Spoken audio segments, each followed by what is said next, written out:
So it is the December 13th, and this is going to be kind of a dual purpose here. I'm kind of out documenting everything that's going on, and then at the same time I'm going to talk about aspects of my life that people are trying to keep covered up. I wanted to continue my last dialogue, so I'm going to be taking a lot of photos while driving or talking to you, and so if I get a little sidetracked in my conversation, there's just a lot to do because these terror operations to remove me from society never stop, and something's got to stop them. And like I explained before, ignoring being hunted and killed by worldwide groups is not something any human being can do. That's the entire point of an operation, to hunt you, kill you, remove you from society, or whatever. So, apologies for that, but, you know, it's something that needs to be done, whether it's to stop what's going on now, expose the people who started these murder operations to have me killed at a very young age, or when I'm dead and gone, because apparently the police or anyone in politics, the judicial system, or psychology community has no problem with hunting down and killing me. Obviously where this starts, and as strange as that is, some guy turns 29, finds out he's been hunted since 5 years old to be exterminated. It's something that needs to be addressed, whether I'm living or dead, for history, and for people to understand what really happened. Because what's going on is the people with power are abusing the power to have me killed, and then tell the world, well, I'm crazy and different and strange and I've done all these horrible things, to justify killing me and make people think that what they're doing is justified. But what is really going on is it's a family that just, and judicial system that wants to hunt down and kill someone. So that's completely on today's topic, because my last topic was about the psychology community saying that Kevin Perlman, me, is a danger to myself or others, in order for them to justify their actions or get what they want, right? So Kevin's violent, he's a violent paranoid schizo, he needs to be watched. And then they keep making up the lies, he did this, he did that, he's a horrible monster.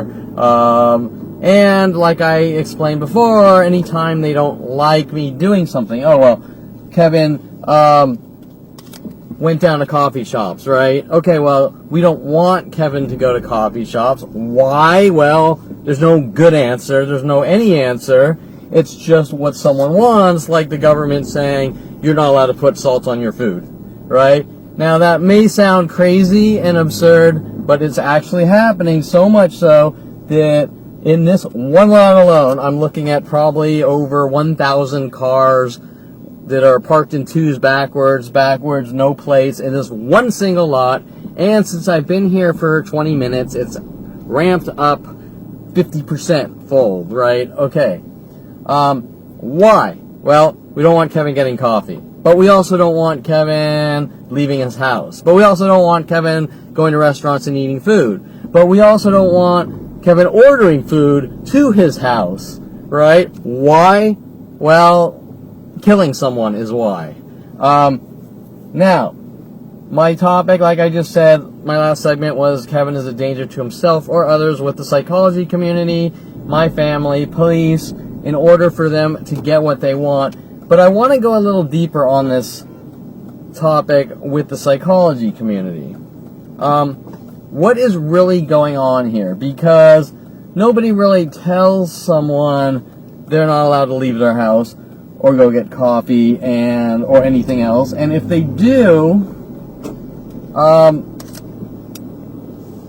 other people are going to say that's unacceptable for you to tell this person that.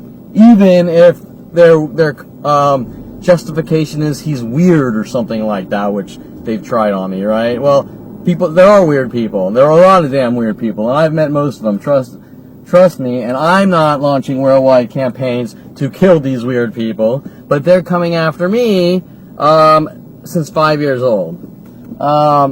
Okay, so the topic, I want to go a little deeper, and it's really about what is really going on based on all the illusion of control, right? Kevin has a controlling family, and they've managed to launch a planet full of people that follow me around every single place worldwide, 100,000 to 1 million mental illness attacks per day to control me, right? Because I'm out of control, because I'm a horrible monster for reasons they can't directly state, because there are no reasons.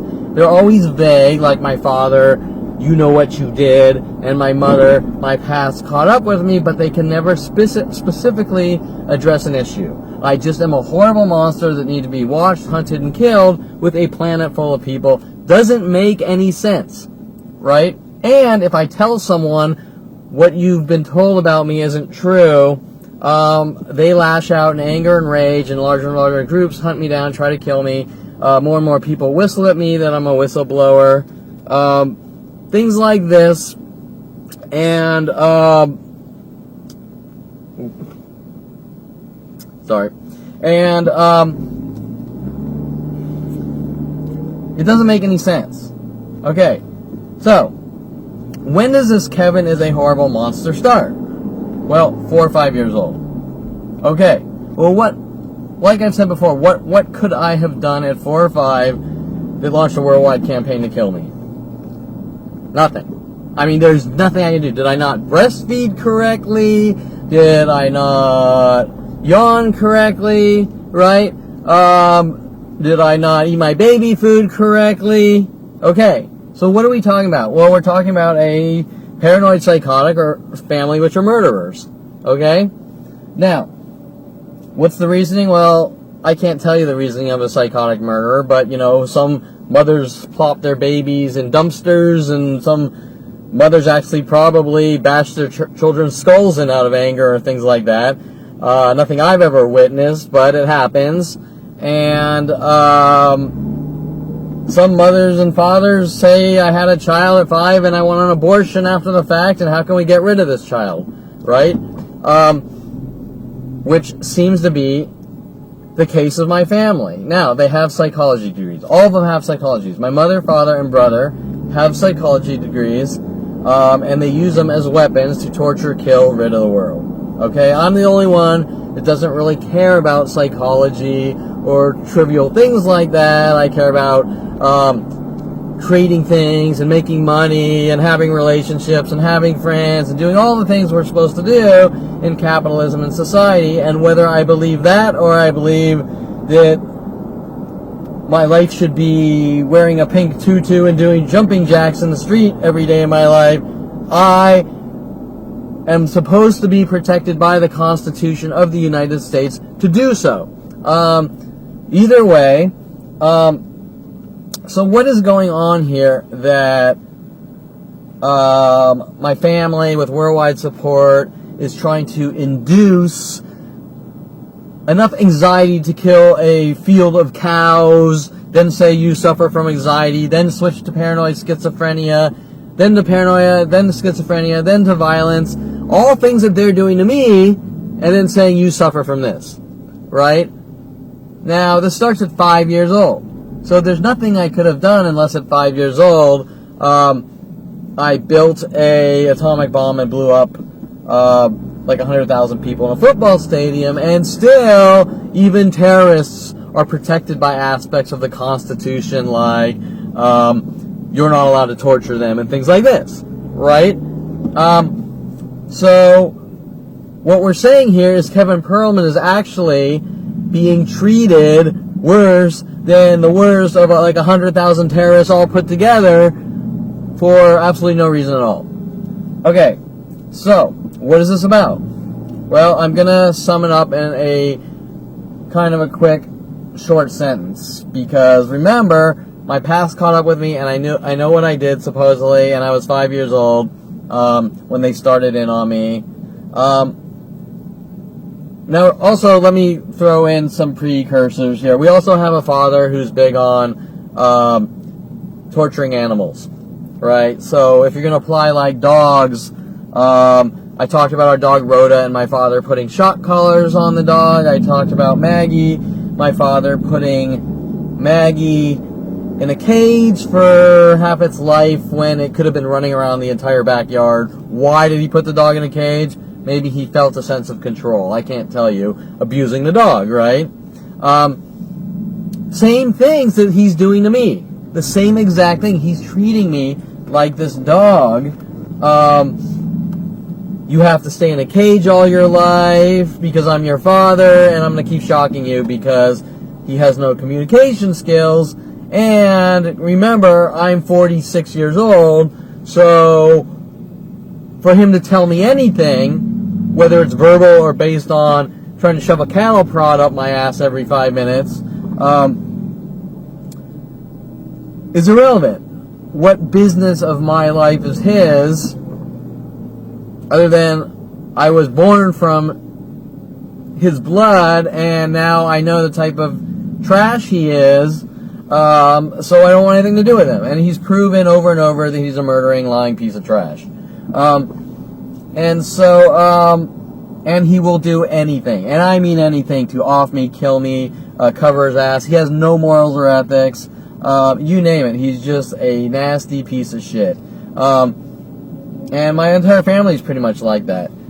Except me. I'm the black sheep. But, okay, so I'm 5 years old. I've supposedly done something, and I need to be killed. That's what this is really about. Now, remember, I mean, you have people that buy dogs, and the dog bites someone, and they put the dog down, right? Well, that is pretty much equivalent of what is going on here. At 5 years old, my delusional family saw some, I don't know, they saw something that wasn't there, like a hallucination that I did some kind of crime, and just decided to have me killed and put down like a dog, right? And somehow, okay, well, the next thing I would say is, how do you, if you have a child and he's 5 years old, how do you kill him? How do you put, hey, my kid rocked on a bar too much or something like that at 5 years old, so we're going to kill him because he's violent, according to them. How does one do that? Well, if my father goes out and grabs his .357 and blows my brains out, he goes to jail, right, for murder. So, you can't do it in such a way that they're going to go to jail, so they decided they were going to do it within the gray areas of the law, which really isn't in the gray areas of the law. It's just stealth. It's harder to prove. It's like someone puts poison in your food, or someone injects you with something that makes it appear that you just had a heart attack, or something like this, right, where it's harder to prove. But it's still a crime. The premeditation and the execution is still a crime.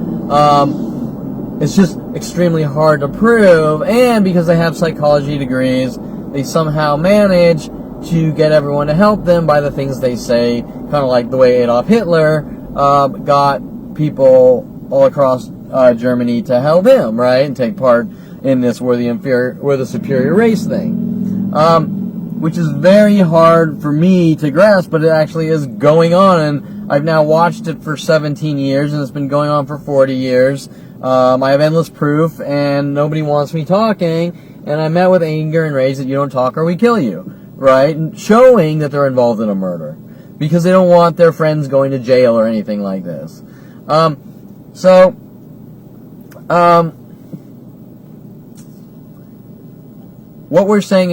I'm pretty much saying is, my family had a kid, he turned 5, they said, he's a dog, we're going to put him down. You know, that's kind of their thought process.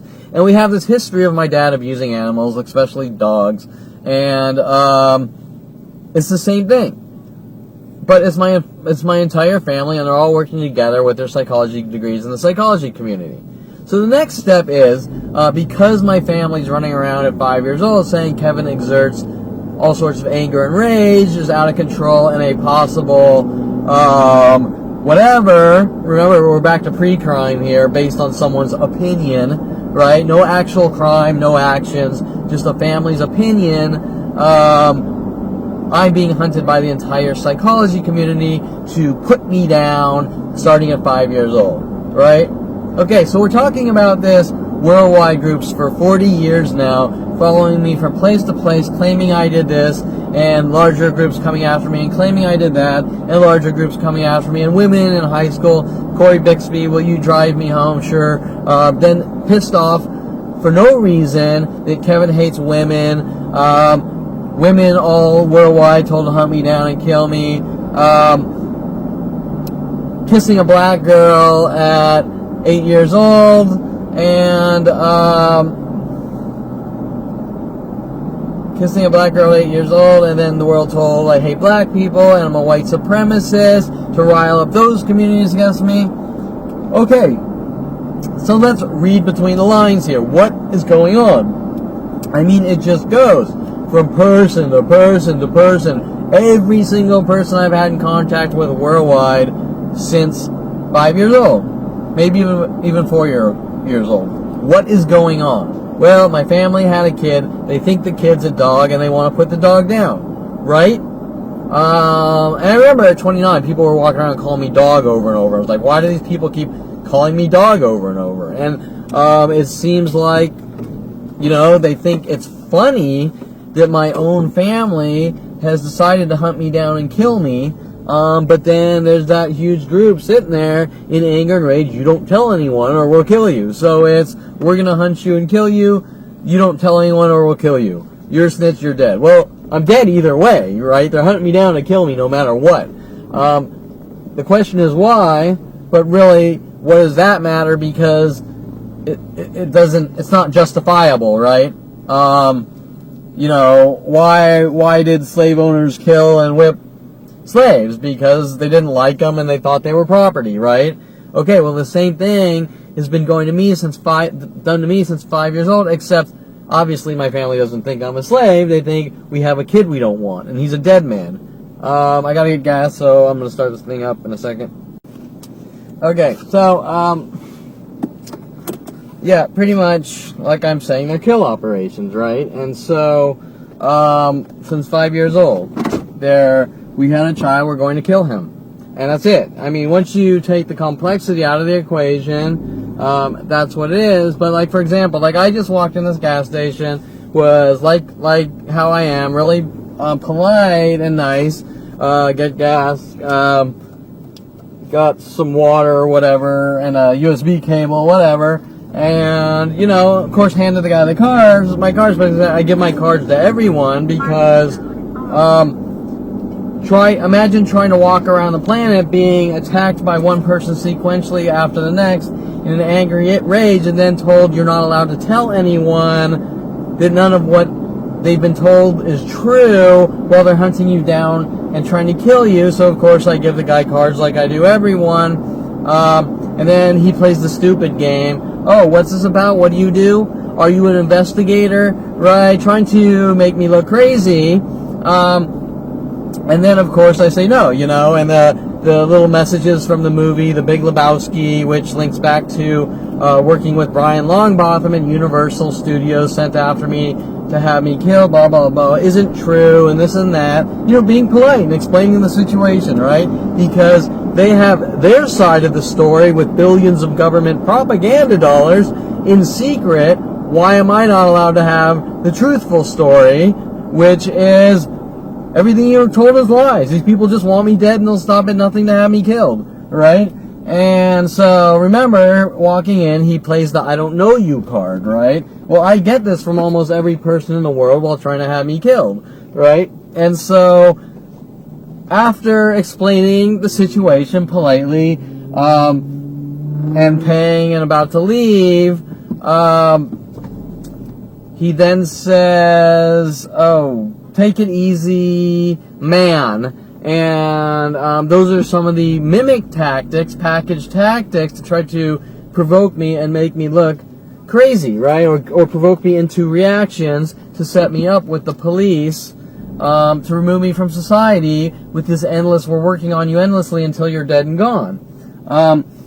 Now, why did he react that way after I gave him the cards and explained the situation logically and rationally? I mean, normally you would say what? You say, oh, that's completely unacceptable, not you don't talk. And that behavioral reaction to get mad for speaking the truth says what? You know, unspokenly it says you don't talk. You don't talk, you do what we say, or we kill you, but we're going to kill you anyways, so you don't talk while we're trying to kill you, right? And his behavior, which is consistent with almost every single person, is you better accept what we've done in your life. We didn't do anything wrong, and if I talk, they're going to kill me, but while in the process of having me killed, right? Right? So his reaction shows that they're involved in a mass murder operation that they don't think is wrong. But at the same time, it's punishment, it's abuse, which is supposed to be punishment for speaking out, right? As if it's just going to go away if I ignore it, right? Well, it's not going away. Whether these people stop trying to have me killed, or they don't, or let's say for theoretical sake, everything were to stop today and go back to what I thought my life was at 29. Let's say theoretically that were to happen. Do you think that it is possible to just forget 40 years of a planet full of people trying to kill you, just as walking up to someone who was a slave for 40 years and saying it never happened, or someone who was in the Holocaust in concentration camps and watched everyone they knew have their brains blown out, gas put in the showers, and whipped or tortured or whatever, is just going to forget it never happened and then say, you never tell a soul about this? No. That's not realistic. That's not how life works. If you are raped 100 times a day for 40 years and it stops after 40 years, do you forget about the first 40 years of being raped 100 times every day? No, you don't. And so, for them to say, you don't talk or we kill you while trying to kill me, and it hasn't stopped in 40 years, means they're just trying to kill me. Now, I can't explain why no one thinks that someone turned 5 years old and there's a 40-year murder operation to kill them isn't unacceptable. I can't fathom that. That is just over my head. It doesn't make any sense. Why I have literally I've been to hundreds of therapists. Not one thought that this killing me is wrong. I have been threatened over and over with people working with them, threatening my lives.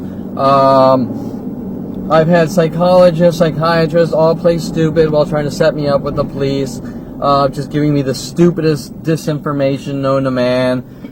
This most recent one, Brittany Henderson, is one of the first that's allowing me to talk, but like usual, at the same time, she's working with mass groups to hunt me and stalk me, whether it's based on the conversations in her office or just telling me stupid shit. For example, leaving her office yesterday, or the day before yesterday, she tells me I'm important. And I've heard this bullshit over and over, that I'm brilliant. I'm important and I'm brilliant. Well, what the fuck does that mean? What does that have to do with the tea in China? Whether I'm smart, whether I'm stupid, whether I'm thin, whether I'm fat, there's a murder operation to have me killed with worldwide support.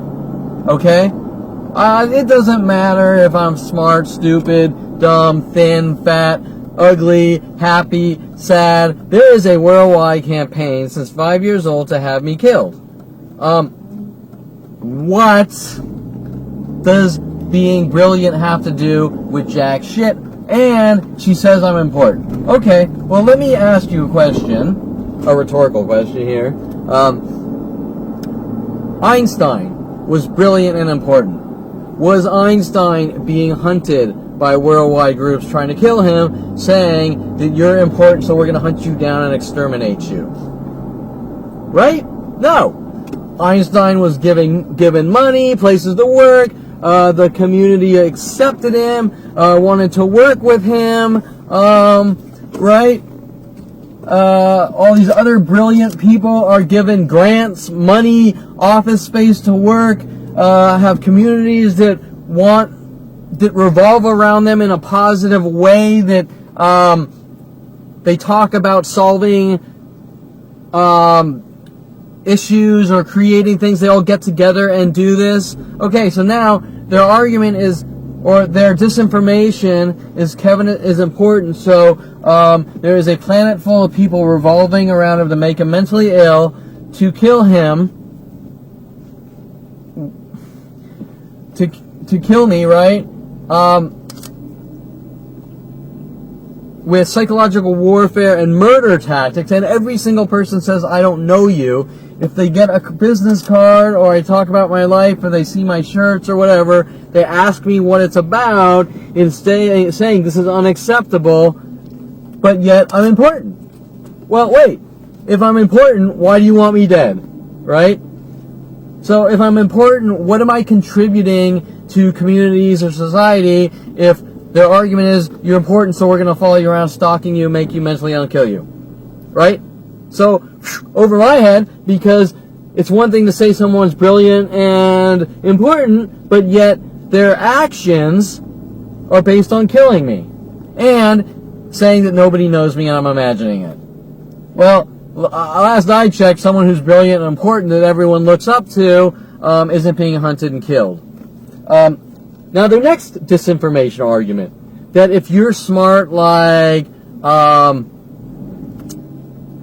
Mark Zuckerberg or what's his name? What's the the creator, the owner of Tesla? Musk, right? Eli Musk or whatever. Everyone hates him and wants him dead because of his inventions and creations and SpaceX and this and that. No, absolutely not. Never heard of. Most people admire those they say are brilliant and innovative. They don't hate their guts and try to kill them. There are a few nut jobs out there, very select few. Example, Tom Cruise. I'll just use any actor, but Tom Cruise. Probably makes whatever. Let's say he makes $50 million a year, right? Now, all these people, do you think they're running around saying Tom Cruise is a horrible monster because he makes all these movies and he needs to die, how dare he? No. 80-90% of people are saying either I love Tom Cruise, I like his movies. Some people are saying I really don't care, and there are those select few gossips and drama queens. Oh my God, he's a Scientologist, what a weirdo, blah, blah, blah. But it still doesn't involve in murder operations, right? So, Kevin Perlman is important and he's brilliant, but there's a worldwide campaign to kill him, and nobody will admit to the situation or that they even know this brilliant guy, right? Who are you? What do you do for a living? Well, that's not you are brilliant. That's I know you and I'm trying to leverage myself over you, and then I pass out a card stating this is what's being done, and then they get angry and they start lashing out in anger and rage. You don't talk or we kill you. Okay, well, next question. If you admire someone, right, they're brilliant and important, but you don't say anything or I kill you.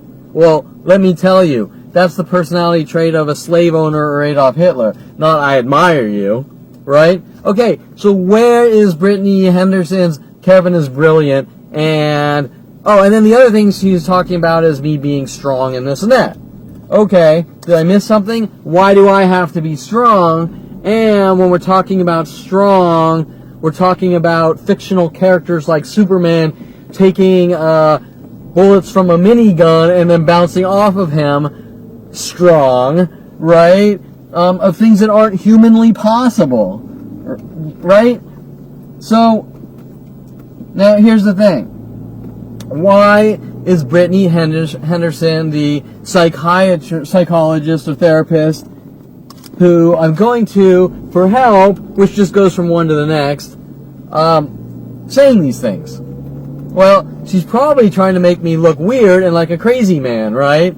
So she gives me the disinformation, just like my family and friends have done to me my whole life. And then she goes, see everyone, I told you so, right? The old usual, I'm going to manipulate the situation, try to set you up, frame you, and then rid you of the world. But wait, there's a whole nother level of this going on. Remember I explained that it doesn't matter what psychologist or psychiatrist I go to, or police officer I contact, or person I become friends with. Everyone knows who I am, and they have an agenda to off me, and keep me silenced.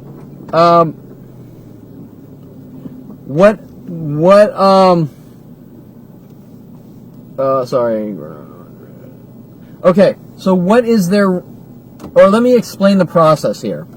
Now, just like people I've been in contact with for 46 years, every single one wanting me dead and trying to silence me, that also significantly applies to the psychology community, because as I explained, my family all have psychology degrees, decided they were going to have me killed at 5 years old, put me down, so to speak, and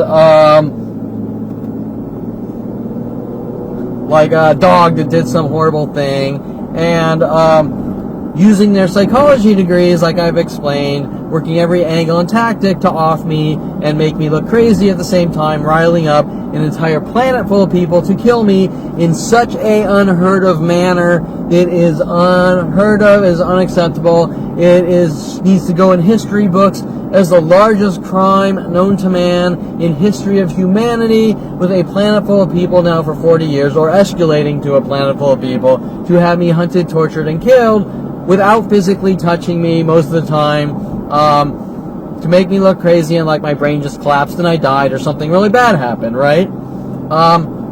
That's how stealth this is, how well premeditated and thought out this is with the psychology community. So, remember, it's very difficult for me to actually talk to a therapist or psychologist about my life and simply just go and vent, right? Without getting backlash, anger, and rage from the psychology community working with the police to cover up the people involved in attempted murder, and finding one is close to impossible, just like dating women my entire life. You can't, no matter which one you talk to, they're going to take turns on me in anger and rage, try to remove me from society, and then turn it around and say I demand perfection, right? Well, last I checked it, every time you go out on a date, a girl takes a hatchet to your head trying to chop it off or something, and you say, I'm not going to be around a girl that tries to lop my fucking head off or something, is not perfection, it's common sense, right? And that has nothing to do with brilliance. Okay, so the same thing is being done with the psychology community. So now, just like asking out women on dates, which at this point I know is never going to happen because that is what was decided, that everyone's going to get together at 5 years old and have me killed or rid of the world, going to a psychiatrist, and now court ordered to try to lock me in a cage or something with the very people who started this to have me killed, really isn't going to help me, but I have to do it nonetheless because they're forcing me into a position to make things a billion times worse, and they damn well know what they're doing. So, because they don't want me talking, and this is like punishment for me talking about their murder operations.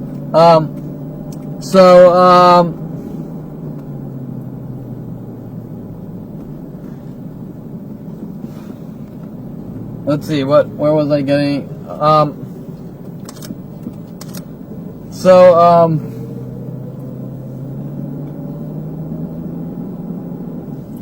Shit.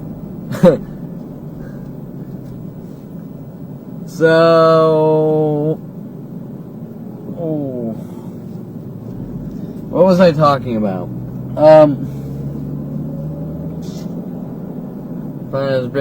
Okay, so how does the psychology operate? This is a newer tactic because I gave up on psychiatry, on therapy years ago, realizing that they're the people helping my family hunt me down and kill me. So, let me explain how they're operating now. Well, now they all know that I know what's going on. So I go to a therapist or someone in the psychology community, and they get mad if I show that I have enough common sense to explain what's going on. Okay, now have you ever heard of a situation where you go to someone for help and they don't want you to talk about the situation, right? What is the reason you go to a therapist? To talk about your life and the troubles and problems in your life. And they sit there and listen and pretend they're important or whatever and try to help you. Okay, well,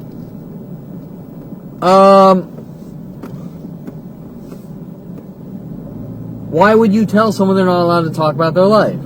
You need to forget about your life. Well, no, that's not how it works. You can't forget about your life, especially if your life involves people trying to rape you 100 times a day, or raping you 100 times a day for 40 years. You can't not talk about that. Hence, there's motive behind them trying to force it to be all bottled up, right? Does that make sense? The entire concept of going to therapy is to unload your issues, not to keep it bottled up, or you wouldn't go. Just like going to a car mechanic, and him saying, I'm going to fix your car by bashing the engine in with a sledgehammer, and I want you to pay me $5,000, and he just caused $10,000 of damage, right? So now you got to pay $15,000 or buy a whole new car because you went to a mechanic to fix your car, right? Okay, well, each and every one is doing this, and it's obviously by design. Why? Why is it by design? Well, remember I had a conversation about ignoring them telling me, my lawyer and my therapist and everyone's saying ignore being provoked and attacked over and over. And what was the reasoning I explained is if you keep trying to ignore being abused, you're going to hold back more and more, right? Until what?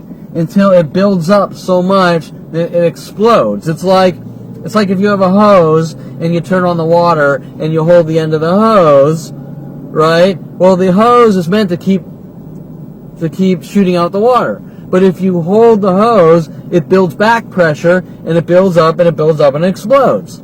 Okay? So, their reasoning is to try to get me to explode in anger in such a horrific situation where they get me to kill someone. Right? Okay.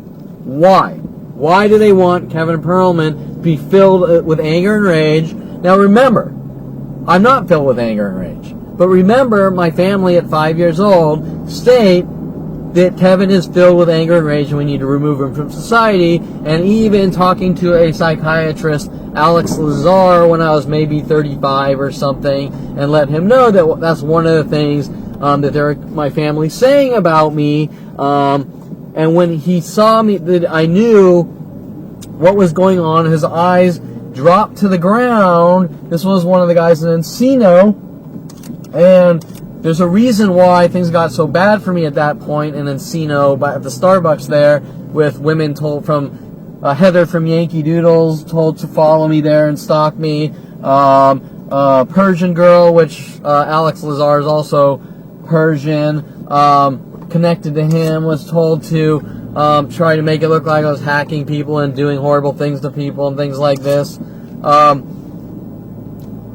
There's a reason that things got so bad for me, and the arrest started in 2011, 12, 13, whatever, around that time, was because Alex Lazar saw that I was smart enough to mention that to him, that Mike Huntley and my family were saying that I'm full with anger and rage. And when I mentioned that, his eyes dropped to the ground in guilt and, oh shit, what do I do? Showing that he's involved in something highly illegal. And he got really nasty, and he started asking me questions about if a girl asked me out when I did a photo shoot, trying to work angles with the police and government that me getting into studio photography was fraud. He introduced me to a person named Rick Armand, which was supposedly in a band 1994, ironically working these very similar angles like the movie 1984 to try to control me and Big Brother is watching you or whatever, right? And so this is a guy, oh, and he was putting me on like 5 meds at once and things like that, as if meds are going to help. Well, you can pretty much derive, if the guy's put me on 5 prescription medications at once, instead of just saying hunting down and killing someone is wrong, then he probably wants to overdose me on medication, right? And because he already knows that he's not going to solve any problems by blowing smoke up my ass and cramming me full of medication, because what's medication going to do? It's just going to turn me into a drooling idiot that sleeps 40 hours a day. And what's his reasoning? Because he doesn't want me talking to protect his murdering coworkers, right?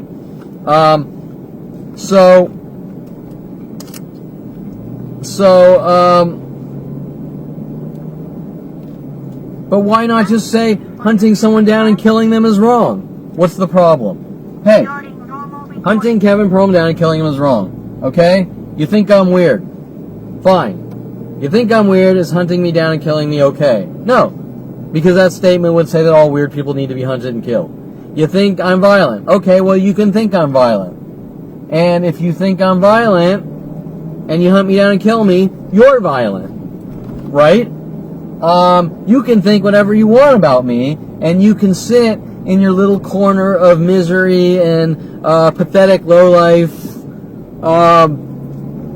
drama of stupidity and be a miserable person, and that's fine with me, and I don't care what people think, because normally people that are that pathetic and that negative generally don't have lives. They just sit there and wallow in their stupidity, right? But it's different to say, I think Kevin's a horrible person and we're all going to get together and hunt him down and kill him, are things that normally don't happen. And a lot of that links back to me yelling at my mother saying, fuck you, who cares what people think at 14, as if I did something wrong. But I didn't. People say who cares what people think all the time. And it doesn't mean I like people hunting me down and trying to kill me, and it sure as shit doesn't mean that I think differently. Everyone says who cares what people think. They say it all the time. And what that term means is anyone who's well-grounded and has any type of 10th grade education knows that the term who cares what people think doesn't mean things based on murder. It means, hey, I'm going to become a lawyer and you don't like lawyers and I don't care what you think, right? That's what that statement means, and everyone knows that, right? So that's not weird or different. Everyone says who cares what people think.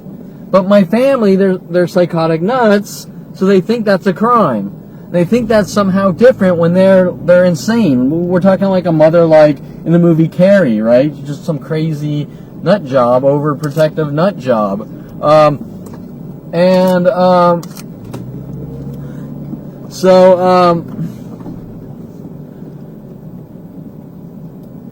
But that comes back to the disinformation. You know, is my mother really that stupid?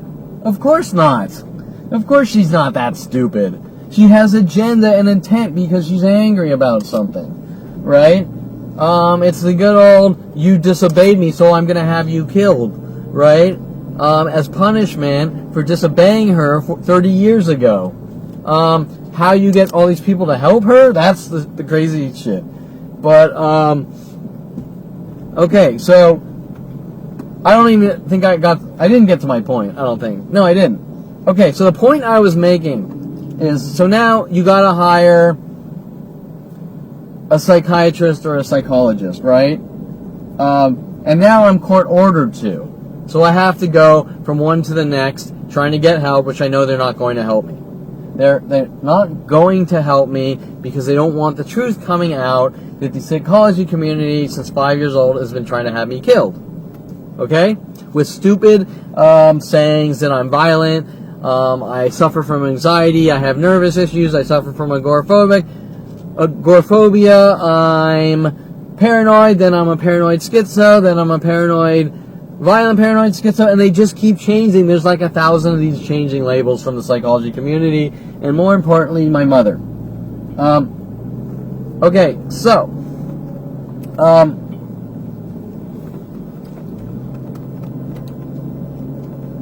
so now I'm trying to get therapists, and you tell them I'm Kevin Perlman, I'm the one being targeted, I'm the one that everyone knows worldwide, I'm the one that these things are being done to me, and they don't want to see me. Why? Because they don't want to discuss the truth. They don't want to discuss the situation that needs to be discussed. Right? And then it goes back to perfection. Right? They start telling the world that I'm a perfectionist and I demand perfection and I'm trying to find the perfect therapist, just like they've done to me my whole life with women and everything else. Right? And each therapist works on some angle that they're hinting about of some of the steps or frame jobs, which are endless, right? So every time I go see a therapist, they start hinting about someone sent after me, wanting a coerced false confession that I did something to one of these people they sent after me, right? And it changes from therapist to therapist that I need to confess to something, right? Okay, but now here's where things really get nasty.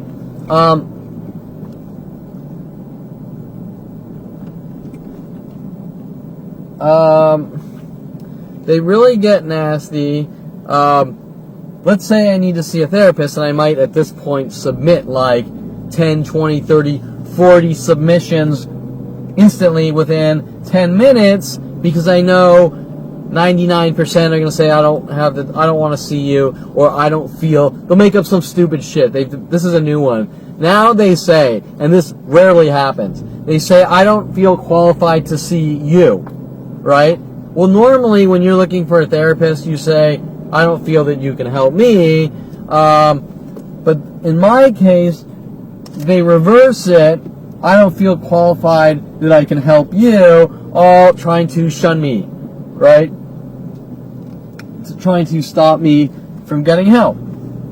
Okay? Now, but it gets deeper. Now what they do is, let's say I submit in a few days' time 100 submissions because I know they're all going to blow me off or be impossible, right? So, they'll all blow me off. And remember, they're all communicating behind the scenes together on these government internet murder systems, right? So if I call up one therapist, the other 100,000 will know that I talked to this one therapist, right? And so I'll contact. Let's just say I contact 100 therapists. One will answer, just one, and it'll be the name of someone that they're trying to hint about. In this case, I believe Brittany Henderson is trying to hint about porn star Brittany Andrews, and play these schizo mind games, right? And then, why? Well, remember, gee, I'm important, and I'm brilliant, and blah, blah, blah, and this and that, and whatever. Just blowing smoke up my ass to try to make me look weird, stupid, crazy. instead of just addressing the fucking issue, right? And they address the issue and they're done with it. But they won't, because what they've done in my life is so wrong and horrific, and it involves murder. That is why they won't address the issue.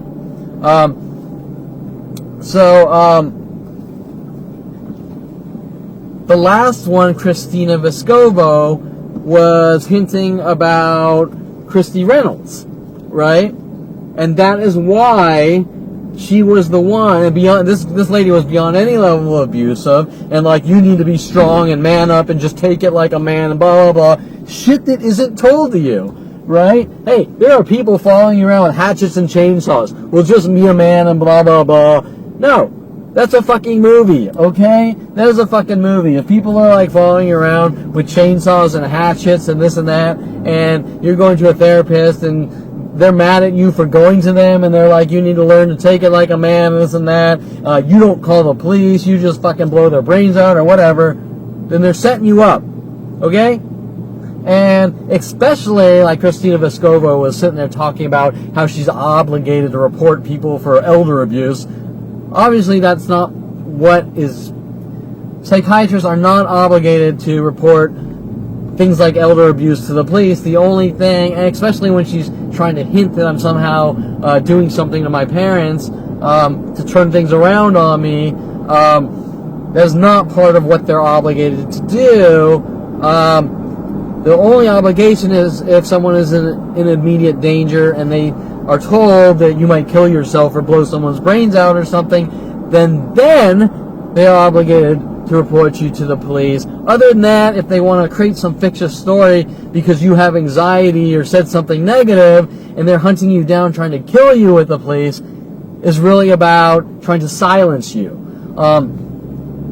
So Brittany Henderson, the next one in line, is now working the you're important, so accept people following you around, stalking you and watching you and sending you hidden messages.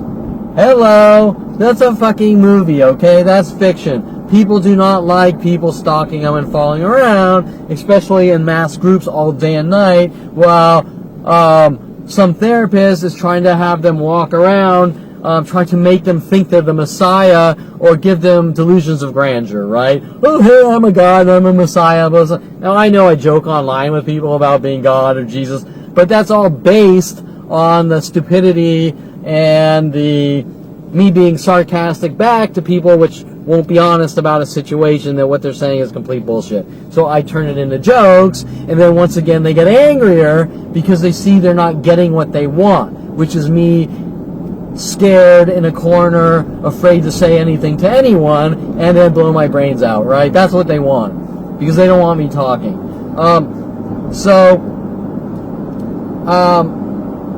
You can understand that the reasoning behind their madness is to silence me and kill me, and it just goes from different angles and different tactics since 5 years old with worldwide support. Okay, so what's it really about? Well, I can't tell you what it's about. It's just about I turned between 4 and 5, and my father said, with my mother, and the psychology community and police or government, that we're going to have him killed. That is it. Just like you put down a dog. And so,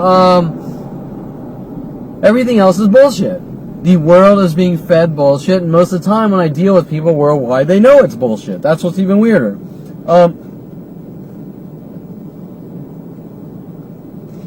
So, whether I'm brilliant or not is completely irrelevant to the situation of a worldwide campaign to hunt me and kill me. And if they want to say, Kevin, you are brilliant, then like everything else, they need to have factual and logical and articulate conversations as to why they think I'm brilliant, right? All these things are the same. You're a monster. We're going to hunt you down and kill you. Well, what did I do? I can't tell you. You're brilliant. Why am I brilliant? I can't tell you. You're thinking you have a good memory. Okay, well, whether I have a good, actually my memory's pretty shitty now, but whether I have a good memory or not, that's not really the definition of brilliant.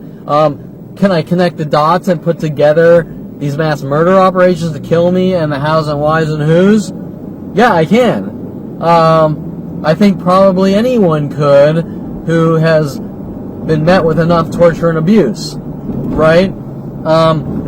Watching the patterns of behaviors that never stop. But my point is, it's irrelevant if I'm brilliant. There are worldwide murder operations to have me killed, and therefore, like I said before, what the fuck does brilliant, smart, stupid, thin, fat, pretty, ugly, square, circle, red, green, blue, purple, orange, street light, girl, sign, post, have to fucking do with the T in China? There's a worldwide campaign to kill me, whether I'm any of these things, and that's unacceptable. Right? Okay? If I am the most gorgeous man in the world, it is not okay to kill me. If I'm the ugliest man in the world, it's not okay to kill me. If I'm just average, it's not okay to kill me. If I'm an asshole, it's not okay to kill me. If I'm the nicest person known to man, it's not okay to kill me. If I'm weird, it's not okay to kill me. If I'm black, it's not okay to kill me. If I'm Jewish, it's not okay to kill me. If I'm gay, it's not okay to kill me. If I'm bisexual, it's not okay to kill me. If I'm an inanimate fucking rock, it's not okay to kill me. Right? My point is, they keep trying to justify killing me and then telling me it's okay to kill me. Why? Just like Adolf Hitler would do to the Jews, right? You know, I'm taking you to the showers to clean you, to keep you clean and this and that, right? I'm trying to immobilize you and put you in a docile, positive state while killing you. Well, you know, it doesn't quite work that way once they cross the line and I see they're trying to kill me, right? And killing people is wrong. It all comes down to that. But for some reason, these people don't think that when it comes to Kevin Perlman. I mean, there's literally a worldwide murder campaign to have me killed. And it is the freakiest thing known to man when you find out, because it's unheard of. I mean, nowhere in history has something like this ever occurred. And so, that's kind of their biggest secret, is that at 5 years old, they decided they were going to have me killed. Now remember, normally, if someone fucks up, normally they stop when they realize the person they've screwed over notices, right?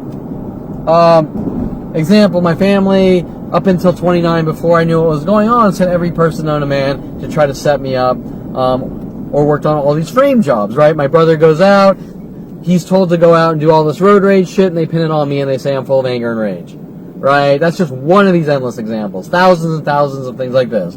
My brother puts I swerve and hit people at random, a license plate frame on his car, the world with my brother and family, or my family and my brother tell the world with the government, please, that I have, that's my car, and that's my plate, and I'm out causing havoc, even though nobody would really care anyways, right? I mean, normally if I told someone, hey, when that guy, when he was 16, had this license plate frame, they'd probably laugh, right? So that's where you really know that all these people are full of shit.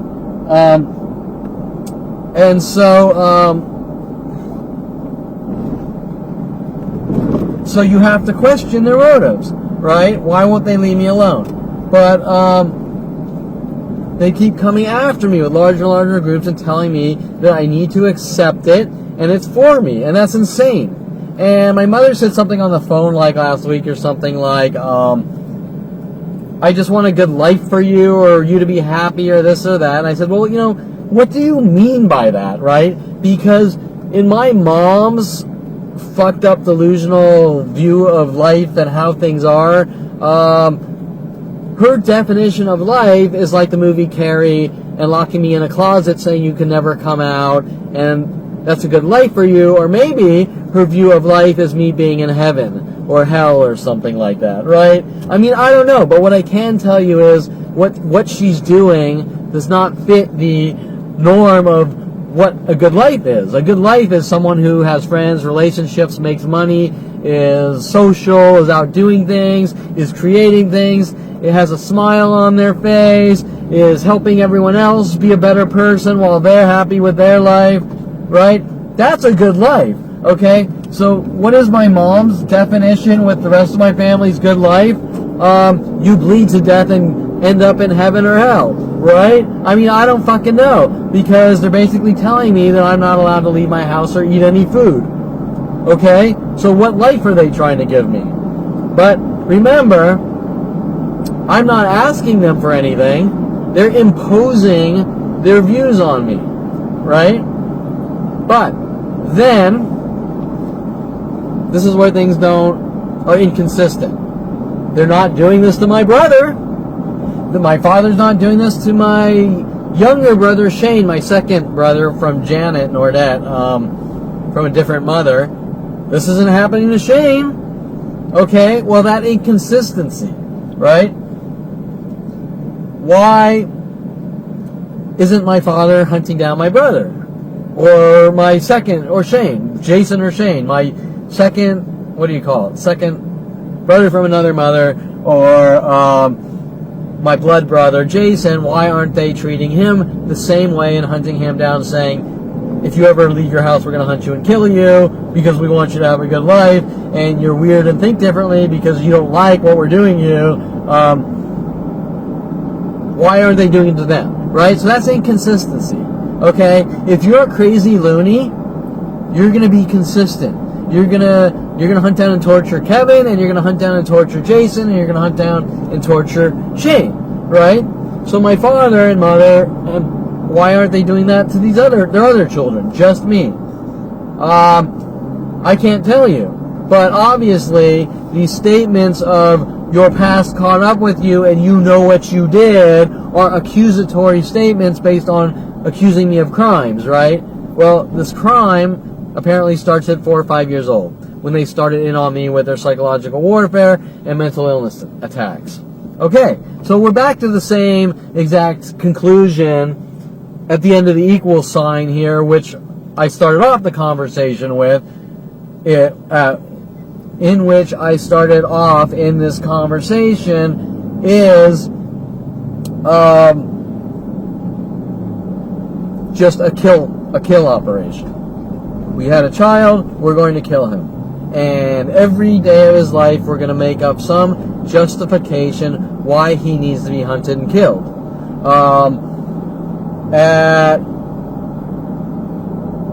At 8 years old, I kissed a black girl, and therefore I'm a white supremacist, and I need to be hunted and killed because I have anger and rage because I kissed a black girl. At 14 to 16, my mother asks me if I hit Josh Burnham in the head with a golf club. Why did she say this? Because she's a fucking nut job. And so she just asked it to try to pin something on me. And then, okay, well, Kevin committed this crime, so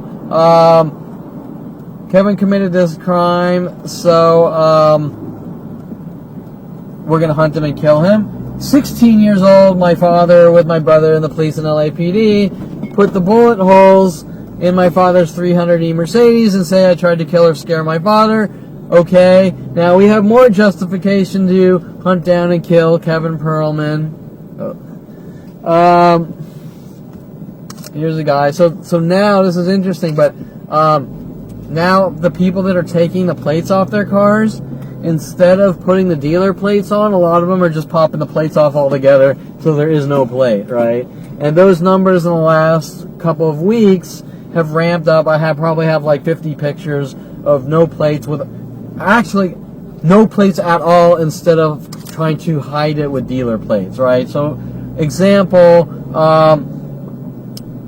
a lot of these people, or this insane percent, like the 40% people in the community well, not even community, probably California-wide,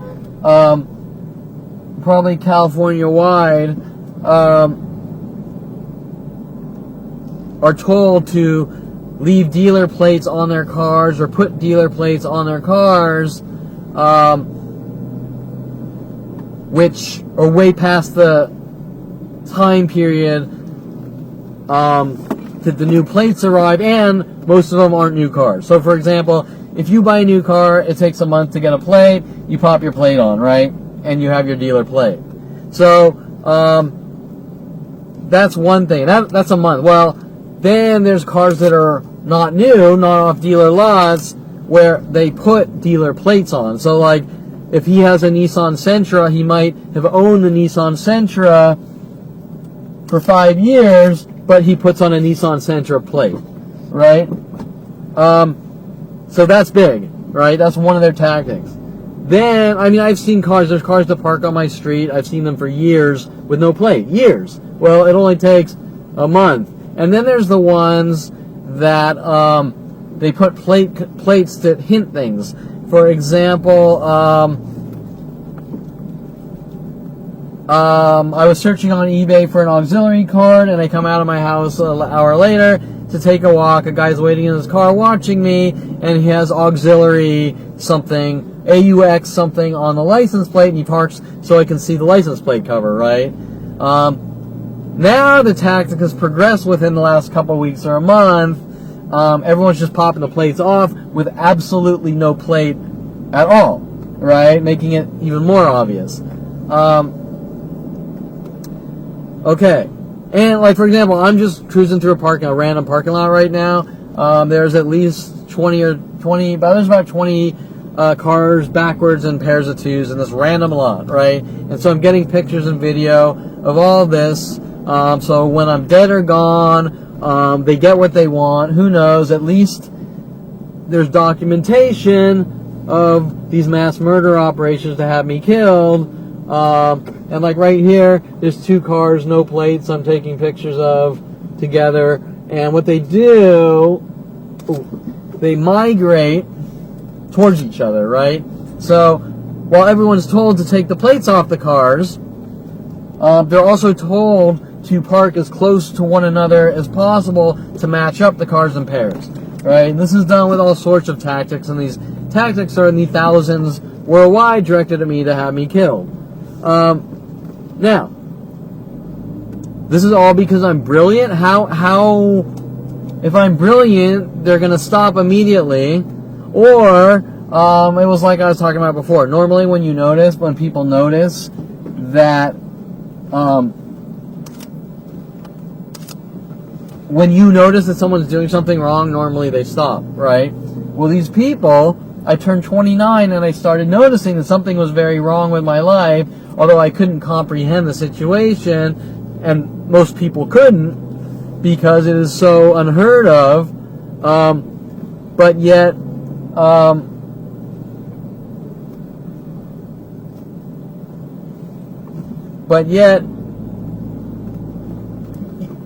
it's close to impossible to grasp. Turning 29 and finding out there's pretty much a planet full of people to hunt you and kill you. At 29. I'm 46 now, so it's been 17 years. But for 17 years, I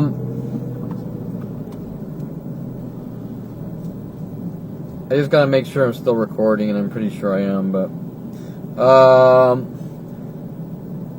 for 17 years, there we go. For 17 years, I've watched this 40-year murder operations that have me killed. But imagine turning 29 and finding out something's very wrong with your life, and there's a worldwide murder operation to have you killed. That is it. It's not about anything. It's not about anything I've done. It couldn't be about anything I've done because there's no such thing. One of Mike Huntley's weird statements to me was, oh yeah, this is one of the points I wanted to get to. Mike Huntley's statements, one of the things Mike Huntley said to me at 29 was, first he said, I've given you enough rope to hang yourself with. meaning he accuses me of something, which he was involved in all these frame job operations and setup attempts. I've given you enough rope to hang yourself with. You had better live a careful life, basically saying, I'm being watched and I have to do everything they say or they'll kill me.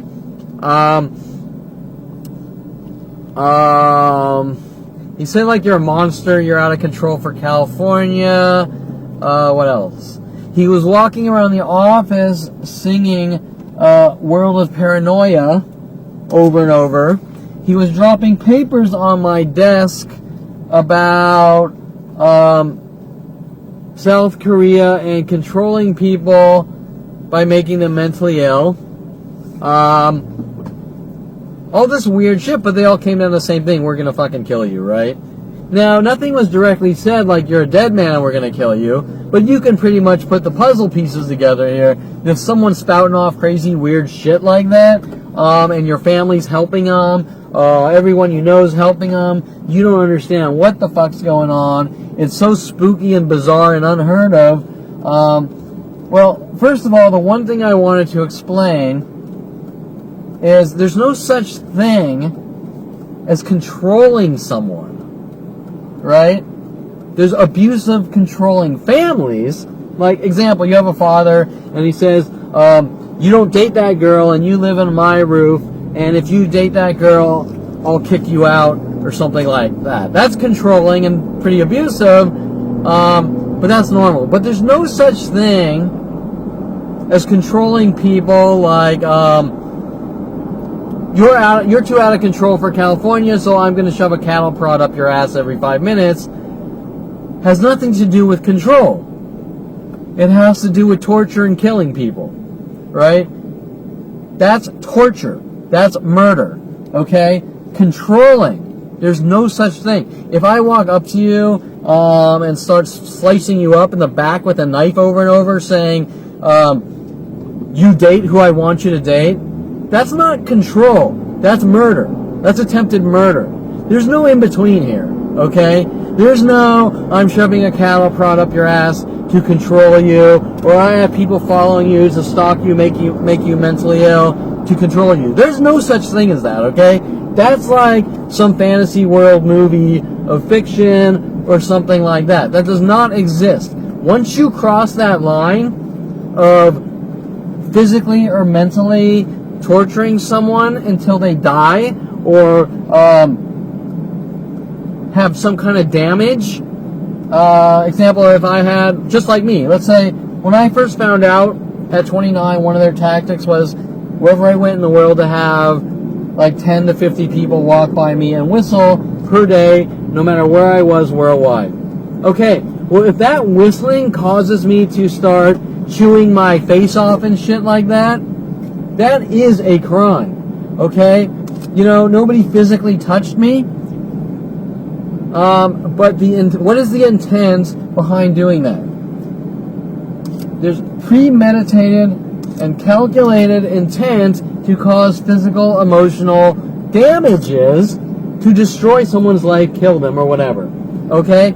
There is no gray area there, whether someone wants to pretend there is or not, okay? So if I'm sitting there, Mike Huntley with my father has 10 to 40 people worldwide following me from place to place, trying to turn me into a violent paranoid schizo, and let's say I start chewing my mouth off, right? His intent, my father and Mike Huntley's thinking before ever doing it was to inflict physical, mental harm, cause damages, hurt, harm, maim, and kill, and that was the thought to begin with. Now, if he is so stupid, if this orthopedic surgeon is so stupid that he can't understand that that's going to kill someone or do something horrible to someone, which I would find really hard to believe that someone capable of going through med school and becoming an orthopedic surgeon has zero common sense to understand that. Yeah, right. then that's fucking irrelevant anyways. Because if you go out and you get a hatchet and like lop someone's head off or grab a machete and chop their arms and legs off, and you say, well, I just wanted to enlighten them and take them to a better place, so I was doing it for them, kind of like my mother saying she wants me to have a good life. It's irrelevant whether they're the stupidest moron in the world or not. Murder is murder. Period. The end. Okay? So, you're brilliant, except people hunting you down trying to kill you is, whatever you want to call it, like conspiracy to help commit murder or something like that, right?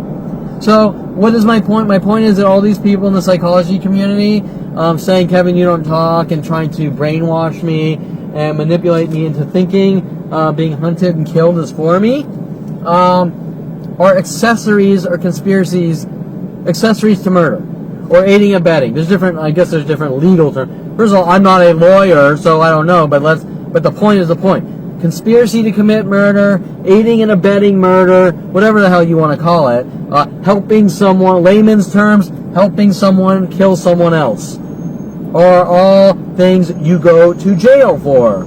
Okay? Now, this is the entire psychology community. This is also the majority of the people in the judicial system, especially lawyers.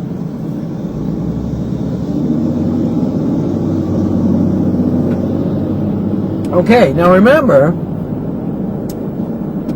that my brother and family are mad at me because my brother wanted me to help him bash Gregoire's skull in with a crowbar, and I said I wouldn't be part of that, and I stopped my brother from trying to kill Gregoire. Now, I believe there's a whole nother level to that.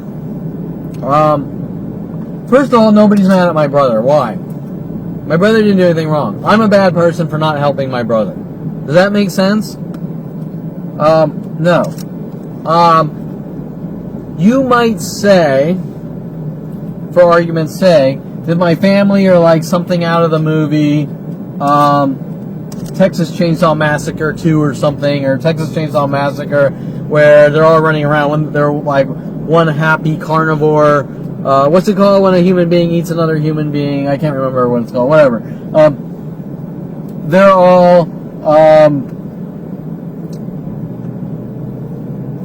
all the psychotic demented family, so they all relate to each other.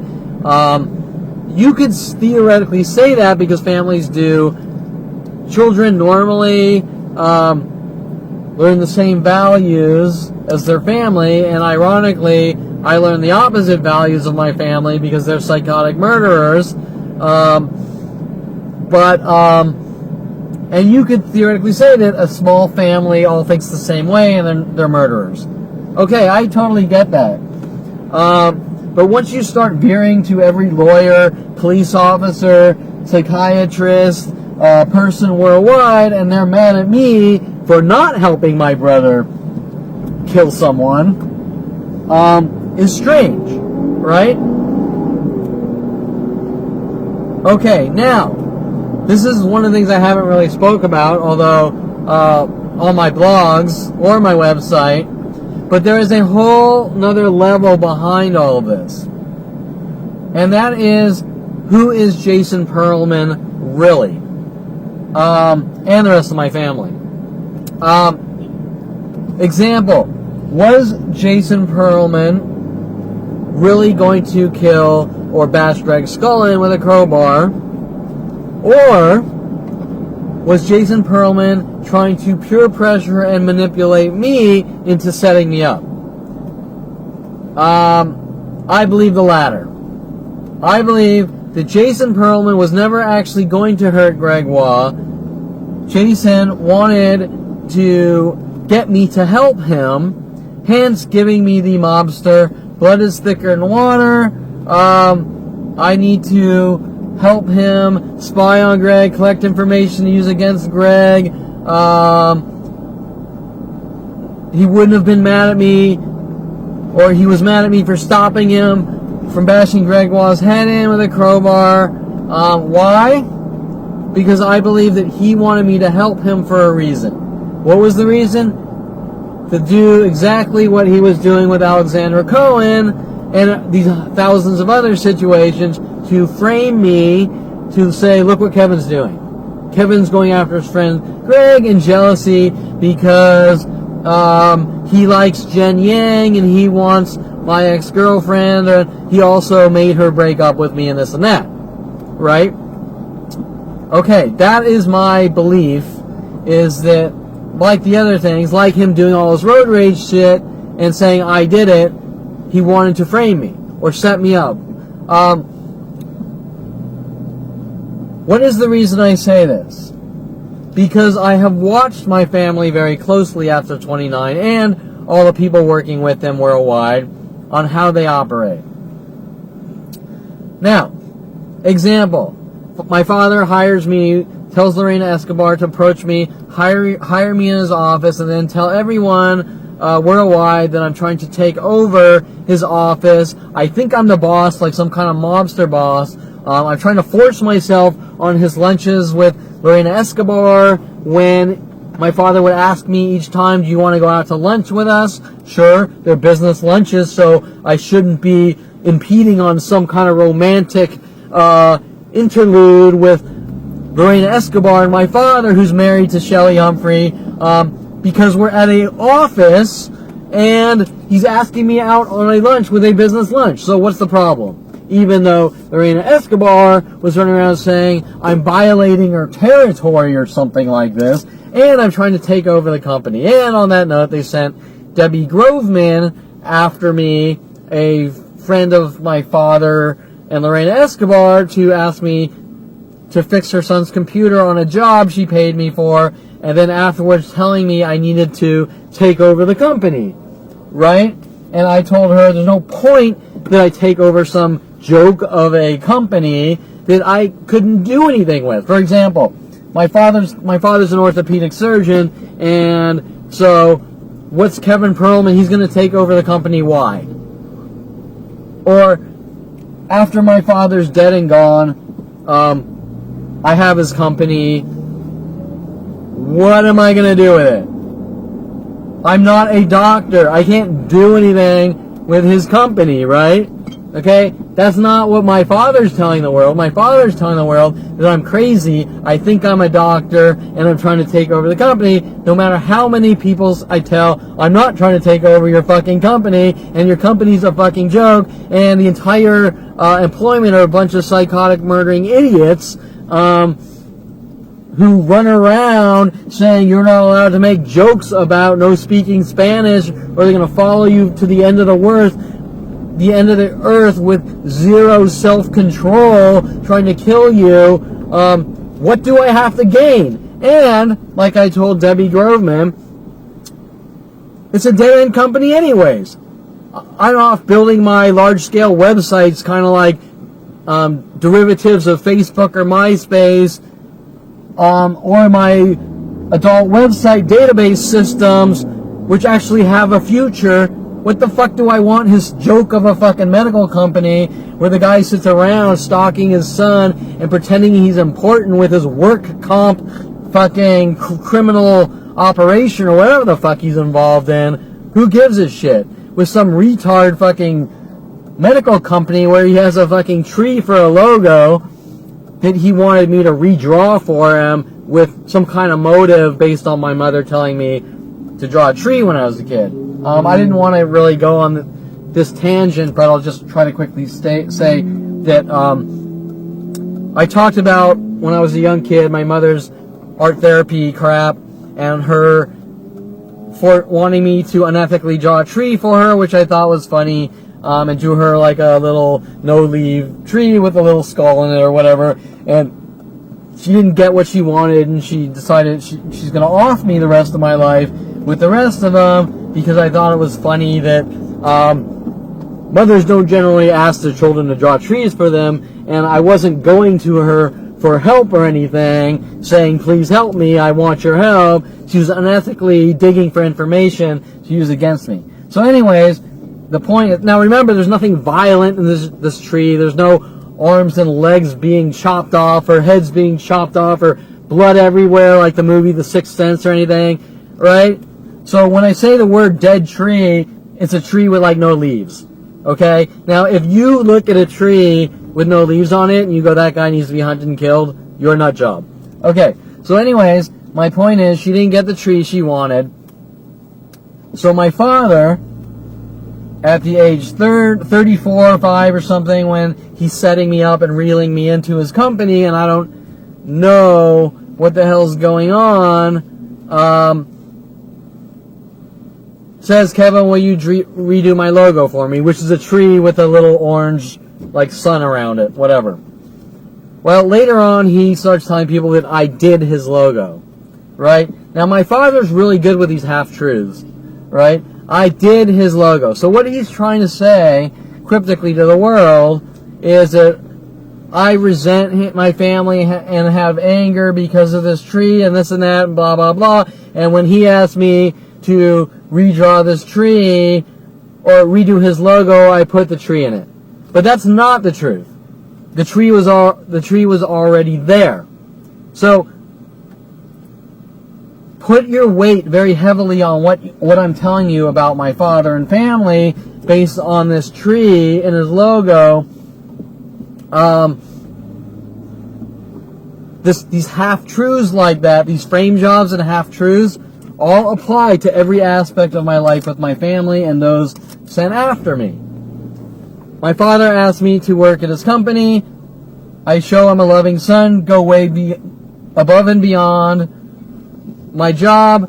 There's a worldwide campaign hunting me down, saying like I barged into his office trying to take over the company and I think I'm the boss.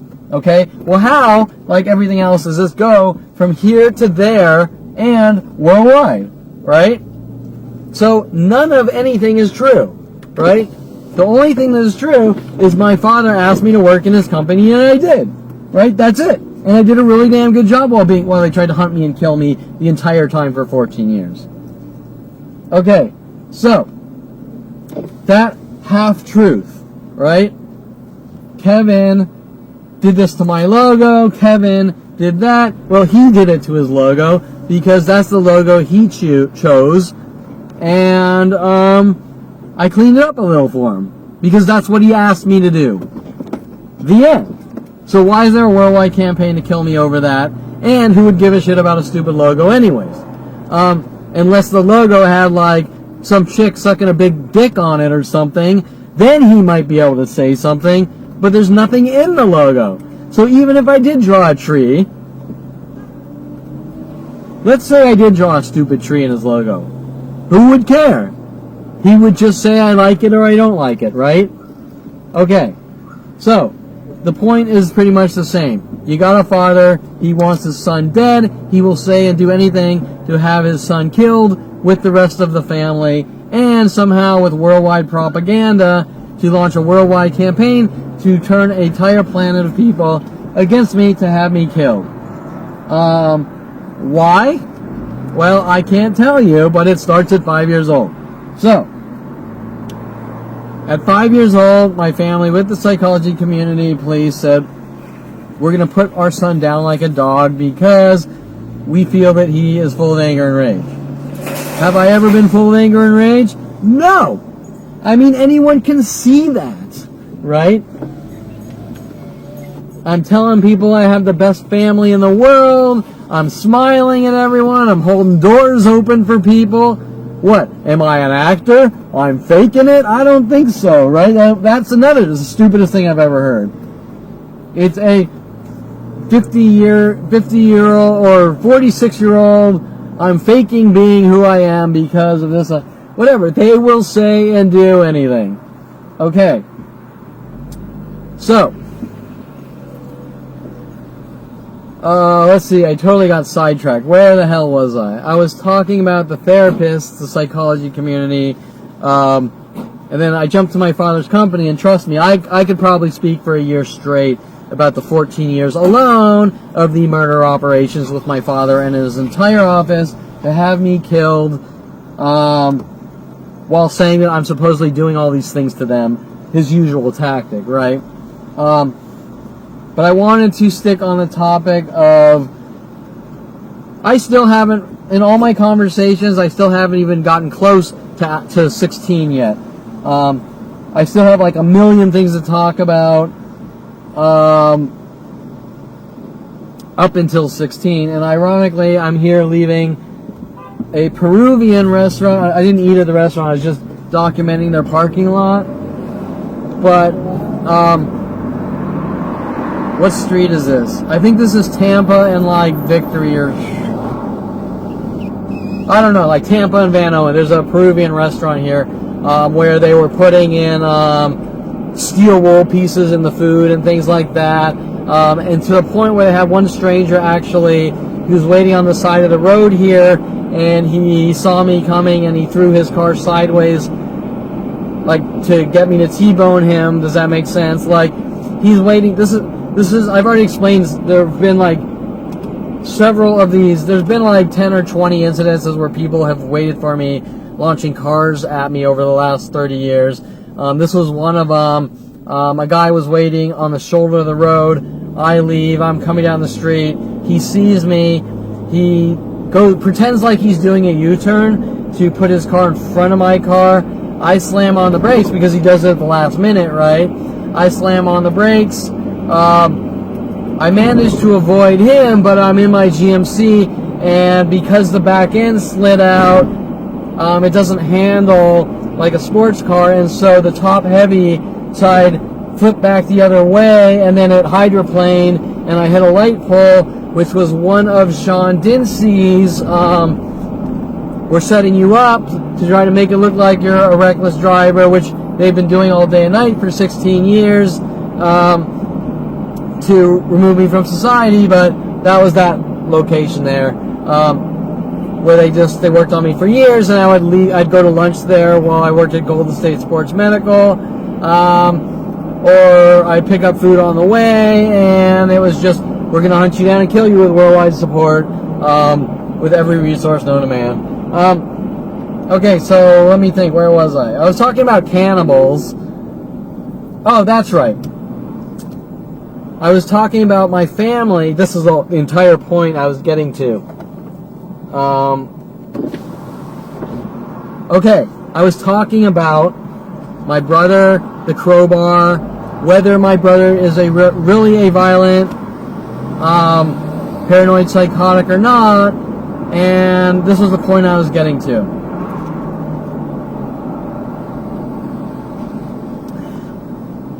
The reason, or not the reason, okay, I told you that I believe the latter, in that my brother wasn't actually going to hurt Gregoire because he wanted to set me up and frame me by pure pressure, like he was doing with Alexander Cohen, them all pissing and shitting in the car, my dad's girlfriend's cars, and things like that, and saying Kevin did it, right? Then my brother goes after Gregoire and says I need to help him because he wants to manipulate me into being a psychotic like him, even though he is not. Do you understand what I'm saying? He says these things. He says I need to help him. Let's just theoretically say that I were to help him, then he would say, look what Kevin's doing. Okay? Setups. Based on psychological manipulations. Endless ones. Okay. So then,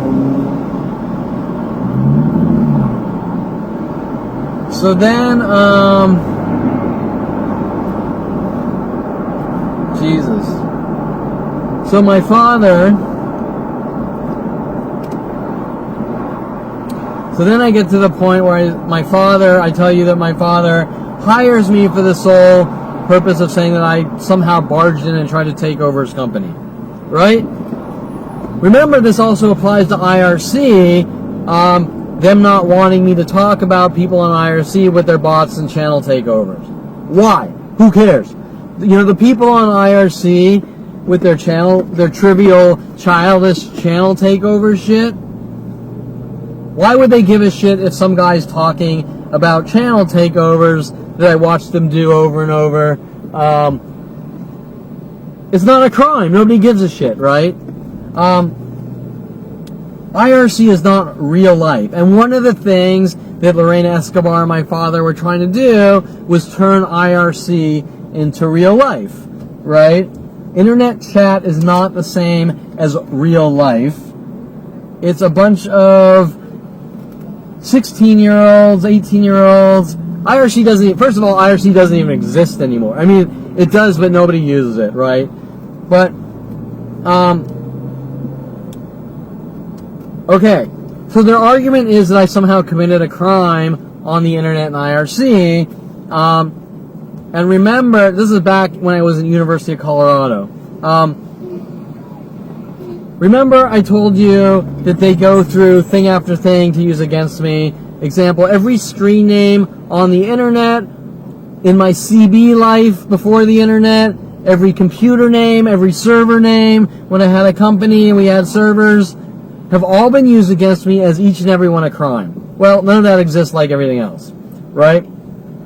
Second, on IRC, it was like the Wild West of nerds, joking around with their channel takeovers and this and that, right? People would be ops of a channel, and then they would do these flood scripts and take over the channel. They would take over the channel because they wanted the channel, and these are little trivial, stupid things that nobody could give a flying fuck about, right? And I would tell people about the IRC days, and because I told people about the flood channel takeovers, people are hunting me down going, you're a snitch and you're dead, as if anyone gives a shit.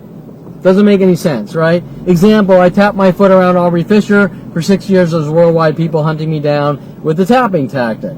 Doesn't make any sense. Nobody cares if you tap your foot around a girl, whether it's in a mean way or you're just tapping your foot. Nobody gives a shit. Nobody runs around saying you have nervous reactions. Nobody runs around saying you trolled the person and you committed a crime and need to die. Nobody gives a shit. They're trivial things that nobody could give a flying fuck about. So one of the reasons they threw me in maximum security prison and LA Central IRC was a hint about IRC. And they're also mad at my screen name, Vertigo262, just like everything else to justify killing me, right? And so, justify having me killed since 5 years old with these murder, you're 5 years old, you're a dog, we're going to put you down, right? We're going to kill you. These kill operations, these government kill operations with the psychology community and the police. That's what these are. Kill operations. Let's not sugarcoat it. Let's name it for what it is. At 5 years old, my family, with the police and government, decided they were going to have me killed. It's now been 40 years in these kill operations. And here I am, I'm still alive, but I deal with, in this one parking lot I'm in here alone, there's a good maybe 2,000 cars backwards or with no plates or this or that. One single parking lot out of the millions and millions of parking lots, all directed at me to have me killed. Okay? Why? I can assure you it's not because my screen name, one of my screen names is Vertigo262, okay? I can assure you it's not because I bought a Trans Am in 1985. I can assure you that it's not because I wore army boots in college. I bought some jungle boots once, right? It's not because of any of that. It's because I turned 5 years old, my family didn't like me, and decided they were going to have me killed. Okay? That's what it is. And,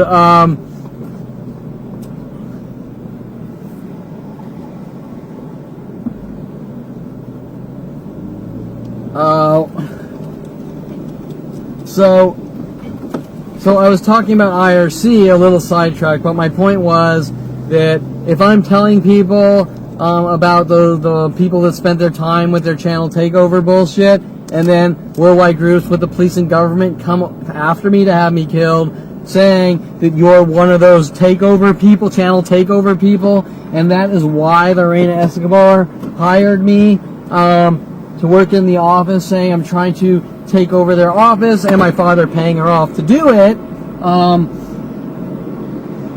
You don't think that sounds a little strange?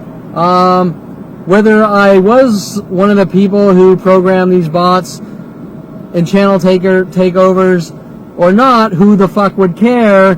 But the reality of the situation is, like everything else, I was never even an ops on IRC. I never gave a shit. I was never involved in the channel takeovers. For a short while, I used a little harmless flood script, which nobody could take over, which like send you some pop-up windows for a couple minutes. But once again, remember the analogy here. If Kevin Perlman taps his foot by a girl, okay? If Kevin Perlman taps his foot by a girl, he's hunted worldwide for 6 years, with people all over the entire planet tapping to try to collapse his brain and kill him, correct? And if I do a few floods on someone and pop up some windows with some cheeseball childish things, which I'm going to, even though any sane person can understand this, a few IRC windows popping up does not hurt you. It does not destroy your life. It does not hurt you. It does not stop you from dating people. It does not stop you from having friends. It does not make you gnaw off your face. It does not hurt, harm, maim, kill you in any way. It's like equivalent if I threw an ant on you, right? Okay? Now I want you to understand that, because in my life, in my family, with the police and government, things go from you tap your foot by a girl, which is bigger than flying planes in the Twin Towers, and you need to be hunted and killed with no judicial system and worldwide support, to the reality is that you just tapped your fucking foot. Now apply that to this little joking around flood script. Some windows pop open for a minute or two. Right? A minute or two of your life, a few IRC windows pop open. Now, that's equivalent to the last 17 years alone, worldwide murder operations to kill me. Every person on the planet told to never stop attacking me. Right? Okay. Now, do you think this is really about 1997 and a little pop-up window script that Lorena Escobar kept hinting about? No. This has abso-fucking-lutely nothing to do with IRC. It has nothing to do with screen names. It has nothing to do with CB names. It has nothing to do with me being weird or different.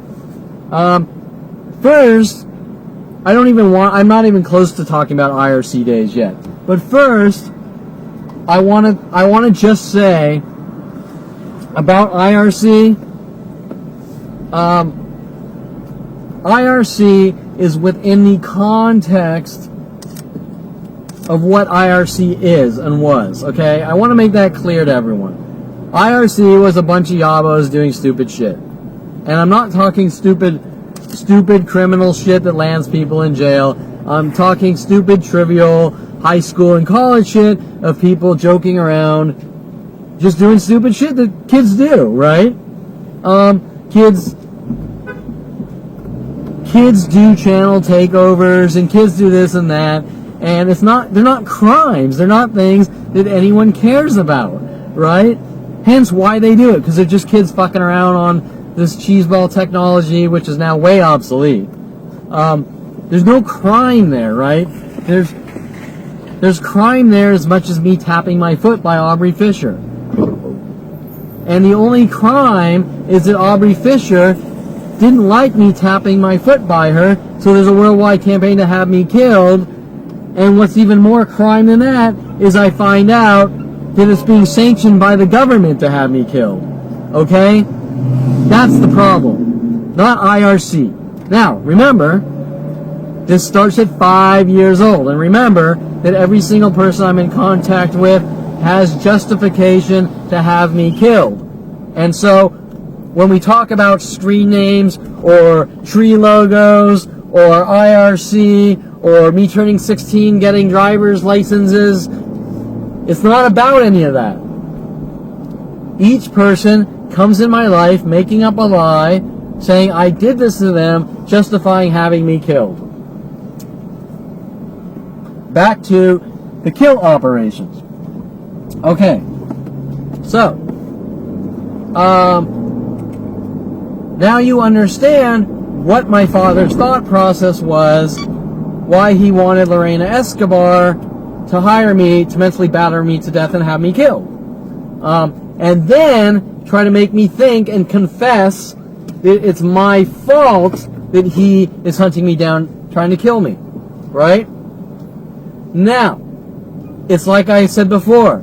If you don't like someone, stay the fuck away from them. If my father had a kid and he didn't like him, which clearly he did, he needs to stay the fuck away from me, right? Don't have him,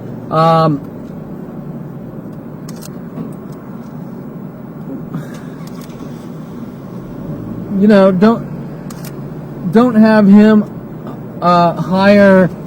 pay off Lorena Escobar to hire me, to get me close to him, to have me killed with him, and say I'm somehow coming after my father, right? That's the point, right? If my father hated me that much, why did he want me to come back from University of Colorado so bad? To punish me for my horrible IRC crimes that don't exist? Let me tell you, once I start talking about the IRC days, people's jaws are gonna fucking drop of the amount of things done to me. Real things. Abusive, criminal things, and with the police. Right? Now, that brings up the next point. What do the police and my family have to hide that they were doing to me that they have to destroy my name and try to lock me in jail cells and mental institutions? Right? That is what is really going on, you know? What do they have to hide that they keep coming after me? And the more I try to live my life, the more they keep stalking and following me and hunting me down. Okay? So they clearly have something to hide.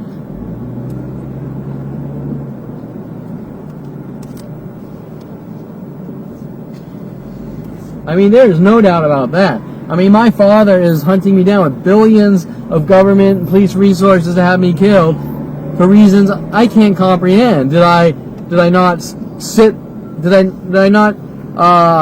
perfect during like Duck Duck Goose or something? I mean, I don't know, right? And so that's what's really going on is my father, who is a complete murderer and psychotic piece of shit with the rest of my family, they don't want that truth coming out that they had a child and they basically launched kill operations because they didn't get what they wanted, right? And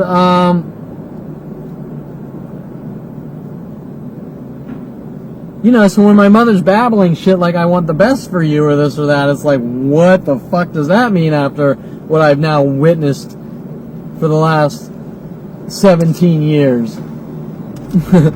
Right? And starts at 5 years old, so it's really 40 years. But I didn't witness the first part. I sort of collected my memories and put the pieces together.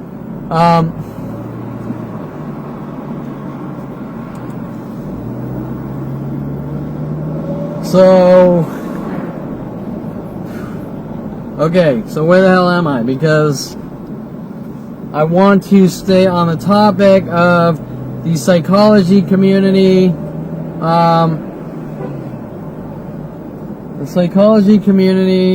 Having me killed and trying to cover it up. So I'm trying to think where I am. I think I'm going to stop this for a few seconds and chill out and let the thoughts come to my brain so I stay on topic.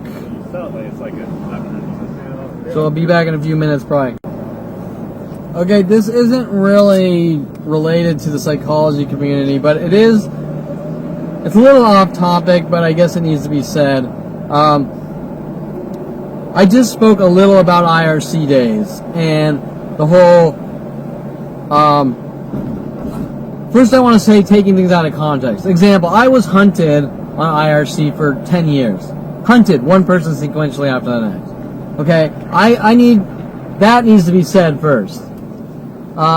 Just like now, okay, I'm out, I'm trying to live my life. Everywhere I go, I met with worldwide groups trying to have me killed. And so I react in passive ways like taking photos and exposing what's going on, and they don't like it, and larger groups hunt me down and try to kill me, right? Well, I want you to understand that template, so to speak. Because IRC was actually a war zone for me to have me hunted and killed. I didn't even know what was going on. I didn't know all these people like Skylar were sent after me. You name it. A guy named Paranoid was sent after me. He tried to turn me into a paranoid schizo. A girl named Skylar was sent after me, changing her name to Skylar after me, saying, why is the sky blue? Then saying that I'm doing something to her.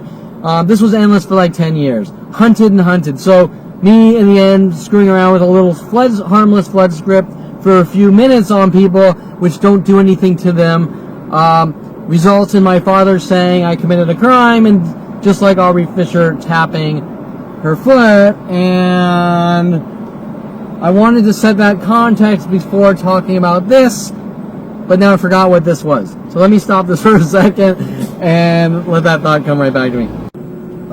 Okay, I totally lost that thought, which I was going to jump over to something else.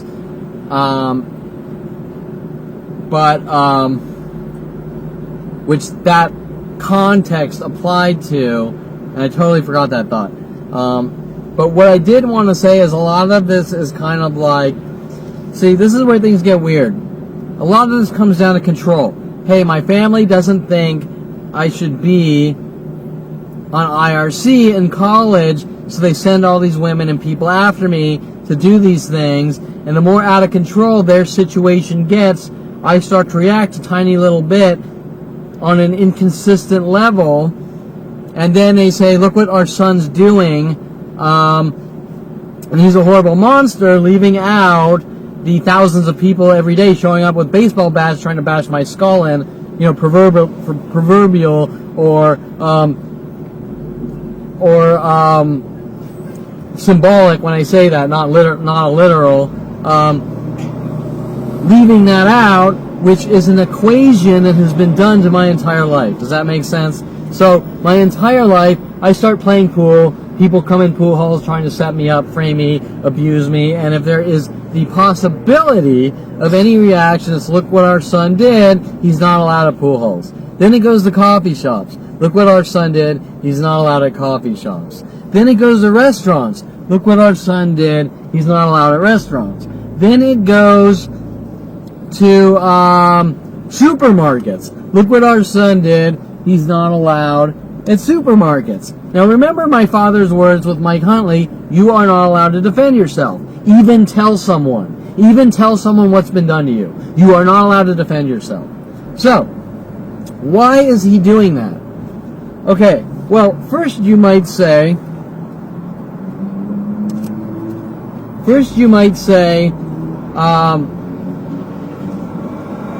well, the Perlman family wants a better life for their child, and he really shouldn't be wasting his time on IRC or in pool halls, right? That's something that people might sort of agree with, but I can't really understand how they would, because people would say, why the fuck do you care what he's doing off on his own? It has nothing to do with you, right? But let's keep that in mind for food for thought. Control, right? Let's just theoretically say we have a beyond any level of demented family that's based on control, and they need to micromanage me and control me. So we think, and this is one of the things I've heard, playing pool is shady. And you're out playing pool, and that could be damaging to your life, but you're out doing these things, and so you did this to yourself. Well, first I want to keep things in context and reality. Playing pool is not shady, okay? If You sit there and you watch The Color of Money and The Hustler all day and night, and that's what you think that pool is. I am here to tell you that that is a fucking movie, and that is like watching action movies with Arnold Schwarzenegger and thinking that these explosions when cars crash and things like that is real. It is not. It is fantasy. It is fiction. Okay. What is my point? My point is that, first of all, pool isn't playing shady, and playing pool, and I used to love playing pool, and I played shitloads of pool, and I never played for money. I did play a lot of pool, and I played 9-ball, and I played straight pool, and I love straight pool. But the point is that that is a fantasy in my family's head. Okay, so the argument on the surface is that Kevin is 30 years old and he goes to Yankee Doodles, like maybe sometimes 2-4 times a week, and plays a shitload of pool. And he's social and he plays pool and this and that. Not realizing that all these waitresses were sent after me and employees were sent after me to have me killed, and why would they give a shit if I play pool? It's a pool hall. And why would they give a shit? Hey, he plays too much pool. Yeah, whatever. Why would they give a shit? They're making money. That's all they need to know. Kevin loves pool. He's meeting people. He's being social. They're making shitloads of money. So who gives a shit, right? And they're not going to give a shit unless something freaky is going on. Okay, but the argument is that in order for the Perlman to control their out-of-control son who's playing pool, because pool playing is shady and that's causing problems for me and everyone else, which doesn't make any sense. Let's stick with that argument, right? For now, for a few minutes. Now, we have the super controlling family. They want the best for their son. So their son's not allowed to play pool because pool's shady. When it gets into things like strip clubs or building adult websites, I can understand that thought process more, even though it's still none of their business. But now I want to jump back to the opposite end of the spectrum. I'm not allowed to eat at restaurants. I'm not allowed to go to coffee shops. I'm not allowed to build cars. I'm not allowed to get into photography. I'm not. If I go to the beach and do landscapes or rocks or waves, I'm not allowed to do any of that. But wait, wasn't the argument that I'm destroying my life in these shady things like pool and adult websites? But now, all of a sudden, this control jumps from you're not allowed to eat food. You're not allowed to go to restaurants.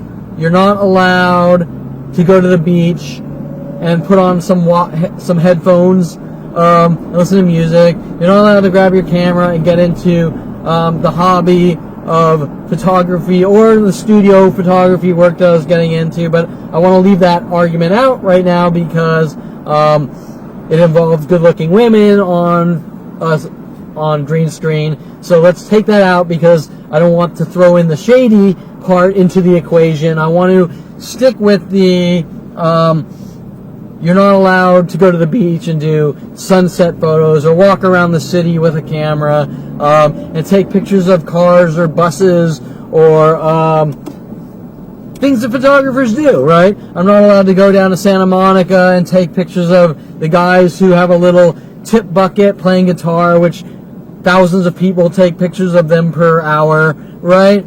Because they want me to have a good life without getting into trouble and I'm out of control and need to be watched. Right? That's the argument. Well, none of these things are out of control. These are all perfectly normal. So, it's one thing to say this mass psychological torture to kill someone control campaign is being done because pool is shady, which still isn't justified, but it sounds closer to what they want it to look like. But then how do you justify these murder operations at every restaurant or coffee shop or going to beaches, right? Those are not shady things. Those are not shady things. Those are perfectly normal. If going to coffee shops was shady, coffee shops wouldn't exist. If photography and people walking around with cameras was shady, photography wouldn't exist, right? If going to a restaurant and eating food is shady, restaurants wouldn't exist. Wait for it. If ordering food to your house while being tortured to death is shady and told you can't order food to eat, how is that shady and things that I need to be controlled? Does that make sense? So my point is that their argument doesn't make any sense. It's not based on facts or logic. It's based on just pure stupidity that no 10-year-old monkey could grasp, right? That guy's out of control. Well, what did he do? Well, he ate too much salmon. I don't know, right? I mean, that's not out of control. Right?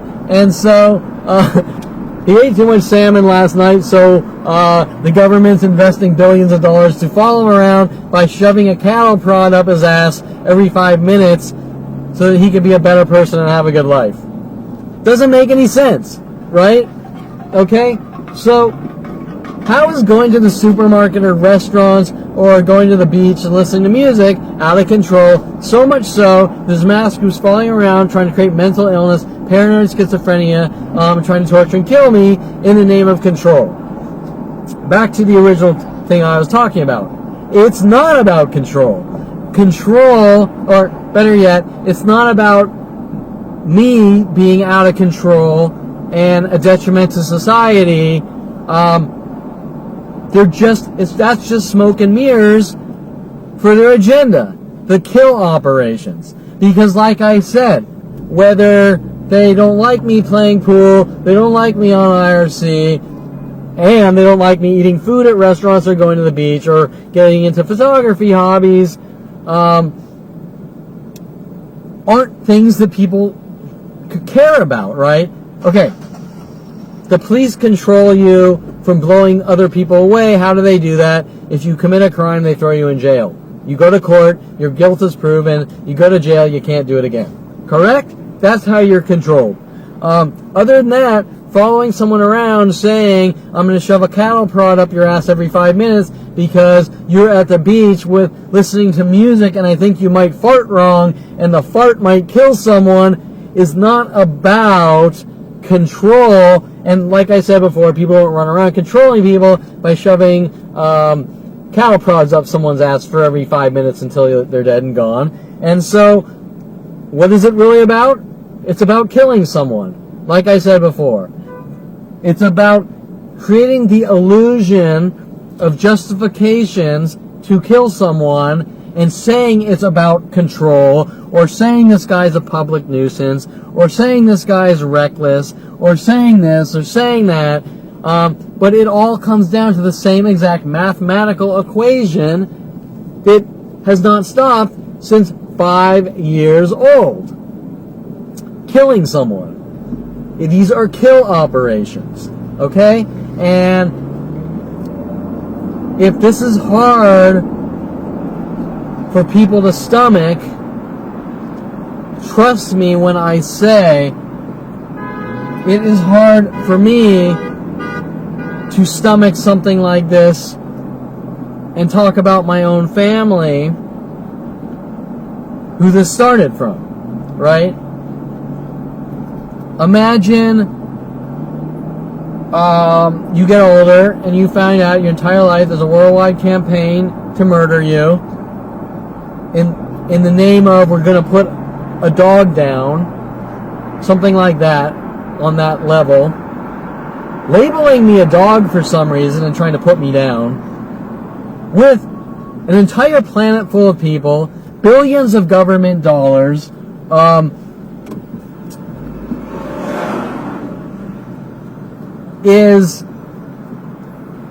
you think this is hard for you to stomach the truth? You have no fucking clue.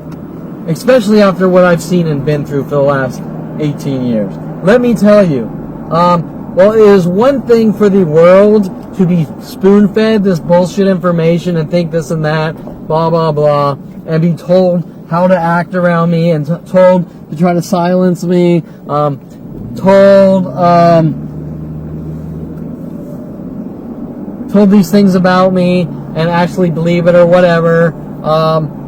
For me to sit here and directly talk about a family that has hunted and tried to murder their child since 5 years old with full government psychology community support, for reasons, what could I have done at 5 years old? Spit up my food or something? I don't know. Is beyond any level of difficult.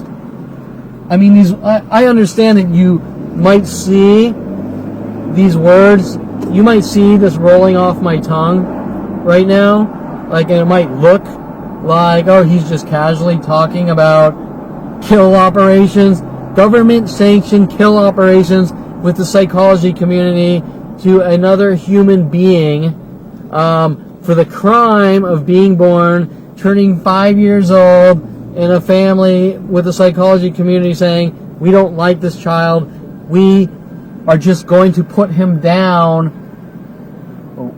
because we think in the future he might do something horrible. Keyword think, an opinion. It's not based on anything, but an opinion based on a paranoid psychotic is very hard for me to stomach. It's very hard for me to talk about being all alone and isolated, nobody on my side, nobody thinking these government-sanctioned kill operations are wrong. I mean, that's the biggest, like, you know, imagine that. You're walking around a planet, watching a planet full of kill you, a planet full of people trying to kill you. Nobody is concerned that since 5 years old there have been murder operations, government-sanctioned murder operations that have you killed. You have to look people in the eyes while they exert anger, rage, and lash out at me for the crime of finding out I'm being hunted and killed. Okay? I don't know how to convey or explain that emotion to you or to people.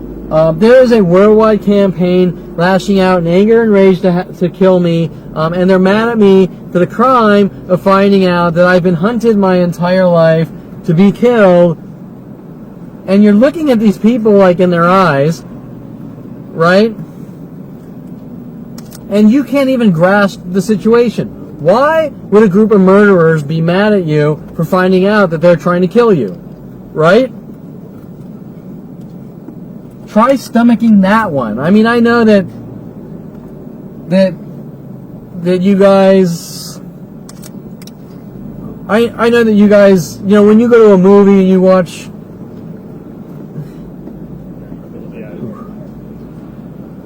when you go to a movie and you watch whatever, people being killed or explosions or whatever, that's the emotion that you're going to get when you're listening to me talk right now. But try putting yourselves in my shoes and watching and trying to comprehend the emotion of a planet full of people trying to kill you since 5 years old. And whenever you look into their eyes, they're exerting this anger and rage at me because they're trying to have me killed. Right?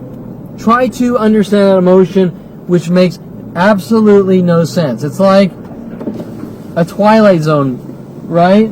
It doesn't make any sense.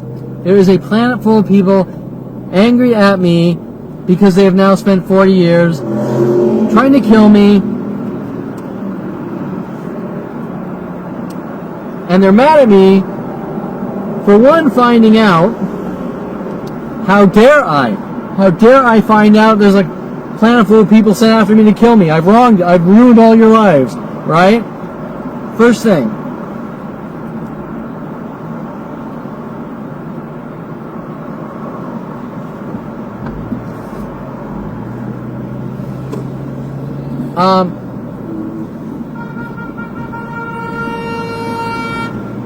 Right? You don't think that would be the weirdest thing known to man, the weirdest feeling or emotion? Worldwide campaign to kill you for the crime of finding out that they're hunting you and trying to kill you since 5 years old is beyond any level of irking to the human mind known to man. Right? And you're looking in their eyes, and they're just, all these people are beyond any level of enraged that I turned 29 and found out. Can you imagine that? Okay, try to think, try to understand the hate and the rage, right? Okay, I know I can't convey this message to you so you understand. If you want to try to explain it, but it still is a completely different situation. But if you want to try to explain it,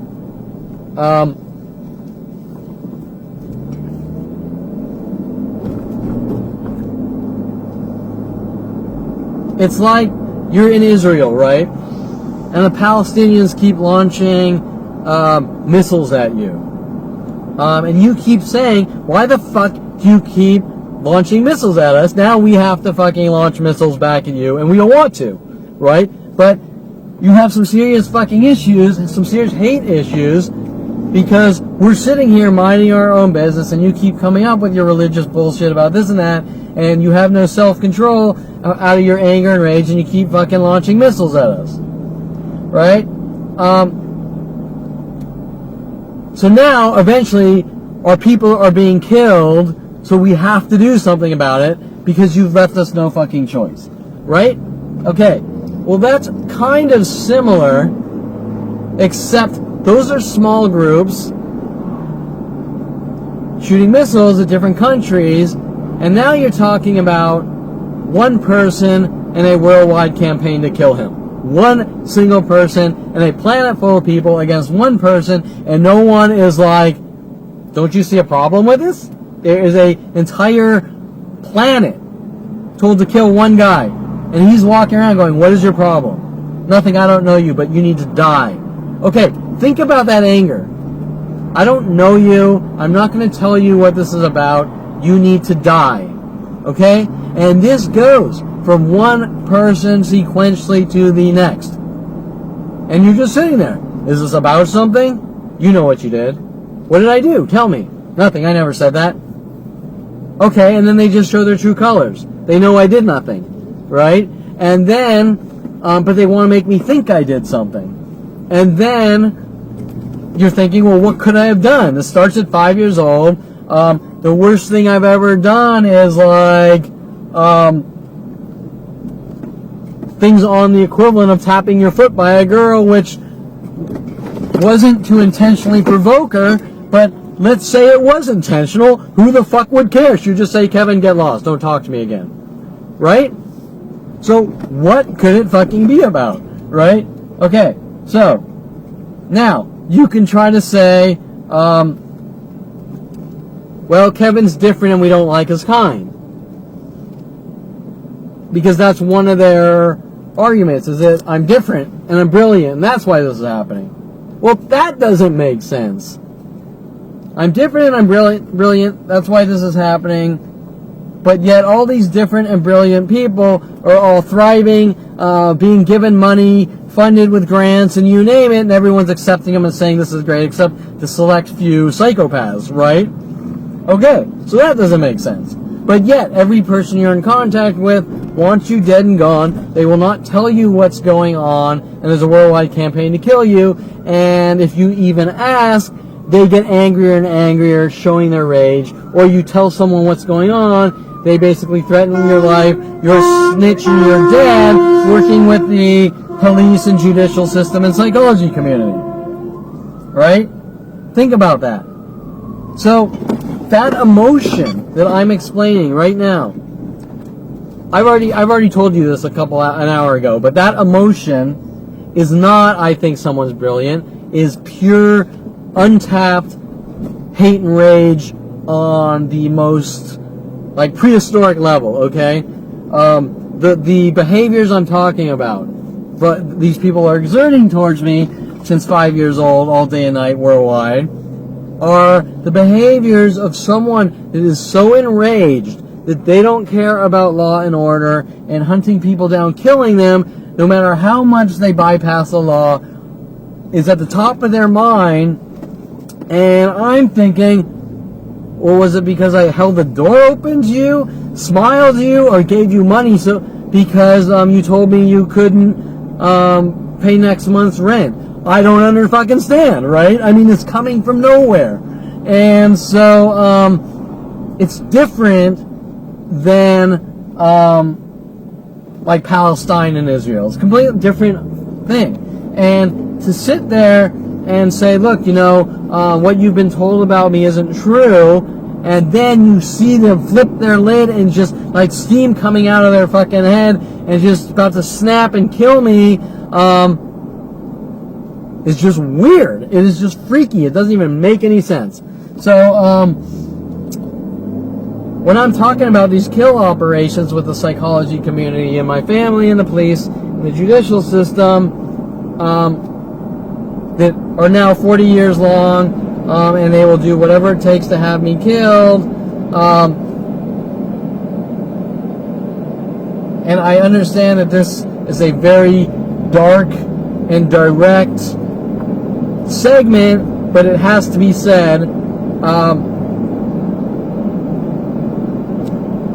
that these are disturbing things that can't be covered up, okay?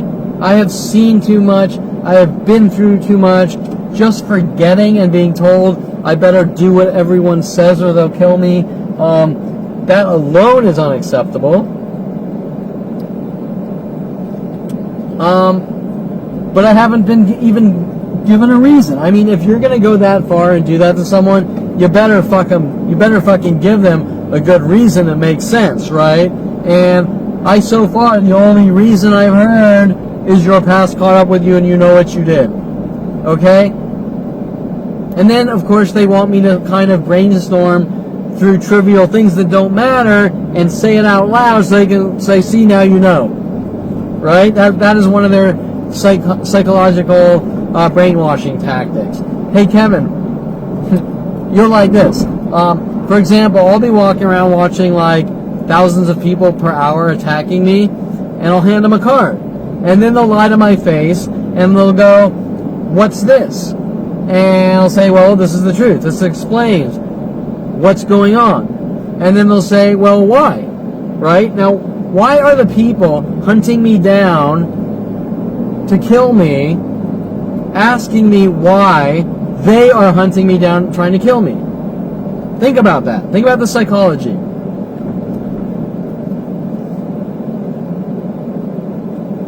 If I hunt you down and try to kill you, and then I say, why am I hunting you down, trying to kill you? I would want an answer from you, for you, to let me know why I'm stalking you. Okay? Okay, first of all, these are strangers. I've never seen these people before. So I couldn't have done anything to them. Right?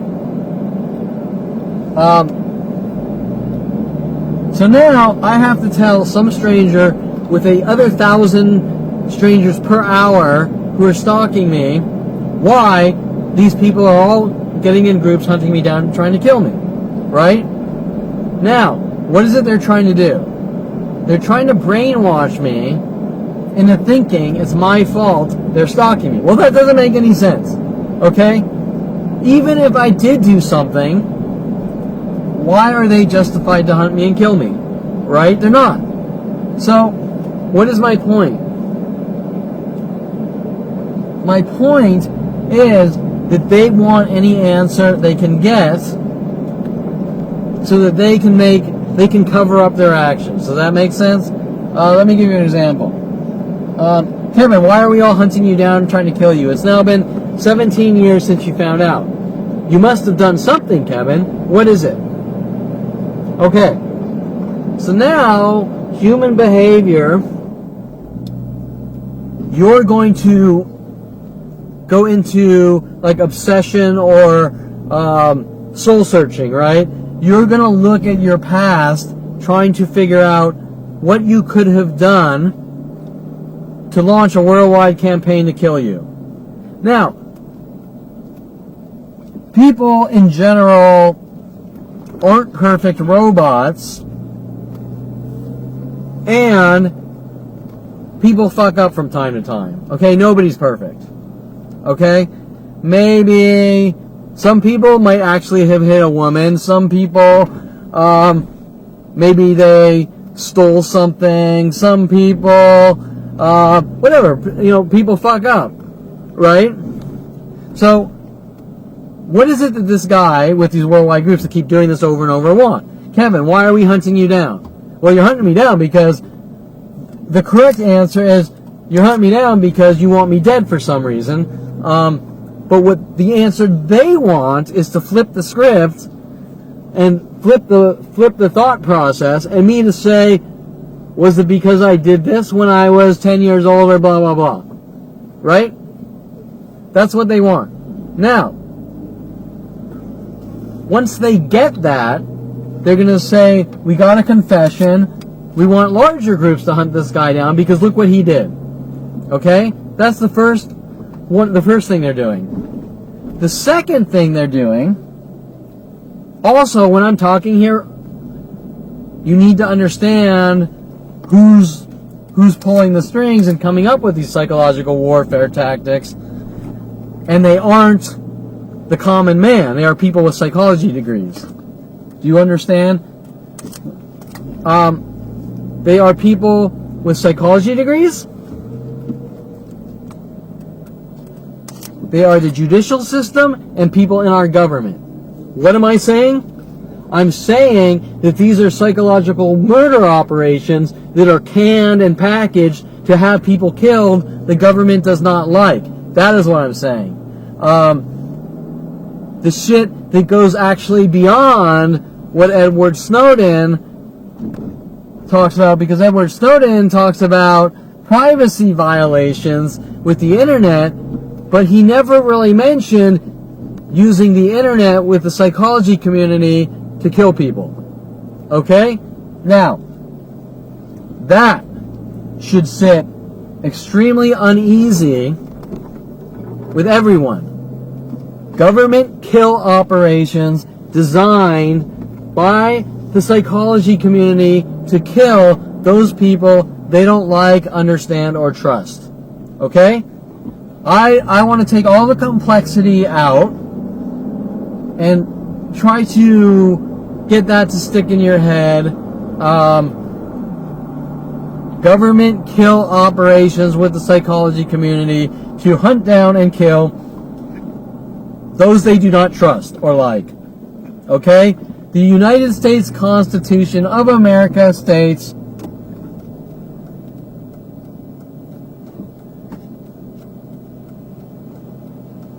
you are a free man until you commit a crime, and then the punishment must fit the crime, and you are protected by the Constitution, your privacy, no excessive force, no privacy violations, you have the First Amendment to tell anyone what's going on. All these things taken away from me at 5 years old, I do not have. Well, once again, what could I have done at 5 years old? Not breastfeed correctly. I have never been protected by the Constitution, but I have been hunted by this government and psychology community on these kill operations since I was a young child, and it's still going on. And every time I go see a psychiatrist, they try to brainwash me into thinking I'm special and this is all good for me, and I'm somehow getting something out of this because they can't put the, how do you say it? You can't put the, I don't remember this. You can't put something back in the bottle or whatever. They can't cover up their fuck up, right? It's too late. They've opened the bottle. They've destroyed my life. I'm talking. They can't put it back. You can't go backwards. This is real life here. And so, you can't put the genie back in the bottle. That's how it goes. Okay, so, hold on a sec. I gotta figure out where the hell I'm going here. Going to there.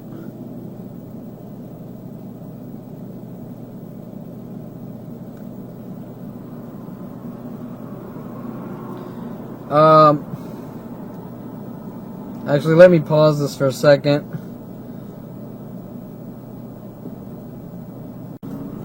Okay, so I'm sort of drawing a blank. I think I got the point across about these kill operations. But I think what I'm going to talk about now is some of the psychology behind these mass extermination operations, and that is the progression of attacks and how they operate, from subtle to more and more aggressive, starting at a young age.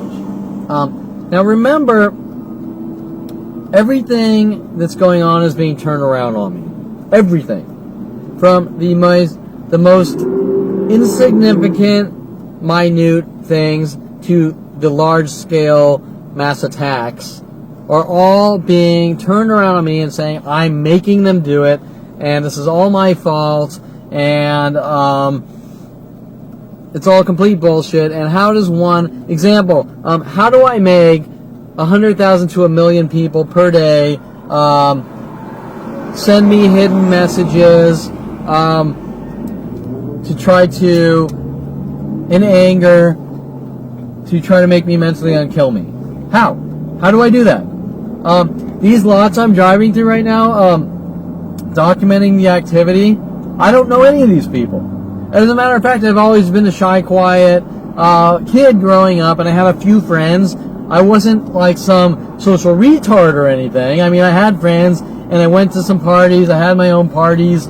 I also wasn't the most extroverted, that extroverted person that is the life of the party and has a million friends. I was more towards the middle, probably a little to the left of the middle, like he's a little quieter, but not some complete social retard, right? Had friends, even though I didn't know they were my jailers, sent after me to have me killed. So I had friends, I had a life,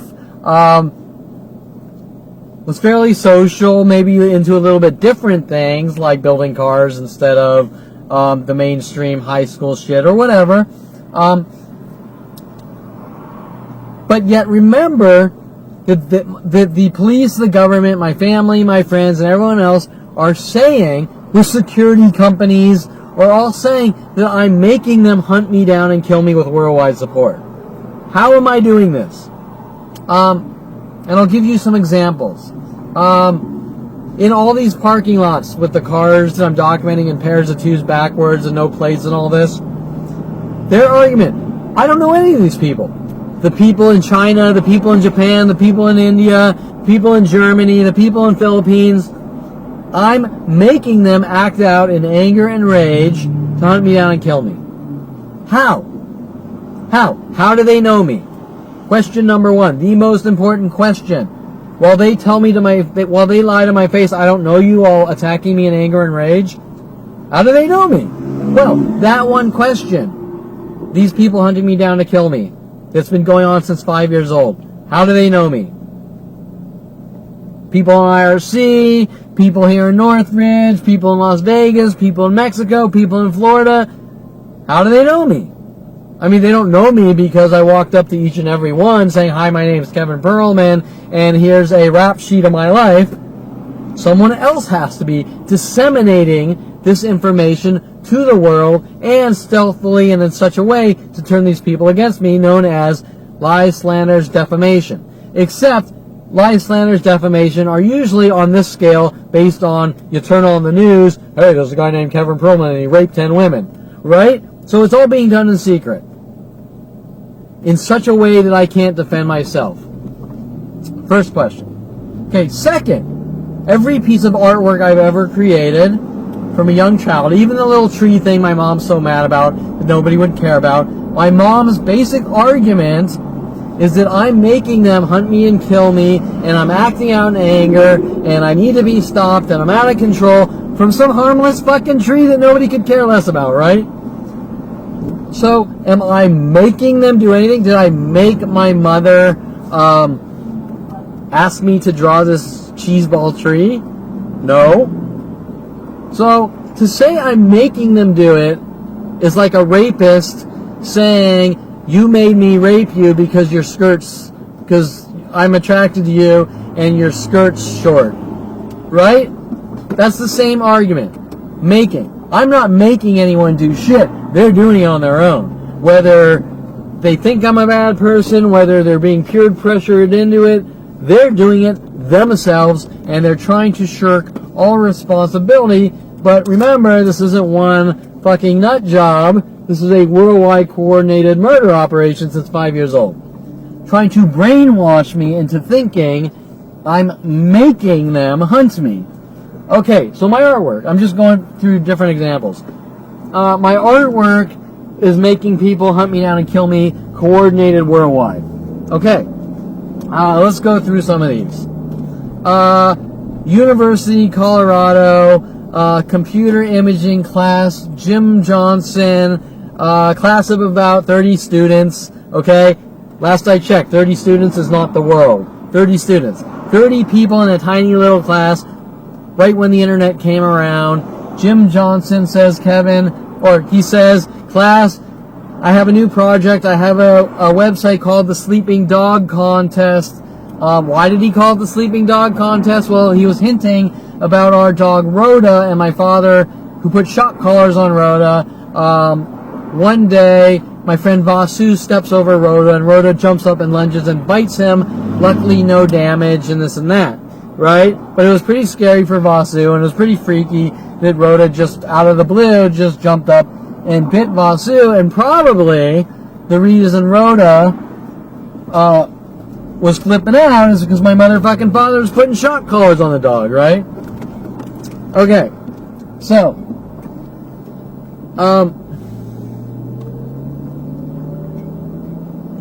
in this class, I draw a picture, or I don't draw, it's computer imaging, and I do a composite, which the world knows about, but they'll never admit it, of Mike Tyson composited with a game character from, I don't know, Mortal Kombat or something, one of the, I'm 46, so back then it was a stand-up arcade game with a, you know, those old cheeseball things before PlayStation and whatever. But,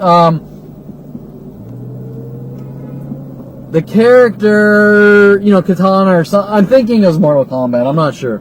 An Asian girl with a samurai, whatever.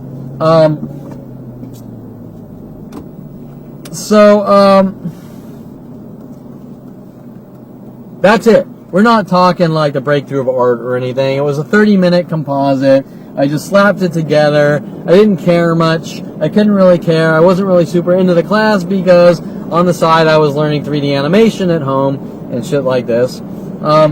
Because they couldn't afford the technology back then, because Silicon graphics machines were like, the cheap ones were $100,000, and colleges generally don't invest in many $100,000 computers unless it's a specialty college for 3D animation, and that was how it was back in the mid-90s, where they bought $1 million Silicon graphics machines in Hollywood for people to work on. So, whatever. Now here's the caveat. He wants, remember, these are all staged, premeditated operations. Jim Johnson, I almost said Jim Jones, but same thing. Jim Johnson, also, I believe his last name Johnson, he was hinting about Eric Johnson. Eric Johnson and Tom Farley egg mobbing Eric Johnson, and then them telling the world that I hate whatever. One of the lies is I hate black people. The other lie is that I egg mobbed Eric Johnson. I egg mobbed Eric Johnson when it was Tom Farley, and these frame jobs and people pinning things on me just keep happening over and over in my entire life. So when Tom Farley went out to egg mob Eric Johnson, it was actually premeditated to pin on me. Then the class, Jim Johnson, I believe that they were using his name Johnson like Eric Johnson to try to revenge me, even though it wasn't me, right? What's done to me over and over on their skull fucking campaign to try to turn me into a schizophrenic or collapse my brain or whatever. So Jim Johnson does the Sleeping Dog Contest and says, I'm going to put up a website called the Sleeping Dog Contest, and we're going to put all of our art for this project on the Sleeping Dog Contest, not realizing that the reason he was doing that is to try to create the appearance that I somehow put something on the web and now it's coming back to haunt me. Right? Does that make sense? Now, first of all, let's talk about reality. In 1994 or 5, which still applies today, if you put up a website, any retard now can put up a website and build a website in 10 minutes and get their website on the internet, right? You could put up Bilbo's Hot Dogs in 10 minutes with a domain, www.bilbohotdogs.com. Today, in 2018, in about 10 minutes, you can put up your web page, I like Bilbo's Hot Dogs, whatever, and there is a big difference between putting up a website, right? Putting up a website first,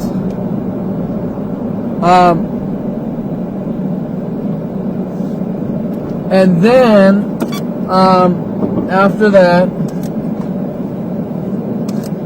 putting up a website first, and then after that, getting people to view it, okay? This is the emphasis I want to put. Getting people to view the website. Okay? If you put up Bilbo's Hot Dogs right now,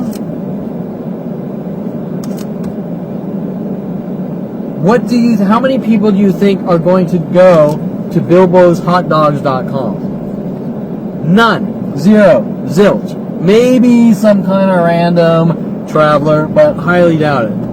Okay. So, the point I'm getting to is just because you put up a website does not mean the world sees it. Think of it this way. If you go out and you buy $1 million Ferrari, right?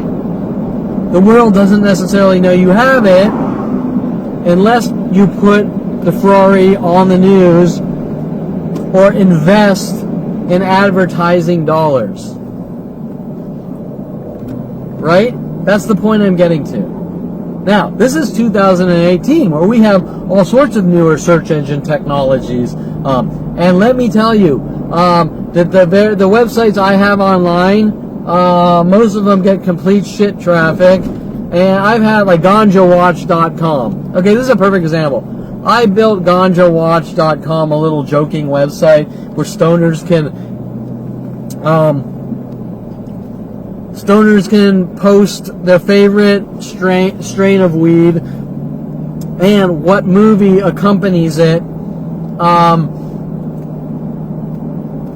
For example, I think Trainwreck weed works great with the movies Return of the Jedi.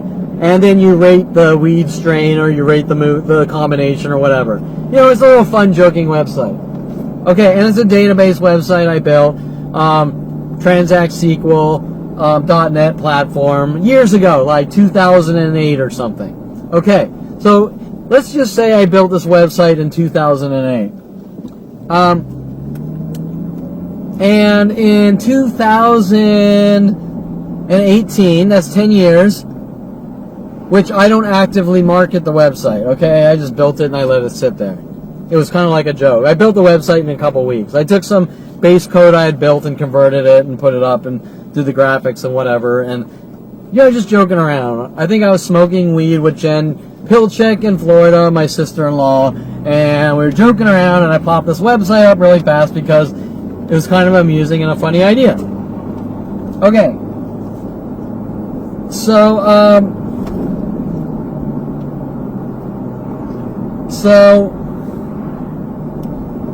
the point I'm getting at here is let's just say I've had this website on the internet for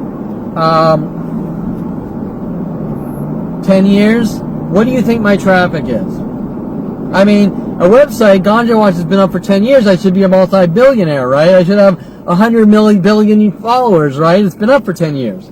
Well, but that's not reality. That's a simple-minded thought from someone who doesn't really grasp reality and doesn't take the time to understand how things work on a level that is more so to the average person because they have a thing called common sense, and we all have it.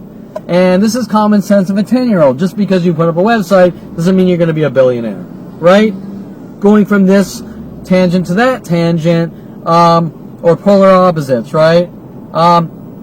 Because you're good looking doesn't mean you screw 100,000 women. Because you have a website on the internet doesn't mean you make $1 billion. Most people understand this. I get zero traffic. I mean, once in a while, a couple of strays go to it. How many people have signed up? Okay? Example, you register and you input your favorite strand of weed or whatever. How many people have signed up to this website in 10 years? Not one. Not one person has signed up to Ganja Watch. Do you know why? Because in order for that to happen, I have to invest advertising dollars. Okay? I have to get the website out to the world. Okay? And that takes a lot of time. It takes a lot of energy. It takes a lot of ambition. And it's like running a company. You have to believe in it and you have to make it happen. And it does not happen by itself. So, the point I am getting at, Jim Johnson puts up the Sleeping Dog Contest, University of Colorado. Back in 1995, when nobody even knows about the internet, people are using America Online to get on it, so it's a pain in the ass for people to even use the internet, right? Meaning that how many people would actually see the Sleeping Dog Contest, which is some cryptic schizo message about Rhoda trying to flip me out and collapse my brain. Okay? Very few. Okay. With my mother saying weird shit like everything's on the internet, it's on it forever. Well, I mean, just craziness.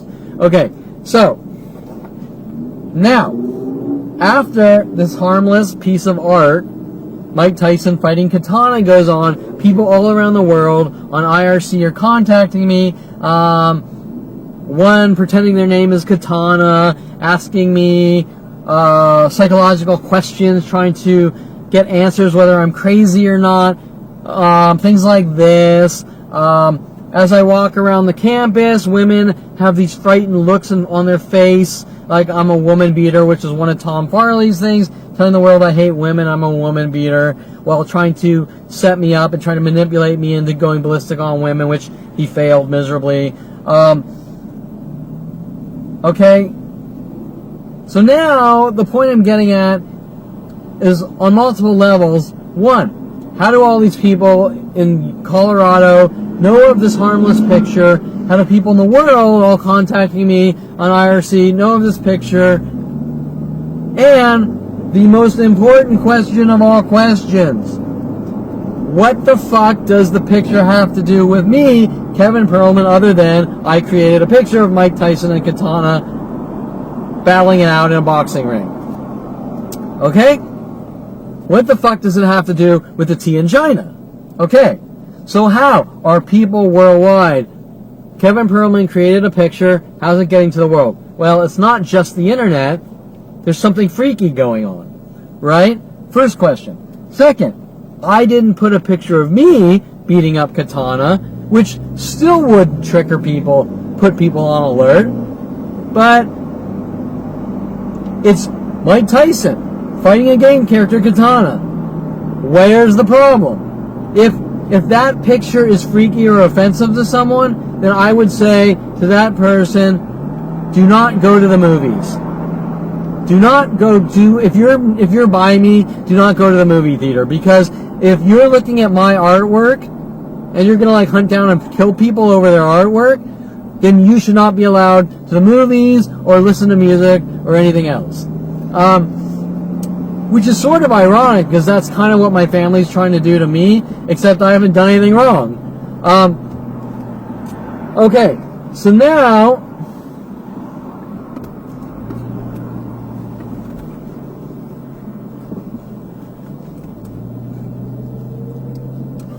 Sorry, I gotta change batteries. So my entire point was back to the original statement, which was said to me even by Allied security stalking me from place to place.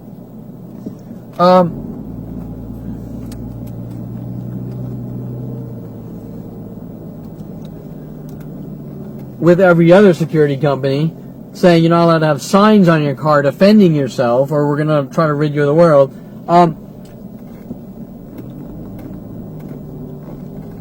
Back to the original statement. I'm making them hunt me. Right? How?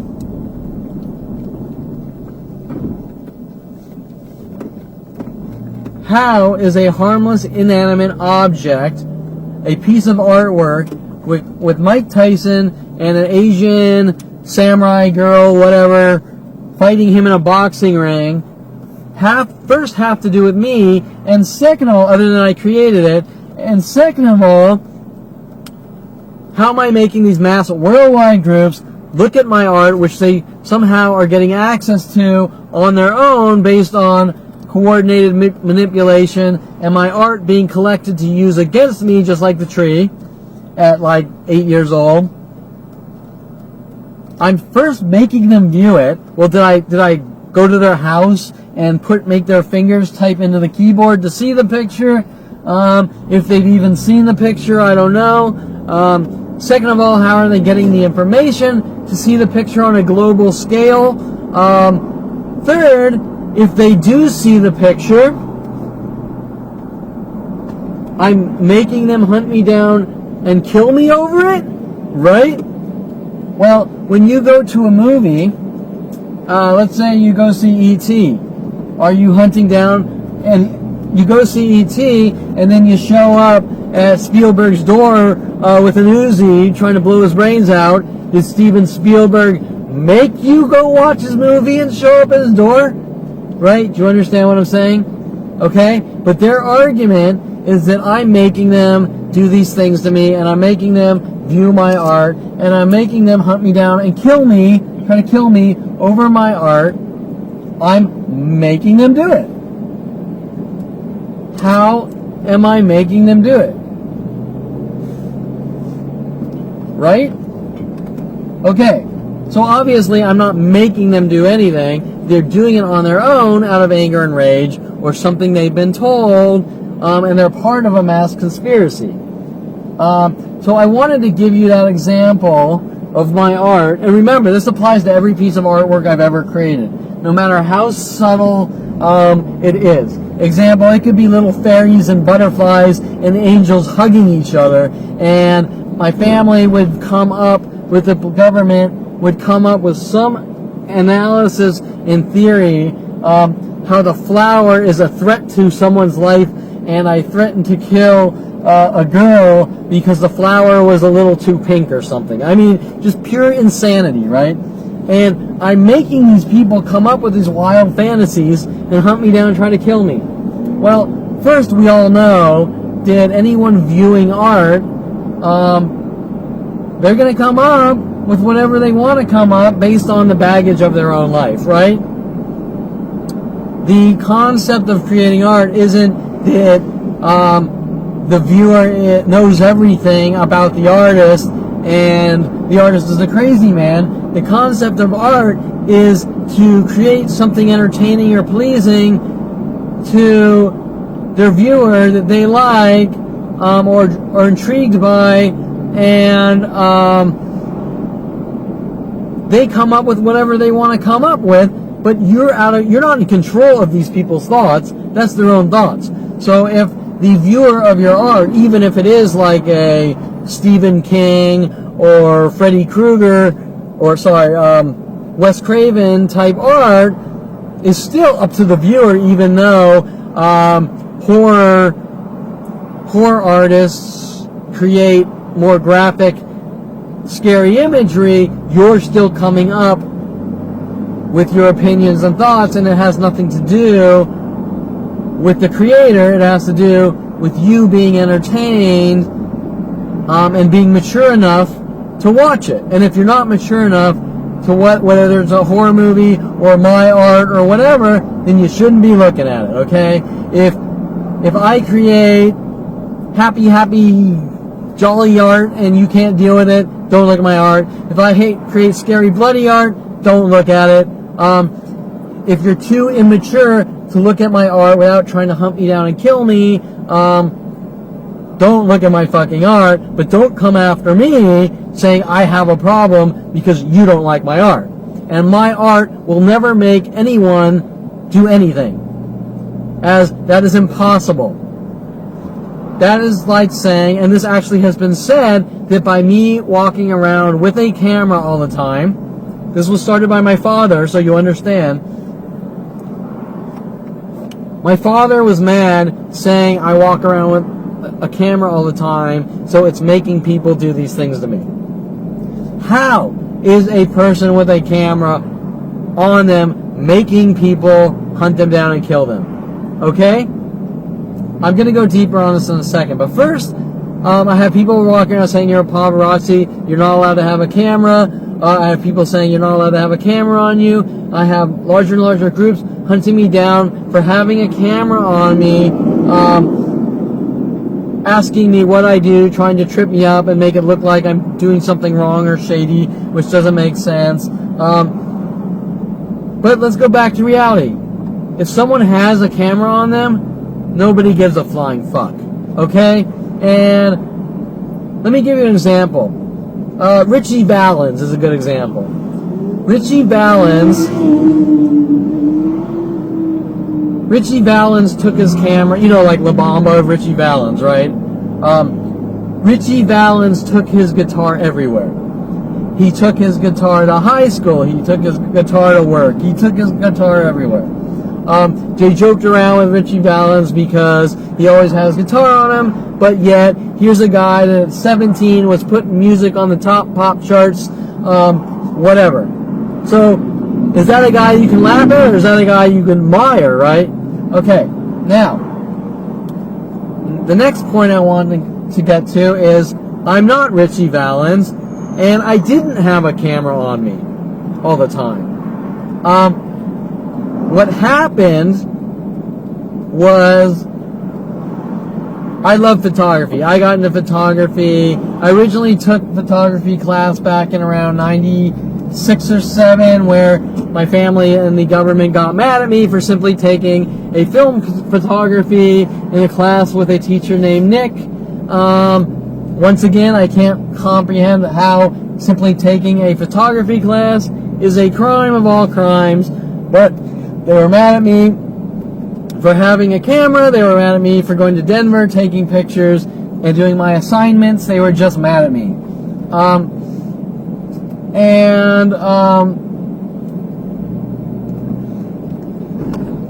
And so, without getting into the things that happened then at University of Colorado, after the shit hit the fan in the around 2000, 2001 is when around I was 29, found out that Mike Huntley and Rody Morales were sent out for me by the LAPD to remove me from society on these kill operations. You know, my life, I kind of needed to start over, and within several years of that, I started to get into back into photography. And ironically, Paul Humphrey had bought a Minolta, which was involved in these kill operations. And because I don't know if it sparked an idea like maybe I should get back into photography, which I was already doing in the past. Paul Humphrey and Mike Huntley didn't like the fact that there was a coincidence or me doing something of similarity, as if I was competing with Paul Humphrey, who I thought was a good person, annoying as fuck. I'm not gonna tell you he wasn't a really annoying fucking person, but I thought he was a good person, not a bad person, just annoying as fuck. And there's a difference between thinking someone is a good person and annoying as fuck, and It's different than not liking someone and being friends with him. I just kind of tried to tolerate his fake annoyingness to find out later on he was involved in these kill operations. And so, by him sparking an old emotion, they, like everything else, used it against me that I'm somehow competing or doing something wrong to Paul, because, like everything else, every aspect of my life is collected to use against me. Hence Mike Huntley's words, "We're using the system against you," right? They're using everything they can get to turn the world against me.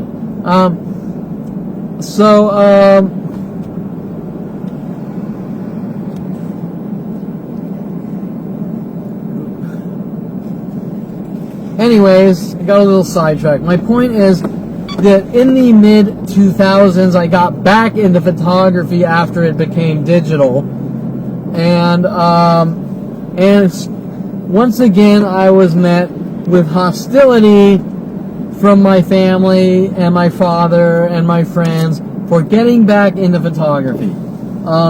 So much so that my family's playing these mind games, having their friend Susan, who's pretending to be a psychic, say I should do a photography book called Through the Eyes of a Lens, trying to send me hidden messages that I think like a camera and weird shit like this, right? Well, she's pretending to be this dorky,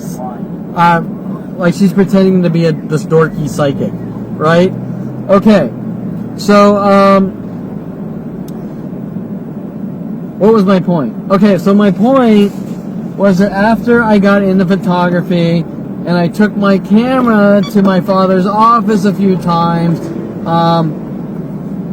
because I would do things like maybe I would buy a new lens or something and I would want to take the camera out and experiment. So what I would do is I would take the camera to the office or something, and maybe on my lunch break or something, I would walk around and take a few pictures and test out the new lens or something like that, right? So now,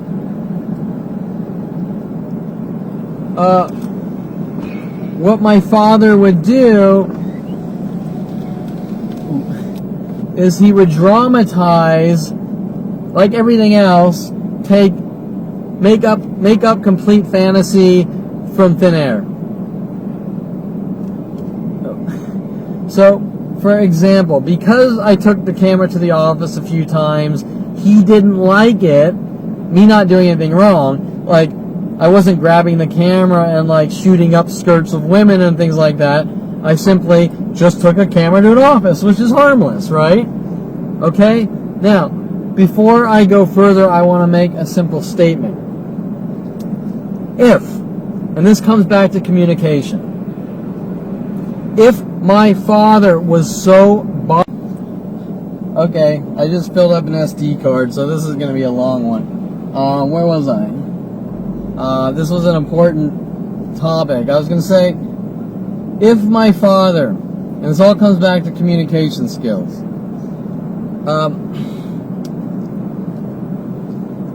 if my father had such a problem with me once in a while taking a camera to his office to screw around and learn lenses and focus on my photography and this and that, right?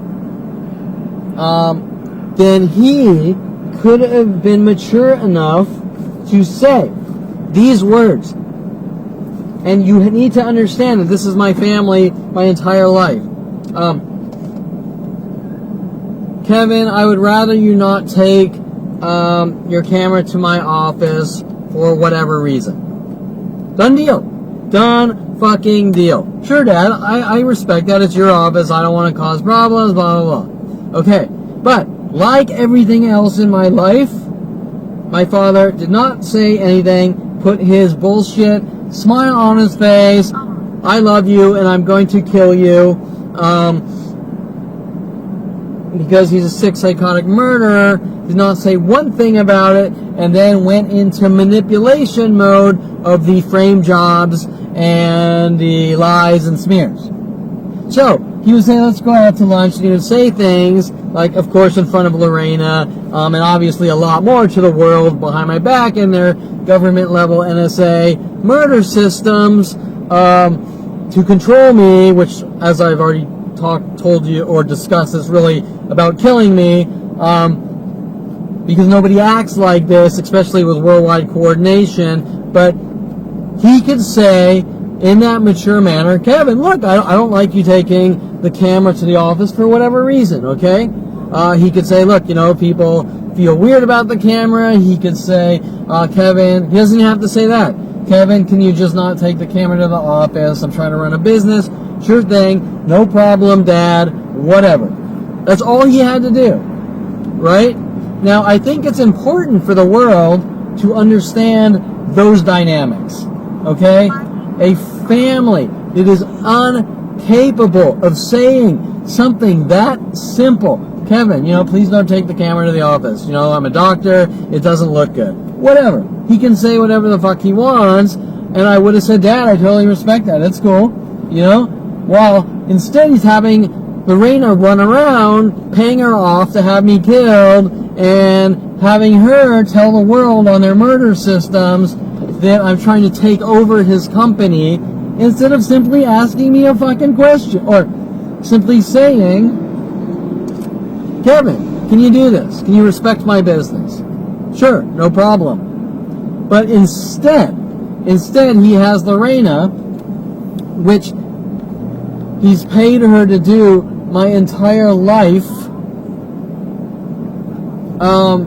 tell the world I'm trying to take over the company, I'm killing people, I'm a thief, I'm a car thief, I'm a pedophile, blah, blah, to dictate my life,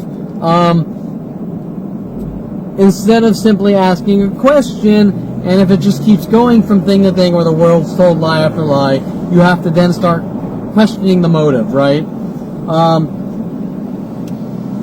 Okay, so obviously my father is more than capable of asking his son, can you not take your camera to the office or not bring it in the office? And the reason he's intentionally not asking me is because he has ulterior motives to smear my name and remove me from society on their kill operations.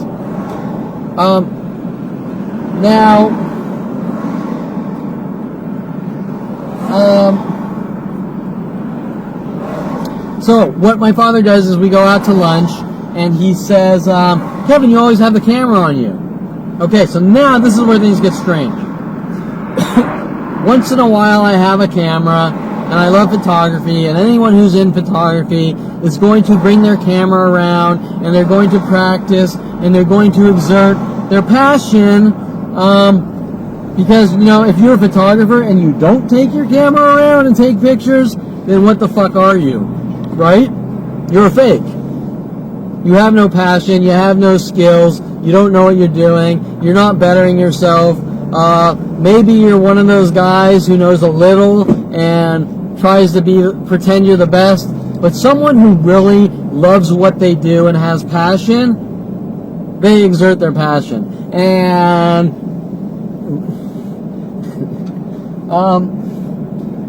even if you're a fucking porn star and your passion is fucking, you're gonna fuck a lot of guys in between making movies, okay? And I'm just saying, I'm using that as an example because I meet a lot of these women who play this black and white personality bullshit with me, whether they're porn stars, whether they're models, whether they're devout Christians who go to church every fucking Sunday. They all play the same bullshit game with this fake black and white. Everything is either this way or that way. And so I'm using porn stars because I was run out of the adult industry building adult web systems with this fake black and white personality. I was run out of the studio photography industry with my father, Lorraine Escobar, Mike Huntley, Aubrey Fisher, working with Tom Farley and the police to stop me from getting in the photography career, with this black and white bullshit personality, that there is no gray in life and there is no middle ground in life.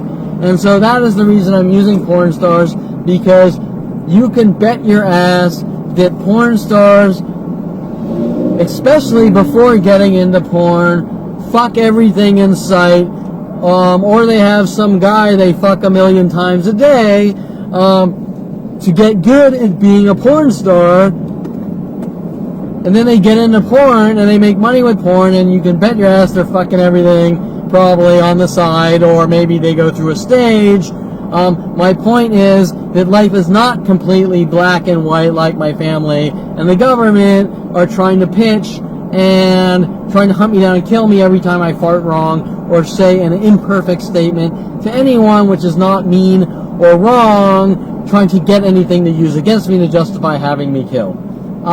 So, at this point, my father starts working on the OCD angle.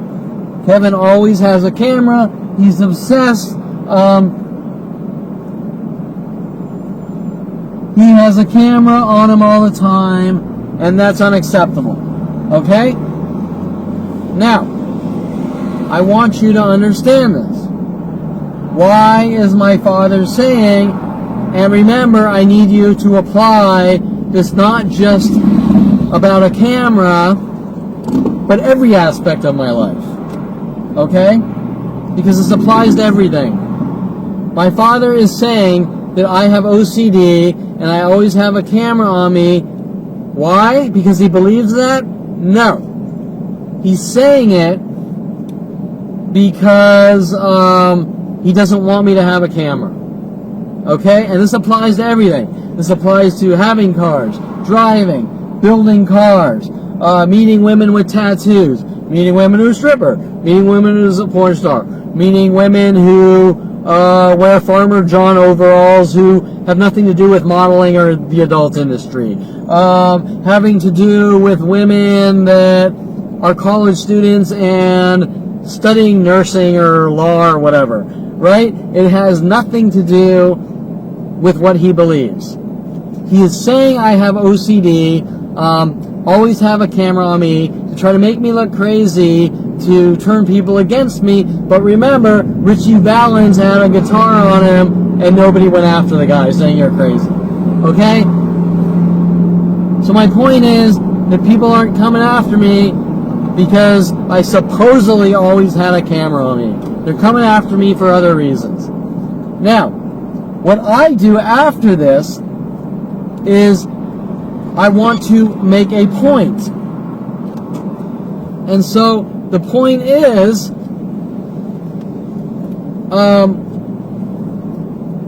I'm allowed to have a fucking camera on me, whether it's once a month or a million times per day.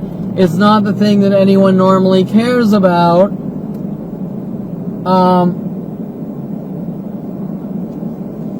So I bring the camera on me more and more to make a point. It shouldn't matter whether whether I have the camera on me or not, or have it on me 100% of the day. It should not matter, right? And so I sort of want to expose what's going on. I'm doing it for multiple reasons back then. One is to make a statement. I'm allowed to have the camera on me and nobody should care.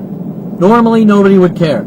And by me having the camera on me and more people showing up, hunting me down, trying to kill me in the name of you have a camera on you all the time is not normal human behavior. Right? So, at that point, I decided to have the camera on me more and more. And their reaction was very predictable, like everything else they were doing to me. The endless crime spree of lies. Well, Kevin has a camera, so he must be videoing me, and we're going to hunt him down and kill him. Kevin has a camera on him, so he's a paparazzi, and he needs to be hunted and killed. Kevin has a camera on him, and he's trying to look like a famous photographer, so he needs to be hunted and killed. Okay? Do you think that people really think that way normally? They don't. Whether you have a camera on you all the time or not, they do not think that way, unless they're a fucking complete unstable nut job. And if they're an unstable nut job, they're just going to pull out a freaking hatchet and start trying to chop your head off or something. And you're going to call the cops and put them in jail, right? Because they won't leave you alone. Whatever. Now, then they're going to say, here it comes everyone. He's making us hunt him down and kill him because he has a camera on him all the time. Hello? Did I just miss something here in life? You don't like me having a camera on myself all the time, so I'm making you hunt me down and kill me. Now, I want to add one thing. This is very important. When I brought the camera everywhere I went, it just hung on my shoulder. I didn't use it. Right? Because I knew what they were doing. So, I just want you to understand. And this is about 10 years ago or something.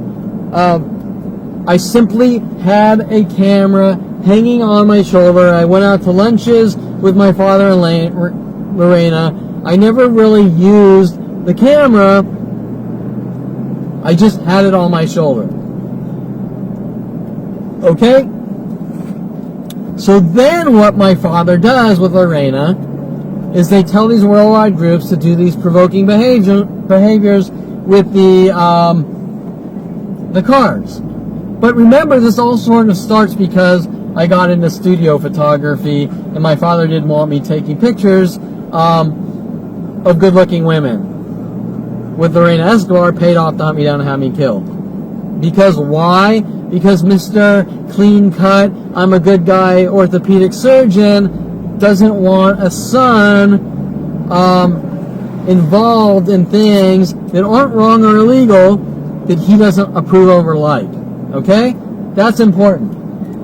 The father wants to look like a good guy, he wants to look credible, and he has a son, and the son's running around doing things that aren't wrong but he doesn't approve of because the son's different than him. Right? Now, somewhere in my father's psychotic murdering mind, he's putting the pieces together that if his son goes out and does studio photography with good-looking women, it's somehow going to destroy his career in life, and that is not the case. That is complete paranoia. Hence, why he's a paranoid psychotic. Okay? He's coming up with fantasies in his head, and then he's hunting me down trying to kill me before anything ever happens to his life. Right? Okay. So, that is his reasoning. Now,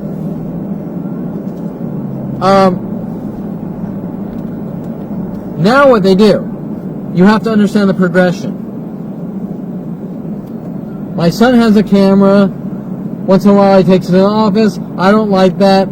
I can simply ask him not to, but I won't. I'm going to instead tell everyone he's a crazy person with OCD who's a danger to himself or others. Right? Okay. So,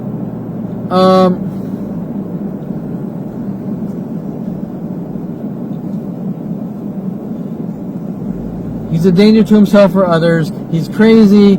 He has OCD because he always has a camera on him. He needs to be stopped. I need to intervene. Blah, blah, blah. And he's doing it. Why? Because does he actually have concern about my health? Of course not. Okay. So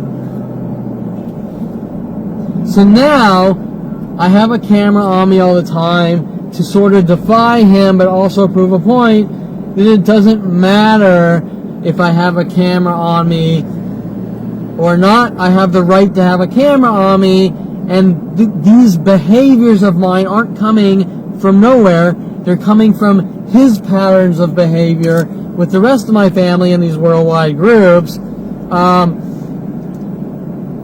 That you can't get into photography, you can't date women, you can't do this, you can't do that. It never stops, right? It does not stop. You can't play pool. You can't go to coffee shops. You can't get into photography. Okay, Well, enough is enough, right? Do you understand what I'm saying? Oh, you can't go to the gym. I'm by a gym. I'm by one of the gyms that has told me I'm not allowed to go to the gyms. So I'm also not allowed to go to gyms and be healthy. And working with my stepfather Arnold, they were mad at me for joining the gym, saying that you have OCD for going to the gym 4 times a week. Well, most of those people go to the gym 7 times a week, and they're extremely buff and shit.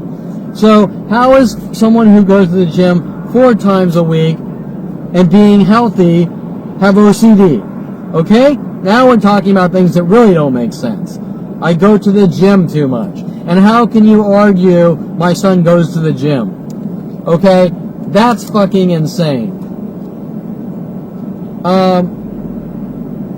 So you have to understand what's being done to me and where I'm coming from. If I'm not allowed to go to the gym, I'm not allowed to go to restaurants, and I'm not allowed to have a camera and practice photography, I'm not allowed to play pool, I'm not allowed to date any woman unless she's forced on me. Enough is a fucking enough, right? Okay, so at this point, you can call it whatever you want. You can call it acting out. You can call it exposing a situation. You can call it defying a demented fucking nutjob father who tells you that you're not allowed to do anything but die. I don't care what you call it. The situation being done to me is unacceptable, and that is what people should be saying. Okay, so now, because I have defied my father, who has not directly said one thing about anything to me, directly, like, Kevin, I don't want you taking the camera to the office, which I would have respected, although I would not respect, Kevin, you're not allowed to get into photography, or Kevin, you're not allowed to get into studio photography, or Kevin, you're not allowed to go to coffee shops, or Kevin, you're not allowed to play pool, or Kevin, you're not allowed to go to gyms. I would not respect that, but I would respect his office. Please don't take your camera to the office. I would totally respect that, because that doesn't violate my boundaries. It has to do with his boundaries, right? And when my family's telling the world I have boundary issues, they're full of shit. They have boundary issues. So, my point is that there's a reason my father isn't verbally stating these things to me, and the reason is because it's not about me doing anything wrong. It's about him trying to dictate my life, but for the bigger picture to drive me crazy and kill me. Now, this is the point where people start showing up in larger groups with cars and patterns and twos and all these crazy phenomenons that don't happen directed at me. Why? Why is he doing it? Well, he's doing it because he wants me to take pictures of things that look out of the norm, right? But you can't not take pictures because there's larger and larger groups stalking you, trying to kill you, right? So if you're sitting there living your life and stranger after stranger shows up trying to make you mentally ill or kill you, common sense or human behavior dictates what? That you're going to document being hunted and killed, correct? And he knows this. But because he has NSA, FBI, and government networks, which is unheard of, he's going to do what he's going to do because he has the power to do it. Does that make sense? So, while he has the power to hunt me and kill me, people are all helping him. And I can't explain that. Because if I walked up to you and said, I don't want my son getting into photography and he has OCD,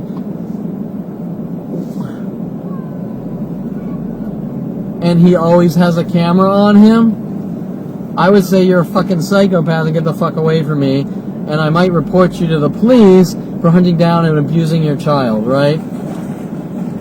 That's what I would say. I wouldn't, oh, hey, my son has a camera and he has OCD and he's taking pictures, so follow him around and try to make him mentally ill, set him up and lock him in jail and mental institutions and kill him. I can't imagine anyone going with that, but they are.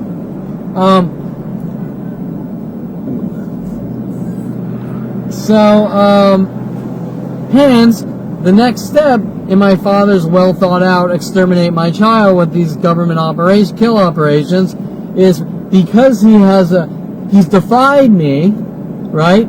He's defied his father, so now we have to ramp up these worldwide attacks to hunt him down and kill him. Right? So now I'm taking pictures of these stalking operations to kill me. Why is he doing it? He's doing it to say, look, my son's crazy and has OCD. Well, there's a progression here, right?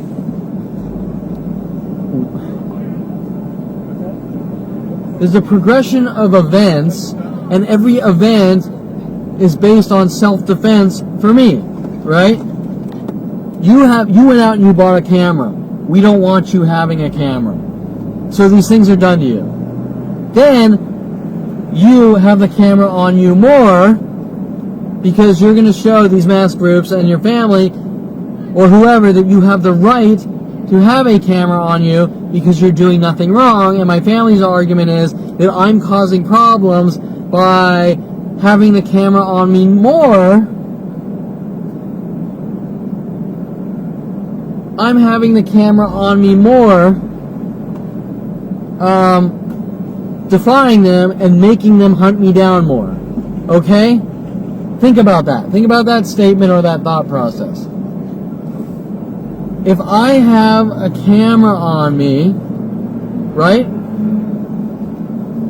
If I have a camera on me, and you don't want me having a camera on me, and you have people stalking me, and I have a camera on me more, I'm not making anyone do anything. I have the right to have a camera on me 1 minute a month or 24/7, all day and night, 24/7, and it's none of their fucking business, right? I'm not making them do anything. They're doing it to themselves and they're doing it to me, right? Does that make sense? The argument, you're making me hunt you down and kill you because you're doing something I don't want you to do, isn't an argument. And that is why the argument isn't said. Because I've done nothing wrong. I went out and I bought a camera and my father and family didn't like it and the police and government didn't like it.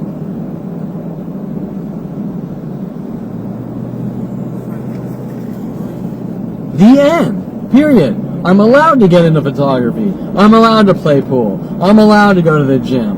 I'm allowed to date hot chicks with big, huge silicone titties or whatever. I'm allowed to fucking date girls who fucking hang out in churches all fucking day and night. I'm allowed to do whatever the fuck I want, provided it's legal. Right?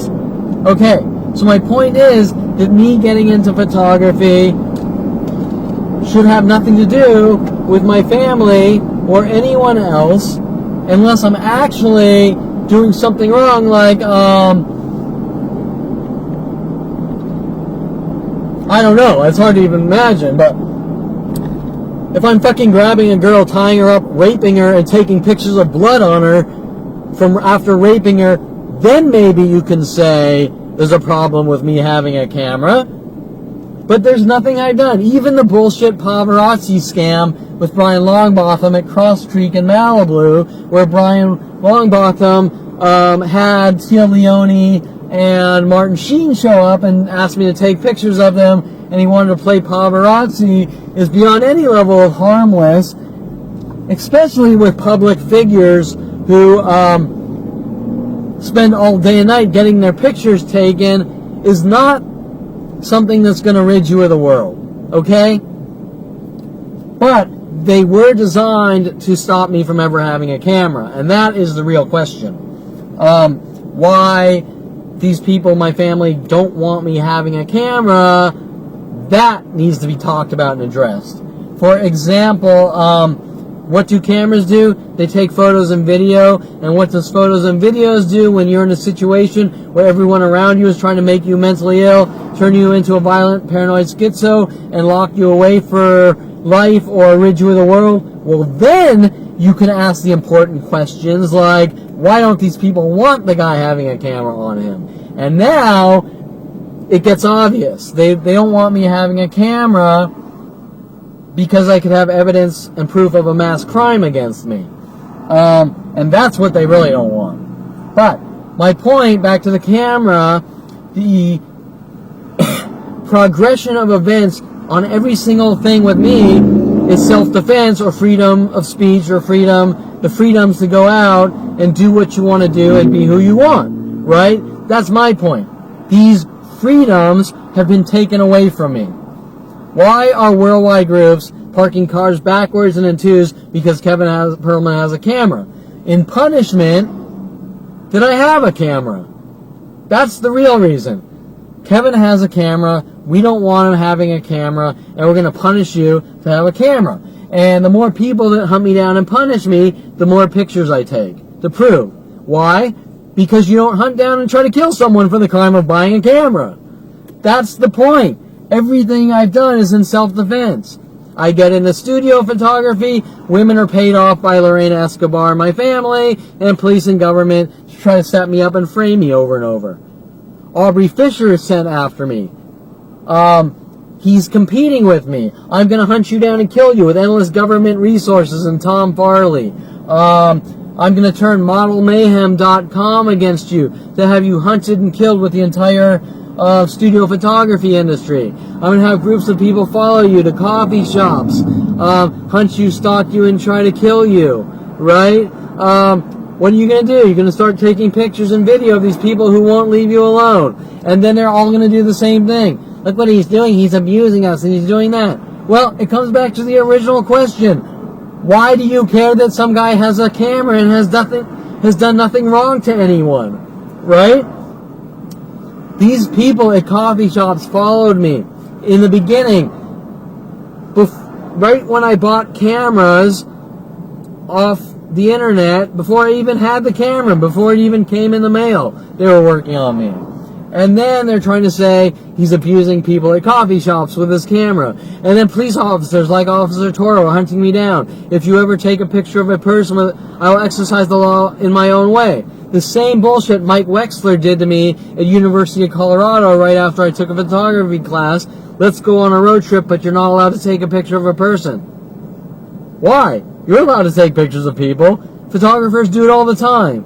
People do it all the time who aren't photographers. Why would I not be able to take a picture of a person? Because maybe one might show up stalking me in these mass worldwide groups? That's really the reason. But my point is the progression. Kevin buys a camera. People come after him. Kevin takes the camera to his father's office. Does nothing wrong. My father starts making it look like OCD. Then he can't get what he wants. Kevin still has a camera, even though he's saying it's OCD, which Arnold was doing with the gyms, my stepfather. Then it goes from the cry wolf tactic. Kevin did this to me. Kevin did that to me.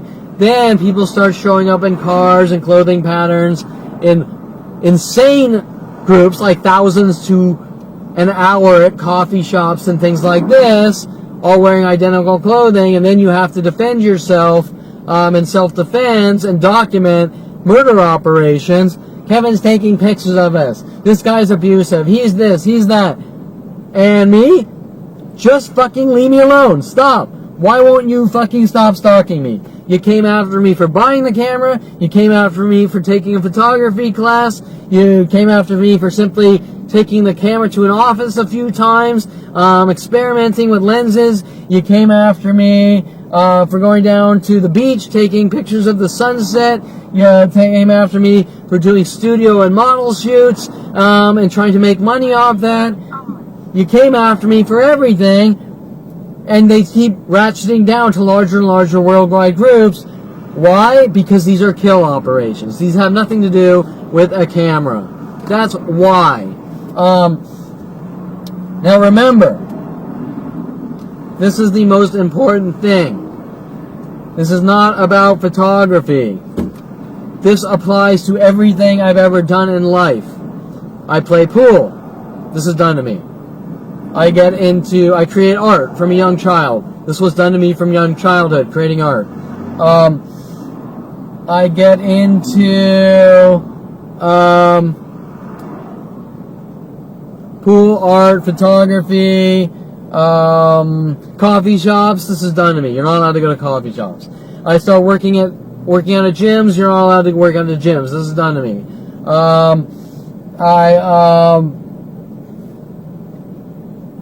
Sorry, I'm drawing a blank, but it applies to everything. Sitting in a park. You're not allowed to go to a park and sit on a bench. This is done to me. Has nothing to do with cameras or photos. What else? Actually, I need to plug in GPS coordinates.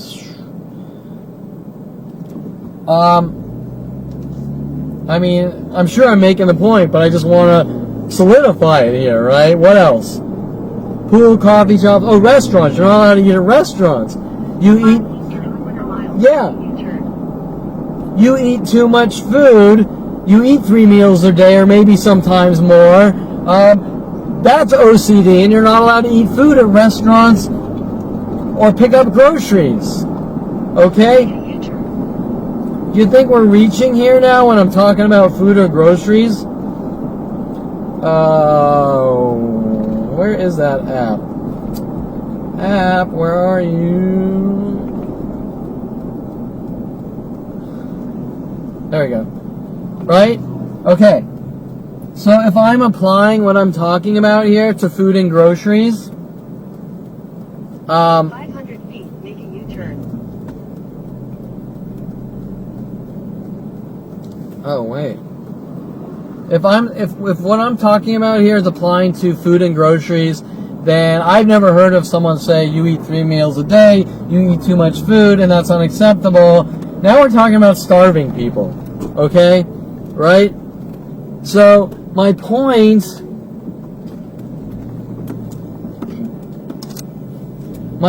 is that once we jump from things like you have OCD and you always have your camera on you to you're not allowed to eat food. Okay, well, last I checked, that a human being needs to do a couple of things to stay living. One of those is breathe, and the other is eat food. And if I tell you that you're crazy and you're no longer allowed to eat food, what am I really telling you? I'm telling you that I'm going to hunt you down and kill you, and I'm going to do it by stopping you from eating food, right?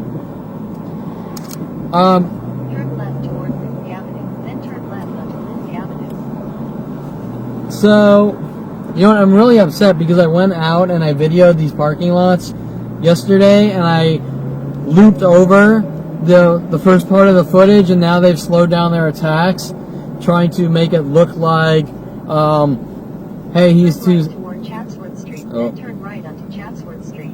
They're trying to work on the, they're toning down their attacks, which they're probably trying to work on the he's too sensitive thing.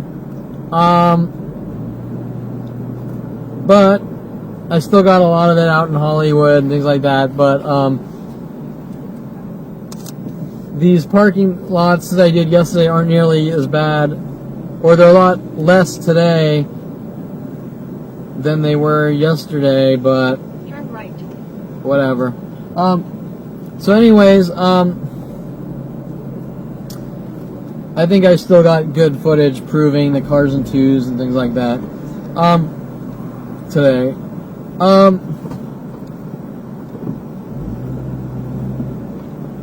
Okay, so my point is, now we're talking about food, and no one tells you can't eat food, right?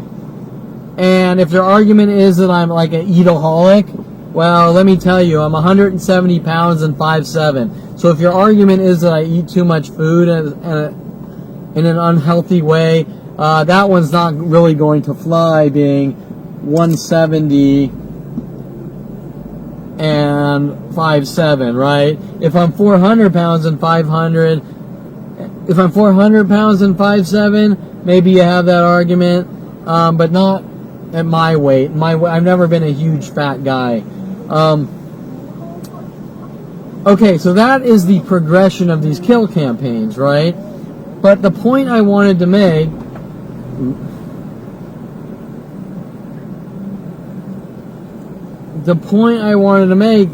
in that long, drawn-out conversation, which needs to be specific, is that their reasoning behind their madness is to constantly ratchet down and then turn each and everything around on me, right? Kevin bought a camera. He's a horrible monster and a public nuisance, so he can't have a camera. But Kevin, me, has not done anything wrong. So why would I, if I haven't done anything wrong, and on such a huge level that involves like people dying and things like this, why would I not be allowed to have a camera, right? And then, because I prove a point that I'm allowed to have a camera, they ramp up their attacks with worldwide support. Will you do what we say or we kill you? And then, because they say, you do what we say or we kill you, I'm forced to take pictures of being hunted and killed, right? Doesn't this define the self-fulfilling prophecy which has been done to me since 5 years old, right? Isn't it a self-fulfilling prophecy to say, I don't want you to have a camera, so I'm going to send people after you to kill you? Well, now you have the camera more because you're sending people after me to have me killed, and because these people aren't going to stop hunting me down to kill me, I need to get proof of the crimes, right? Isn't that a self-fulfilling prophecy? Now, what would have changed the situation? Okay, now we have police officers. I'm expanding on this. Now we have police officers threatening my life and hunting me down to kill me with the government, NSA, FBI, because I have proof of their crimes to hunt me and kill me, right? Well, isn't the correct decision, I have Officer Toro, if you ever take a picture of a person, I will exercise the law in my own way. I have Dincy, the police, threatening me, we're watching you on video. I wasn't even taking pictures of them, I was taking pictures of a fire truck at a fire or something.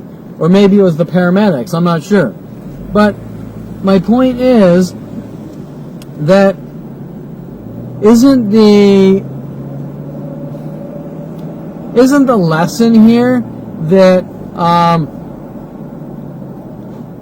if you don't want to go to jail for things like murder, don't try to kill people, right? Don't tell the guy you're hunting down trying to kill is a bad guy because he's out trying to live his life, and you're riling up larger and larger murder campaigns to kill him.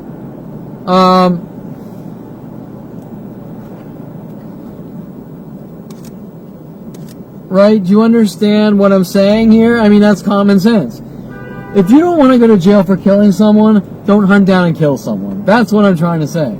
And if your murder operations involve trying to dictate people's lives, I don't want you having a camera, we're going to hunt you down and kill you. That's escalating the situation, right?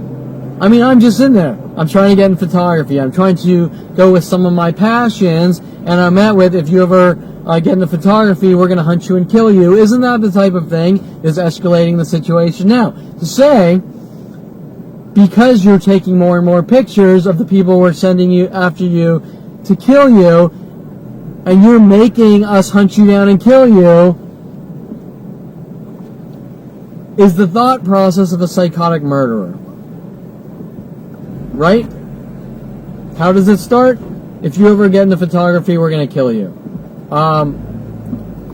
And then it escalates, or then their thought process is, because you defied us and got into photography, you're making us hunt you down and kill you.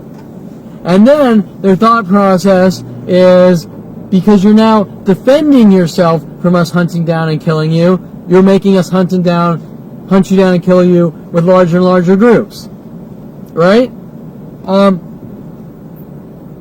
This isn't one person. This isn't one psychotic murderer. This is a planet full of people. Okay. Now, remember my father's statement to me with Mike Huntley. You're not allowed to defend yourself. Well, let me tell you, if you're sitting there trying to live your life and you see 1,000 people a day hunting you down, trying to kill you, saying you got into studio photography and we don't like that, and you're making us kill you for doing what we don't want you doing, how am I making them do anything? I have the right to get into photography or anything else, and that's not up to them, right? But the most important part of this entire thing isn't that my father doesn't want me getting into photography, that it jumps from thing to thing. You eat food, you committed a crime. You got into photography, you committed a crime. You dated a girl with tattoos, you committed a crime. You're never allowed to date anyone again. You played pool, you committed a crime. You're making us kill you. You're doing this. It's not one thing. It's thing after thing after thing after thing since 5 years old. Why? Because they are kill operations. Right? What they're saying is anything you do, we're going to torture you to death. Why are they going to torture me to death? Well, they're going to spew out some justification that doesn't make sense. Because you did this. Because you did that. Well, but those aren't justifiable reasons. Example. You go to a coffee shop, 1,000 people show up in clothing colors to try to make you mentally ill. People show up with cars with no plates and twos. People show up parking cars and plates back in pairs backwards. The same things I'm taking pictures of right now, documenting, which now they're trying to wane their attacks because they don't want proof of these attacks, right? And then they say, well, you took a picture of a person at a coffee shop, therefore you shouldn't have a camera and you shouldn't be into photography because you took a picture of a person at a coffee shop with death threats from Officer Toro. If you ever take a picture of a person, I will exercise the law in my own way, as if this is really about a lady in a coffee shop that I took a picture of, right? This lady is a part of 100,000 people a day trying to have me killed, and it sure as shit is not about photography, okay? If they weren't hunting me down to kill me, trying to make me look crazy, trying to make me look like a violent paranoid schizo, which, like I said, also applies to things like eating food is also a big no-no in my life, then I wouldn't be forced in self-defense to defend myself in this passive, exposing manner. I would be off living my fucking life. And that is why they have taken away my First Amendment and all constitutional rights at 5 years old, is because they don't want me speaking about these kill operations. Okay? They don't want the important, complex questions being asked, like, why is this really happening? And let's talk about specifics.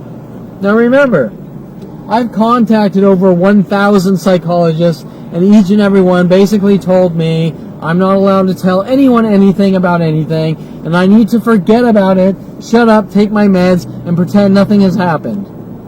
Why is that? That is unheard of. Why can't these things be discussed in mature ways?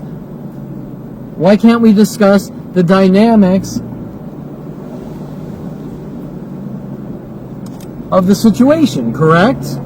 Why can't that be discussed?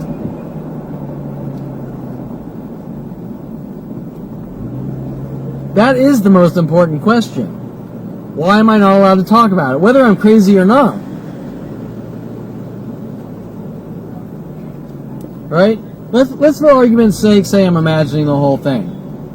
I'm a paranoid schizo. Hell, I'm even a violent paranoid schizo. But let's say I'm imagining the entire situation, right?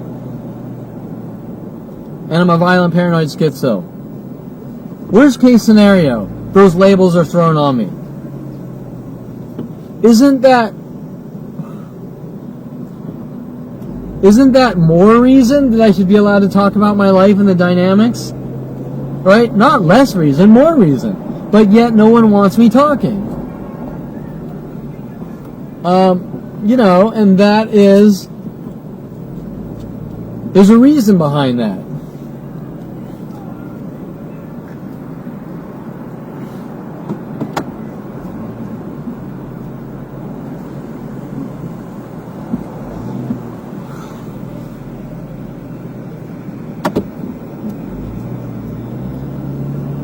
The reason is obvious, based on common sense. The reason I'm not allowed to talk about to psychologists or psychiatrists or anyone in the psychology community about what's being done to my life is because they are involved in murder operations like you would put down a dog. That is the reason. And they don't want the types of things I'm talking about exposed. But they need to be exposed. Because who's next?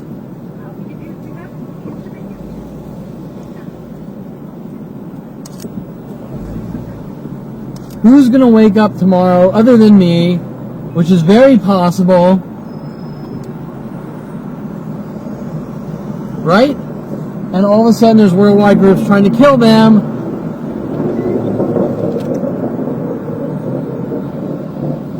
With the government on these kill operations with psychological warfare,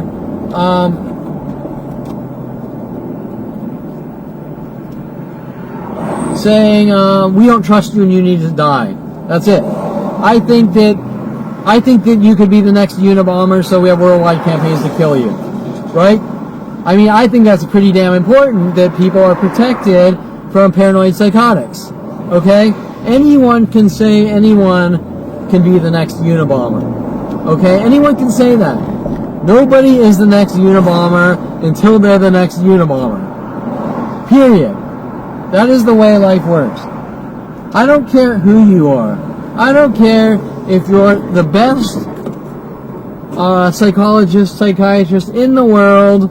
You are not going to know if someone is a Unabomber until they are a Unabomber. Or you're a lunatic like my mother who thinks she's got supernatural psychic powers from her tree drawing skills. You are not going to be able to know anything about anything until it happens, and that is just the way it is. And that's kind of like the whole NRA Second Amendment thing, which I'm not really big into guns, but ironically, my family has used the whole gun tactic on me my entire life, trying to say I've stolen my father's gun. They put the bullet hole in my father's 300E Mercedes. I couldn't really care less about guns, except my father uses things like knives and guns to make it look like I'm a horrible person to try to kill me and rid me of the world. I do, however, support the NRA and Second Amendment for the very same reason. Something bad happens like Columbine, and you got the real lunatics running around. You can call them paranoia lunatics, right? Paranoid psychotics. Something happens like Columbine and there's a school shooting and everyone fucking freaks out and we need to get rid of guns and blah, blah, blah, blah, blah. Well, the reality of the situation is the gun isn't killing people. The person flipped out and snapped and they grabbed the gun and they went and started blowing away people, and nothing's going to change that. Okay? Nothing. Example. Let's say we admonish the Second Amendment and no one's allowed to own a gun. Well, this guy that snapped, he's going to get a gun anyways. And he's going to start blowing people away. Why? Because he snapped.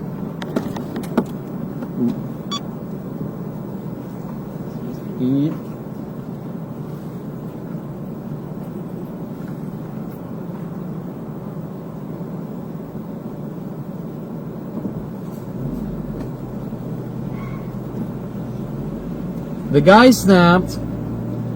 He's going for a gun, and let me tell you, just because you stop legalization of firearms is not going to stop illegal gun sales. Just like before marijuana was legalized, you could get it for the last 100 years or whatever, 50 years. In college, everyone I knew smoked weed. Everyone I knew popped acid. Everyone I knew did shrooms. Before in the 70s, they did Valiums, uppers and downers, all illegal. Coke, crack, nothing has stopped that. It's all obtainable.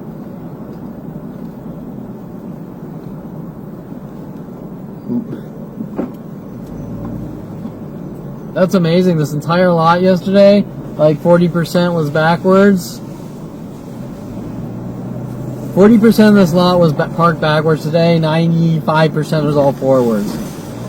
So I'm just, well, I guess I'll document it, a little of it, showing you. It's all, a lot of it's on video already, but you know, the rate of change, which I talk about. If this lot, the majority of the cars were, or 40% were backwards, parked backwards, and today 90% are normal, that is not behavior that happens by itself. That is behavior based on communication, internet tools, messaging systems. Okay, so anyways, my point that I was getting at is that we admonished the Second Amendment, right to bear arms, thinking that that's going to change anything. Now this person snaps like the Vegas shooter or Columbine or whatever. They're still going to go out and get a fucking gun, right? Because just because it's legal, it's illegal doesn't mean they can't get it. But more importantly than that, you've taken out self-defense. So now you've given everyone, the people who snapped or are crazy, to have guns or weapons, and you've taken away the good people's right for self-defense. Right? Think about that. So, example. I'm not into guns, and even though they're trying to use toy guns in court to thug me quiet and try to make me look crazy, with my father and Victoria Walker, my father paying off with the LAPD, Victoria Walker, to give me a toy gun at 30, to try to make it look like I put the bullet hole in my father's 300E Mercedes, and things like this. And for them to try to get their coerced false confessions from me and tell everyone I have a gun. Let's put this situation into perspective. People like Victoria Walker, who spent how many years trying to have me killed? She was sent in my life around the early 20s.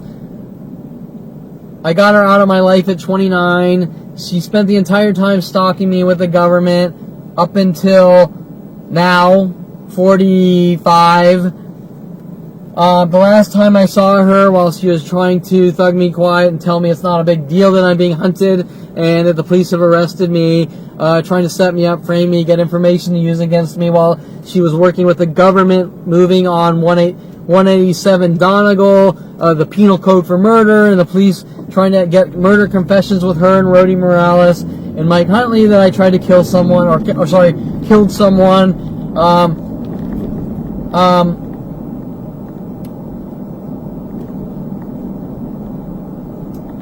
are pitching things like this about the Second Amendment and about people who buy a lot of guns need to be removed from society and this and that, and they're crazy.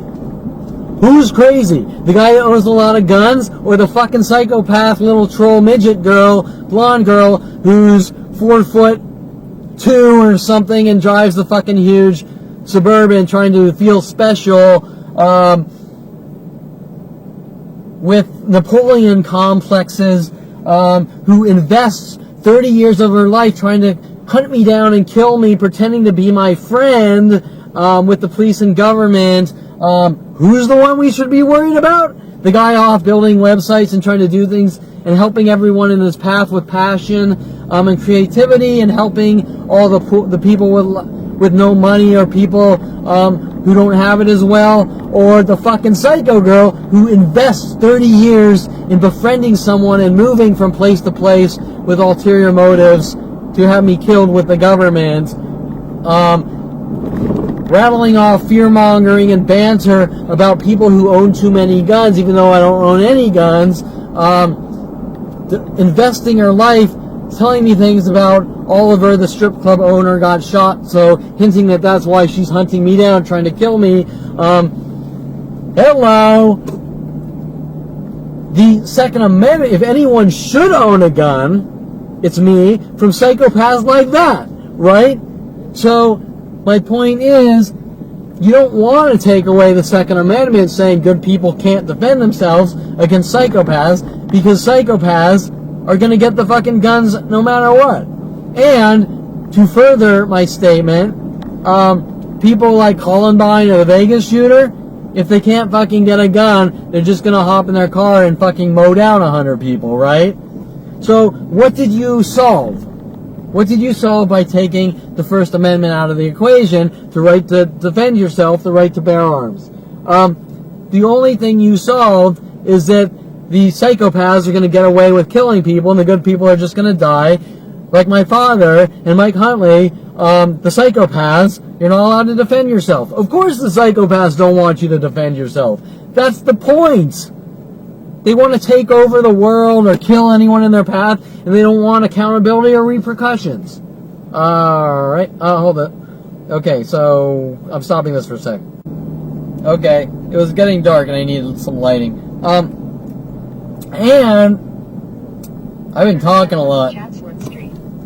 I've been talking a lot, so I'm getting kind of tired here, but it needs to be said.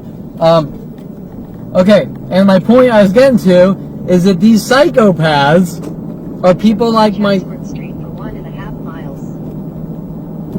Okay, these psychopaths that think guns are bad or are afraid of everything, the fear-mongers, are actually a lot of the police and people in the psychology community, right? I mean, look at what's being done to my life. I have lived an incredibly clean life and been the nicest person known to man, and there's a worldwide campaign to kill me starting from people with psychology degrees like my mother, father, brother, then escalating through the psychology community, and then to the police, government, NSA, FBI, based on what if.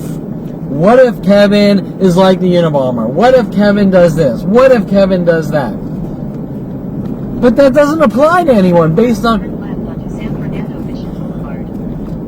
the Constitution of the United States is to stop psychopaths like that. That's the point. And while these psychopaths are trying to look like good people, they're not. They're not good people.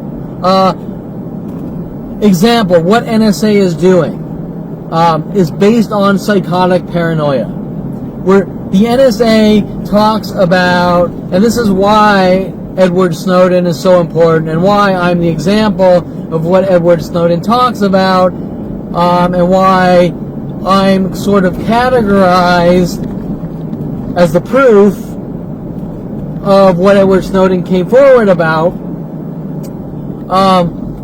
and nobody wants to talk about it, leaving me in the dark, and just hunted, and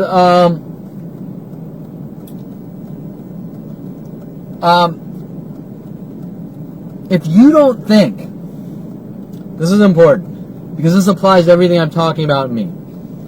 If you don't think that preaching we want to stop terrorizing and then investing billions of government dollars to build computer data mine systems and vaults of servers underground in data vaults to collect every aspect of people's lives to use against them, why? What's the reasoning? Continue on San Fernando Mission Boulevard for 3/4 of a mile.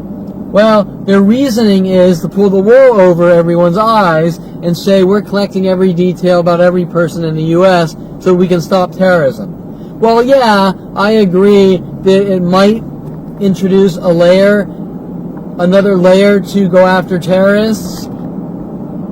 Bullshit. That is not the reason they're doing it. They're doing it like the movie 1984 for complete control. Okay? You don't need that. That's overkill. I'm not going to tell you that I support terrorism. I do not support terrorism. I think it's fucked up. I think it's demented. I can't imagine why some person would take out anger and rage on innocent people and blow them all up and shit like that. Can't understand it.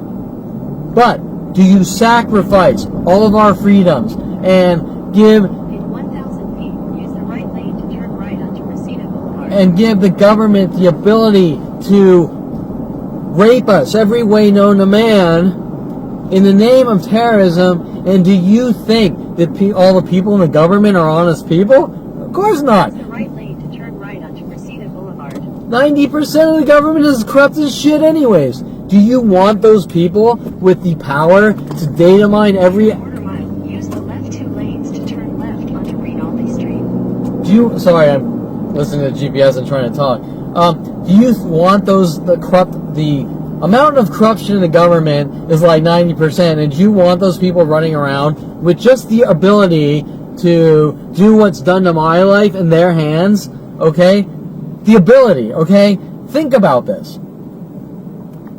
To believe that all these people are in the government are good people and nothing bad is ever going to happen, giving them the ability to hunt down, torture, and kill someone with the push of a button, like an arcade game, right? Think about that. Example.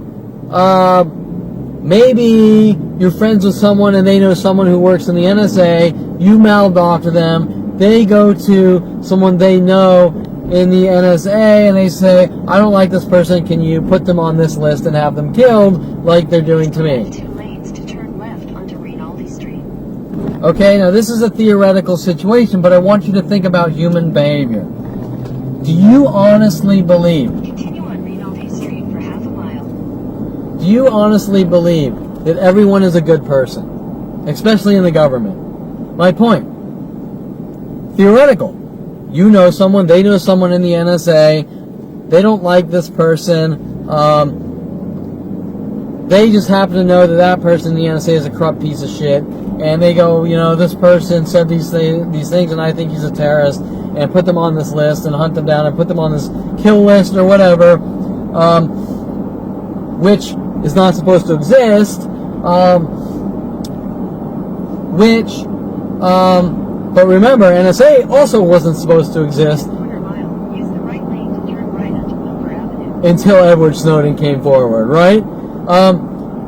So put them on this terrorist list, follow them, hunt them, kill them, rid them of the world, run them out of the country, whatever, because I don't like them. Use the right lane to turn right onto Wilbur Avenue, then turn left onto Doral Avenue. Do you think... Oh, I pushed the wrong button. Do you think that it is possible, okay, to have someone in the government, NSA or other divisions of the government, with these sick, demented data mining systems, that they could do horrific things to you if they wanted? It is just possible for someone to break protocol and act on emotion of hating, not liking someone, or being paranoid that someone could be the next Unabomber. Because remember, you haven't committed a crime until you've committed a crime, and then rid them of the world.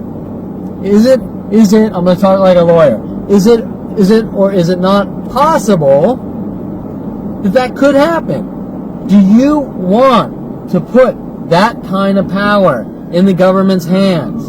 At a push of a button, that guy's a dead man. He no longer has constitutional rights, protections. He's running around, freaked the shit out, scared as fuck, watching worldwide people try to torture and kill him, while the government is data mining, collecting, and trying to turn him into a violent, paranoid schizo. If that is even possible based on human behavior, and it always is possible, you don't know who's going to flip out. You know, when they talk about people being the next Unabomber, don't you think that that person could be within the government as well? That person within NSA pushing those buttons? Do you think that that technology should exist? Where do you draw the line between creating that much power for entities? Okay, it's kind of like the nuclear missile argument. Do you really believe that it is necessary that we should have nuclear missiles due to the ramifications of what a nuclear war would do? It's complete destruction. Nuclear war kills everything, okay? And once you start fucking launching nuclear missiles at people, you don't think they're going to launch nuclear missiles back? They're not just going to sit there and say, our species, our entire continent is gone, and if we're gone, we have no choice but to annihilate their continent, right? My point? That power should not exist. That is my point. But, more importantly, what's being done to my life has been proven. It has been done, okay? I am living proof that a good person, based on stupid shit, oh, I think he could be the next Unabomber because when he was 5 years old, I think he has anger and rage, yet the guy's going around being the nicest person known to man, and then they switch up their stupid argument, oh, because now he's the nicest person known to man, he could be the Unabomber, right? Well, you know, where do you draw the line between complete moronic, psychotic stupidity like that, right? Now look at my situation. I spent my entire life being the nicest person known to man, giving, caring, helpful. When they, as they say, broke me at 29, I exerted no anger or rage at all. I did nothing wrong but be freaked the shit out for good reason. Okay? So what did they prove at 29? When they finally put me in a state of paranoia that they were planning to do since 5 years old. They proved that they could destroy someone's life for no reason. And they proved, more importantly, that after they destroyed my life, that they were going to hunt me down and kill me with their kill operations, even more so for knowing. Okay? Ow. Shit. Something's in my eye. So my point is, ow, that hurts. Okay. So my point is, we're talking now about credibility. This is a big word. My credibility has been attacked my whole life. But I want to turn this around. And I want to talk about the government, my family, the people involved, like Victoria Walker working with the government, Mike Huntley, you name it. I want to talk about their credibility. You can say what you want about me. I don't give a shit. But questions need to be asked, like, what kind of person spends the first 25 years hunting someone down, doing these horrific things to them, right? The guy turns 29 on these kill operations. Oh, what is in these air vents? Jesus Christ. I turn 29. I find out something beyond any level of demented is going on, and the government and people's response working with them is, you don't talk or we kill you. Okay? Remember that. The people that are running around spewing their paranoia and psychotic bullshit about things like people like the Unabomber are the very Unabombers that we're talking about. Okay? We're good people. Oh, hold on, we got a bad driver.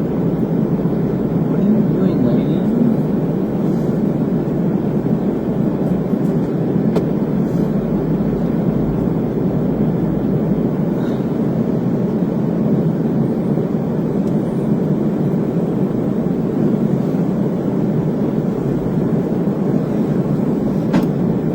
Okay, the people, the very people that talk about good communities and peace are the biggest terrorists out there, right? Example, I just had this black guy drive by. He's leaving the Starbucks here and he's giving me this mean look. And for 40 years, the black community has been hunting me to have me killed with their argument that I hate black people and I'm a white supremacist, yet I've showed open arms to the black community and every other community worldwide, right? And he's running around with the argument that I'm a danger to the black community because I've welcomed the black community with open arms, treated each black person with respect my entire life. Yet he's involved in a worldwide murder operation to have the entire black community worldwide hunt me down and kill me. And now the guy's driving away with this mean look like, how dare I've wronged him. Right? How dare I? I've wronged the black community for making them hunt me down and kill me because when I kissed the black girl at 8 years old, I'm a white supremacist for showing warmth, kindness, generosity, you name it, right? With them in their anger because I kissed the black girl, saying I'm a white supremacist, launching worldwide murder operations to have me killed because, what is it that one black guy said waiting for me at the lawyer's office while trying to lock me away in jail? He hinted that even though I've never done anything wrong to a black person, I might not like black people. Well, let me fucking tell you, I have the right to not like black people, even though I have no problem with black people. And if, whether I've never harmed a hair on anyone's head, and I do or do not like black people, and black people worldwide are hunting me down to have me killed in the name of you might not like black people, am I the one that needs to be fucking watched or worried about? Hell fucking no. Okay? These people are their own worst enemies. You might not like us, we're gonna hunt you down and kill you with worldwide resources and billions of government dollars. You don't think that fits the criteria of a fear-mongering, paranoid, psychotic mass murderer? It's the same argument, like Victoria Walker. I might be the Unabomber because I'm a really nice person, so they're going to hunt me down, kill me, rid me of the world, and if I ever tell anyone, they're definitely going to hunt me down and kill me of the world. But wait, wasn't the argument that you don't want violence, that you want a good community? Well, isn't riling up a planet full of people to hunt down and kill someone fit the guidelines of the Unabomber? Right? So isn't that like the ultimate cliche hypocrite? Right? Something you would see in a Leslie Nielsen comedy, right? Like the person that's talking about Unabombers is the Unabomber, right? I mean, Victoria Walker would fit the guidelines of the Unabomber. The girl that's talking about me possibly being like the Unabomber, right? They are involved in a worldwide murder operation against one guy, saying he might be the Unabomber, right? Well, if she thinks I'm the Unabomber, shouldn't she get the fuck away from me? Not have her kid follow me last year to Coffee Bean pretending, saying my mom wants to talk to you, and so she can reel me in to finish the job, right?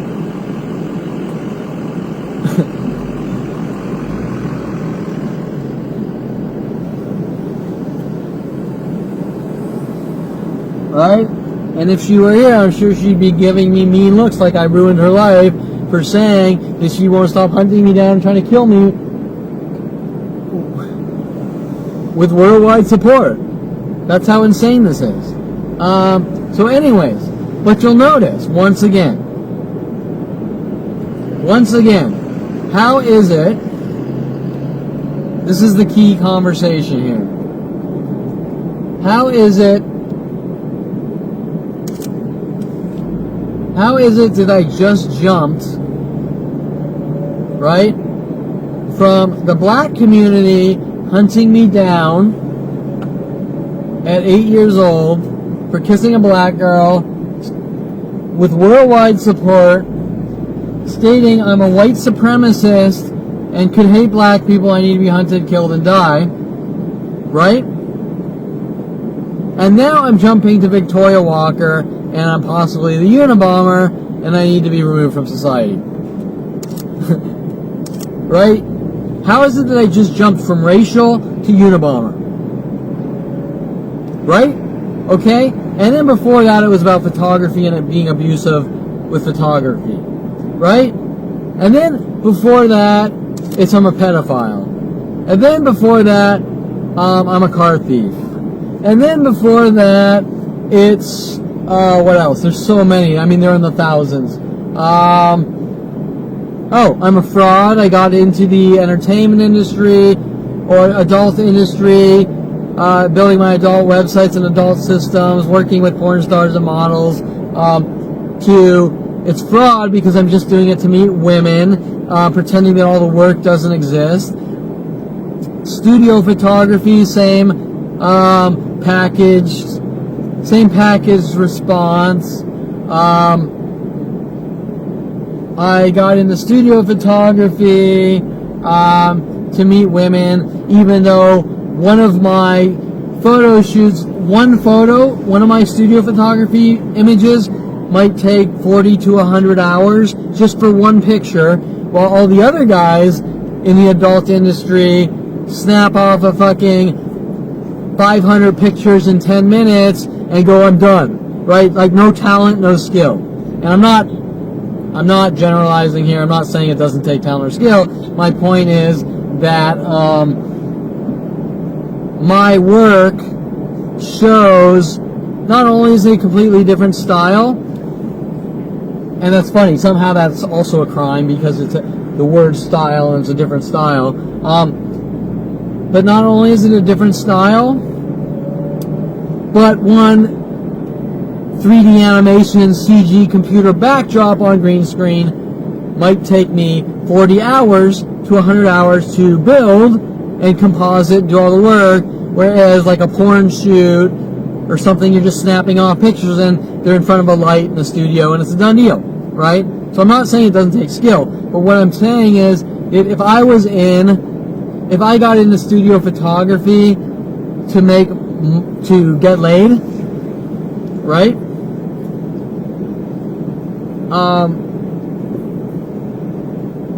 If I was trying to like chump up these women, hustle them and get laid by them, why would I spend 100 hours on an image and put it up on my website, watermarked, in art galleries and things like that, if I'm a fraud trying to get laid, right?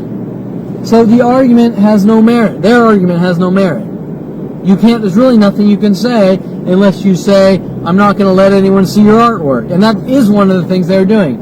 For example, after Aubrey Fisher contacted modelmayhem.com, then said, Kevin, switch over from One Model Place to Model Mayhem, notifying everyone in that aspect of the industry to hunt me down and kill me, obviously working with the government.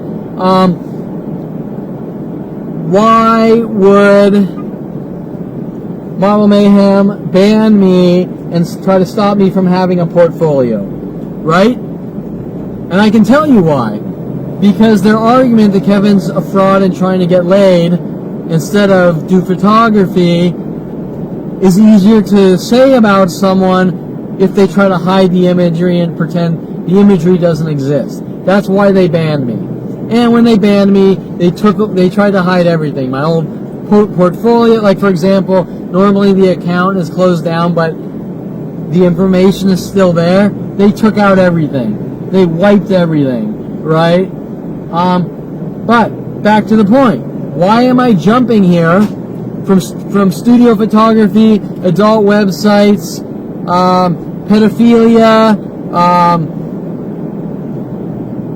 racial white supremacist, hating black people, hating Asians, hating this, hating that.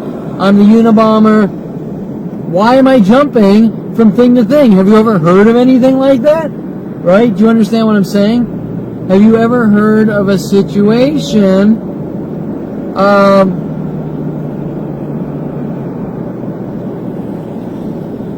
Have you ever heard of a situation where one person, that the accusation changes on a daily or weekly basis, right? Well, what does that tell you? It tells you that the people behind the agenda are just going to keep making up newer and newer lies until they get what they want, right? It's an agenda. It's not some gung-ho person with lack of self-control who has random thoughts based on thin air. It jumps from every person on the planet from thing to thing with worldwide support until I'm dead and gone. Okay, well, what does that tell you? It tells you everything you need to know.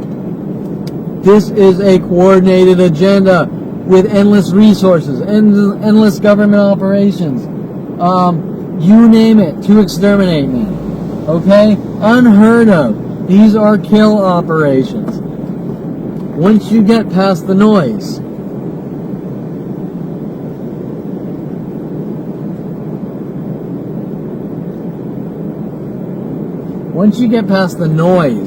of it's about this, it's about that, it's about the other thing, they're all based on packaged responses with an agenda to get one thing accomplished, and that's either remove me from society or end my life.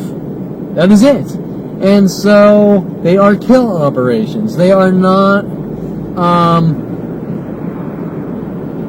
really about white supremacists or Unabomber or personalities or being a thief or being this or being that.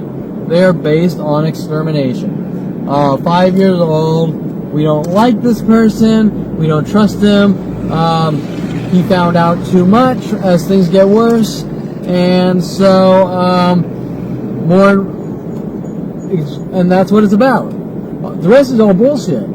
You're a racist, you said this, you said that. Hey, you said you called a gay guy a fag out of anger because the gay community was hunting you down trying to kill you once does not apply to homophobia and going around bashing gay people's skulls in, right? So if one time in your life, after 40 years of being tortured and killed by a gay guy, you called him a faggot to prove that, you know, even though saying faggot to someone is really not a nice thing to do, and I don't generally say things like that to people, but it's not the type of thing that gets you hunted and killed with NSA, FBI, worldwide resources, and people do talk like that a lot who aren't the nicest people, and they're not being hunted by worldwide campaigns to kill them, while I have exerted my entire life being the nicest person known to man. I'm not going to tell you that I am a human robot who has never has never been involved in imperfection. I'm a human being. I'm a human being that gets angry, he gets sad,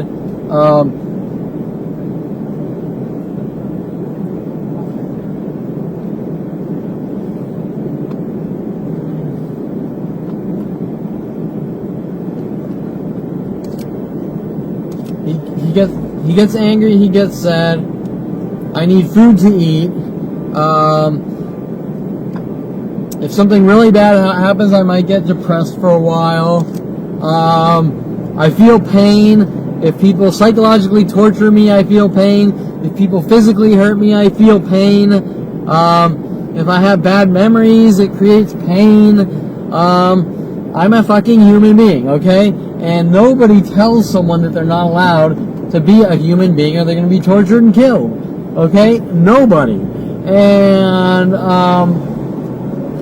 nobody would. And that's why these operations are murder operations. I mean, what is their thing? You made a gay joke you made one gay joke your entire life back in 1994, and so a gay guy is sent in your house to hunt you and kill you and things like this. And there's a worldwide campaign to kill you over one gay joke, which, if you go up into like a stand-up comedy act, the guy probably will rattle off 15 gay jokes in 1 minute, and then say, I'm a stand-up comic and I'm just fucking joking, whatever. And without getting into a discussion about political correctness, listen, people are human. And people are human, and some people don't like gay people, some people don't like black people, and that's just the way life is. Some people don't like Persian people. Some people don't like hamsters. I don't fucking know. You know, that's the way life is, and people need to deal with that. And I have no problem with hamsters or gay people or black people or whatever. But my point is that people generally have to deal with the fact that not everyone's going to like them, right? And they're going to have to deal with it in a mature way, but this isn't really about that. And so, black people, if they think they can control whether people like them or hate them by hunting them and killing them, then that's a problem, and then obviously that's not what's going on here. This is really about a government agenda to make me think it's about something I did wrong. But the only thing I did wrong was turn 5 years old and find out my family's beyond any level of fucking banana balls fucking insane. And now that's obviously a quote from a movie, Banana Balls, and now that will be used against me. Oh, Kevin's a violent paranoid schizo because he quoted a line from a movie. Now, the reason I sarcastically said that is I want you to understand the level of ratcheting that's done to my life, right? In my life, if you quote a movie, you will be hunted by the entire planet, and this is no fucking joke, because I've heard it for so long. You're a thief, and you stole a line from a movie. Banana balls, I just stole from Hollywood. Yeah, okay, people don't think like that, but some of these psychopaths are literally trying to give me disinformation, like my father, that I stole from the entertainment industry because I just quoted a movie line. Okay? If that isn't the end-all be-all of fucking pathetic to hunt down and kill someone, I don't know what is. How did I steal a line from a movie? Okay? Let's be technical. Let me just, for argument's sake, even though the argument is absurd to begin with, I'm just going to explain it. First of all, stealing.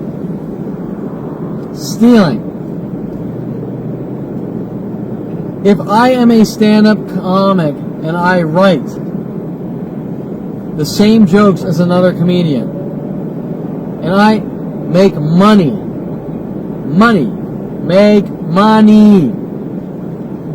if I make money from another comedian's lines, that's called plagiarism and theft.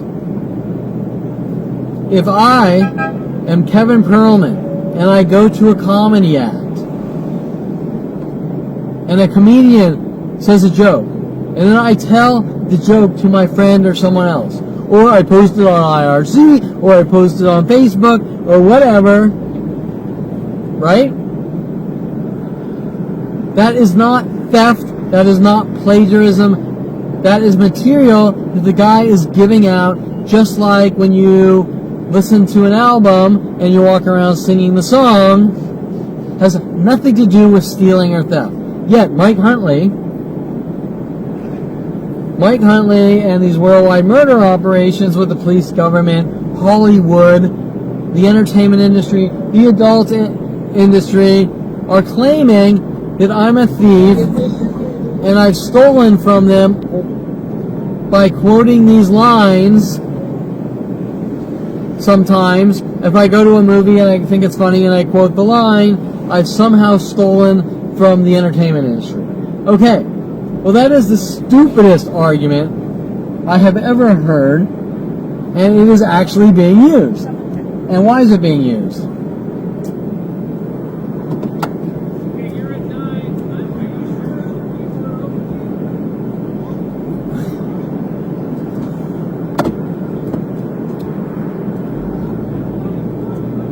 Okay, why is it being used?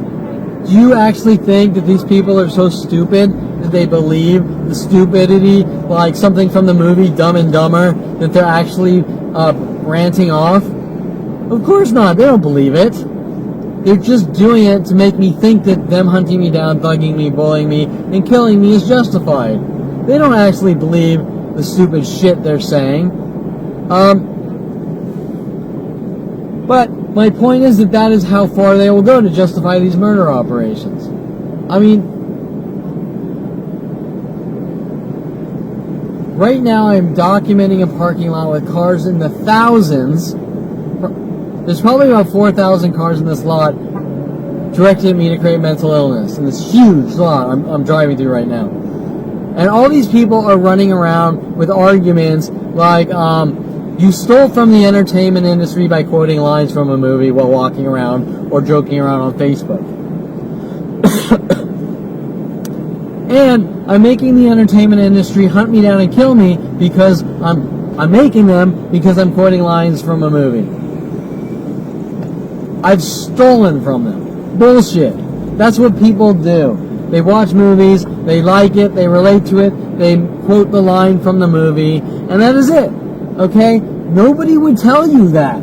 Okay? But my point is, I'm in a parking lot here with, let's say, 4,000 cars, and actually, today, the number, let's say there's 1,000 cars today, because yesterday, which I actually lost the video and I'm pissed off about, yesterday this lot was filled with about 4,000 cars parked backwards. Now most of them are forwards. So maybe 1,000 today, showing the rate of change. But my point is that if 4,000 cars in this lot alone are in this lot to make me mentally ill, to kill me, based on the argument that I watched the movie, liked some lines from the movie, and quoted them, and I've stolen from Hollywood, is beyond any level of absurd known to man.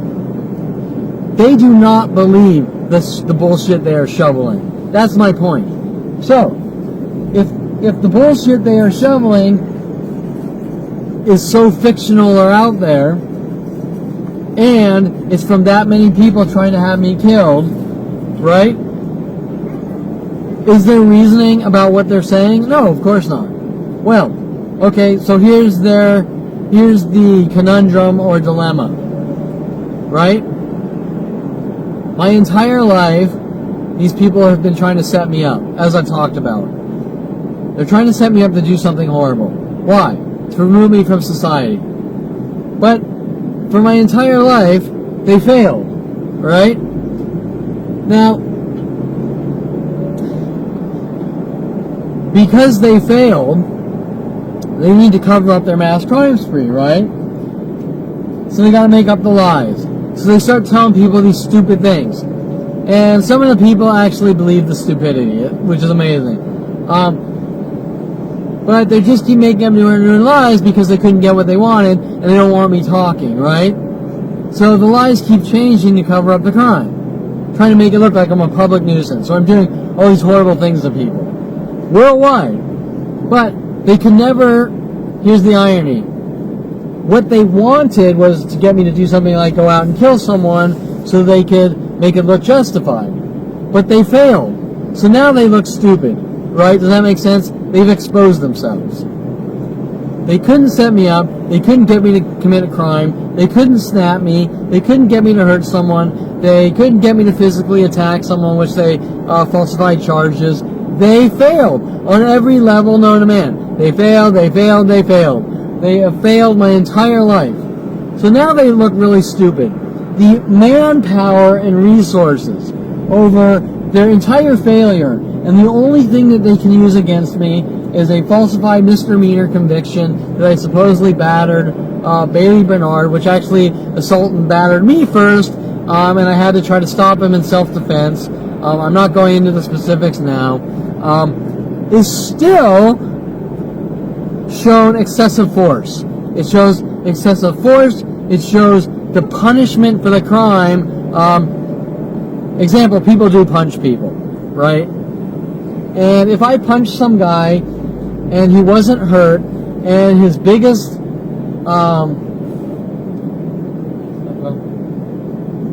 I punched someone, let's say that the charges were true.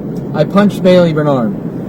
I mean, I did punch back, and I did after he knocked the keys out of my hand and propped his body in front of my gate, but he assaulted me and battered me about 10 times before me defending myself.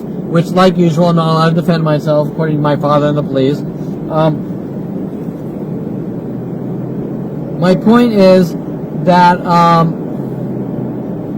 even if I was guilty on throwing a first punch to Bailey Bernard, and the worst case is a tiny little cut on his knee, not even a bruise on his face or anything, a tiny little cut on his knee, as if he, I'm trying to think of an analogy, as if he got up from the carpet too fast or something. A tiny little, that's all they could show in court. This tiny little cut. I had bruises all over my body and things. He had a tiny little cut. Right?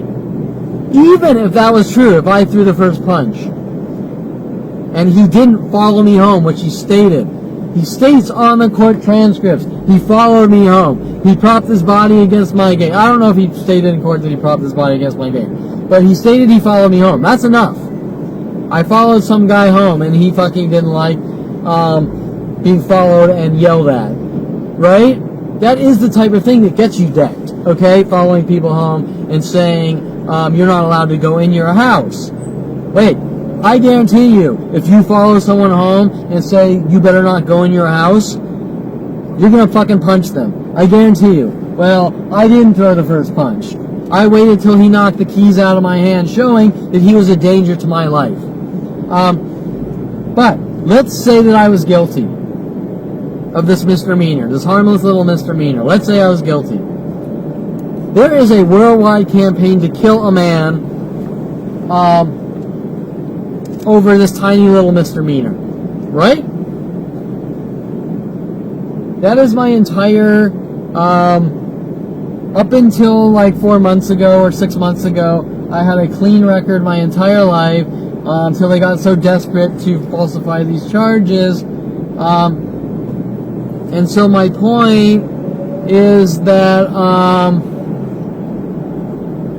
there's a constitutional amendment that states, I don't know the number, I think it's like 8 or something, excessive punishment, okay?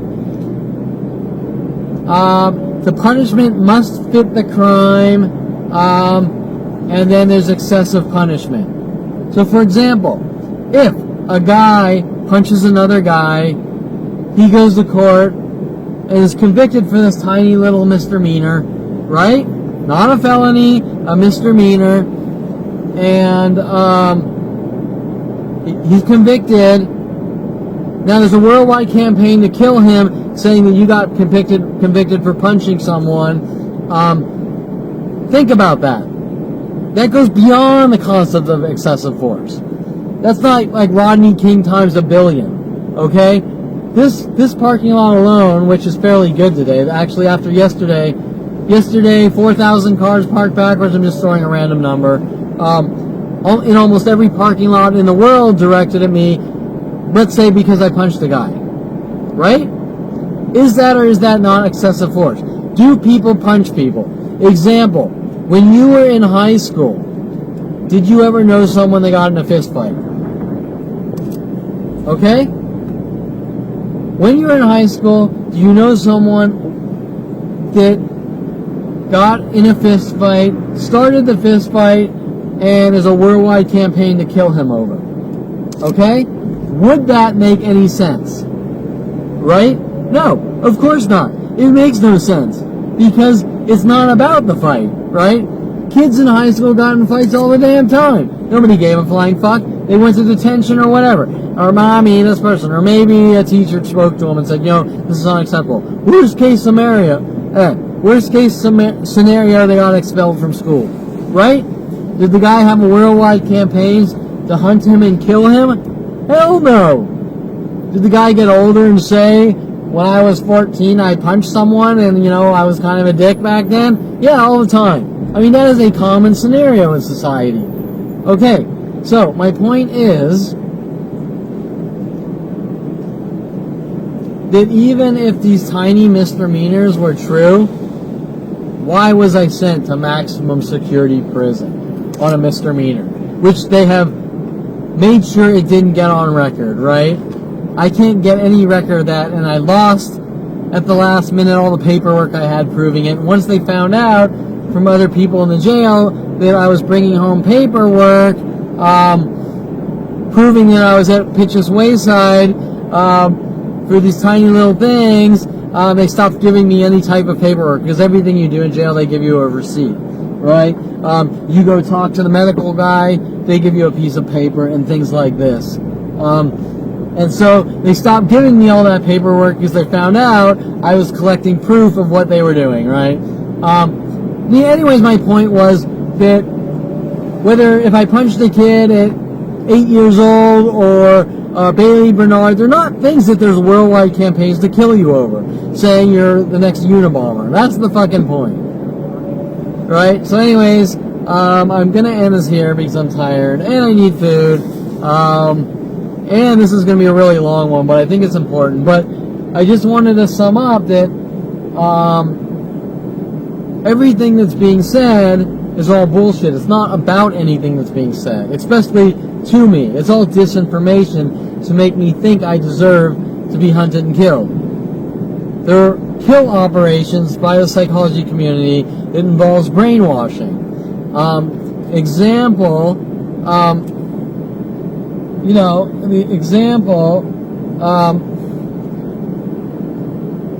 You need to be hunted and killed, you're a bad person, and we're just going to keep hunting you and killing you, and it's your fault. It's your fault because you farted wrong. It's your fault because you blinked wrong. It's your fault because you pissed wrong. It's your fault because you coughed. It's your fault because you called a girl a bitch. It's your fault because when you were 5 years old, you mouthed off to your mother. It's your fault because of this. But none of them are justifiable. None of it is my fault. The only thing that they're really mad about is I figured out everything that's going on, and there's something much bigger going on, which is known as murder operations. That is pretty much it. You know, they're murder operations to hunt me, have me killed by the psychology community. And so, we have one of the little spinning guys. What they do is they spin their things. It's a Ralph's employee, and what they do is they spin the keys, right? Like, so, they all have a key and a long like strap. I don't know what it is. It's for something, obviously. And they all come out. They're notified when they come in a parking lot at a Ralph's, and other people, strangers, also do it with like Walkman things. And they'll walk out and they'll see me and they'll spin it, and it's like a little threat message, like we're spinning you, or we're trying to collapse your brain, or things like this, right? And so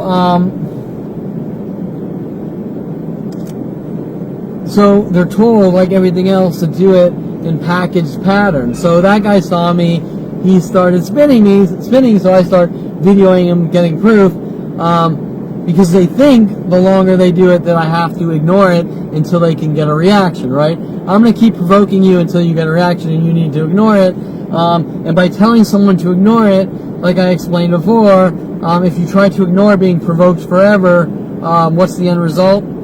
The end result is you exploding into something really bad happening.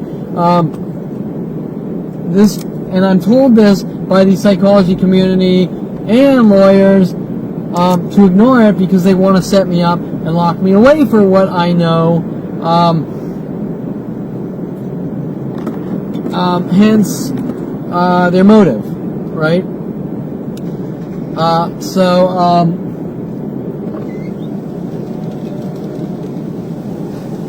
So anyways, I just wanted to sum this up that, so of course I'm going to get the fucking proof of this done every day of my life, year after year.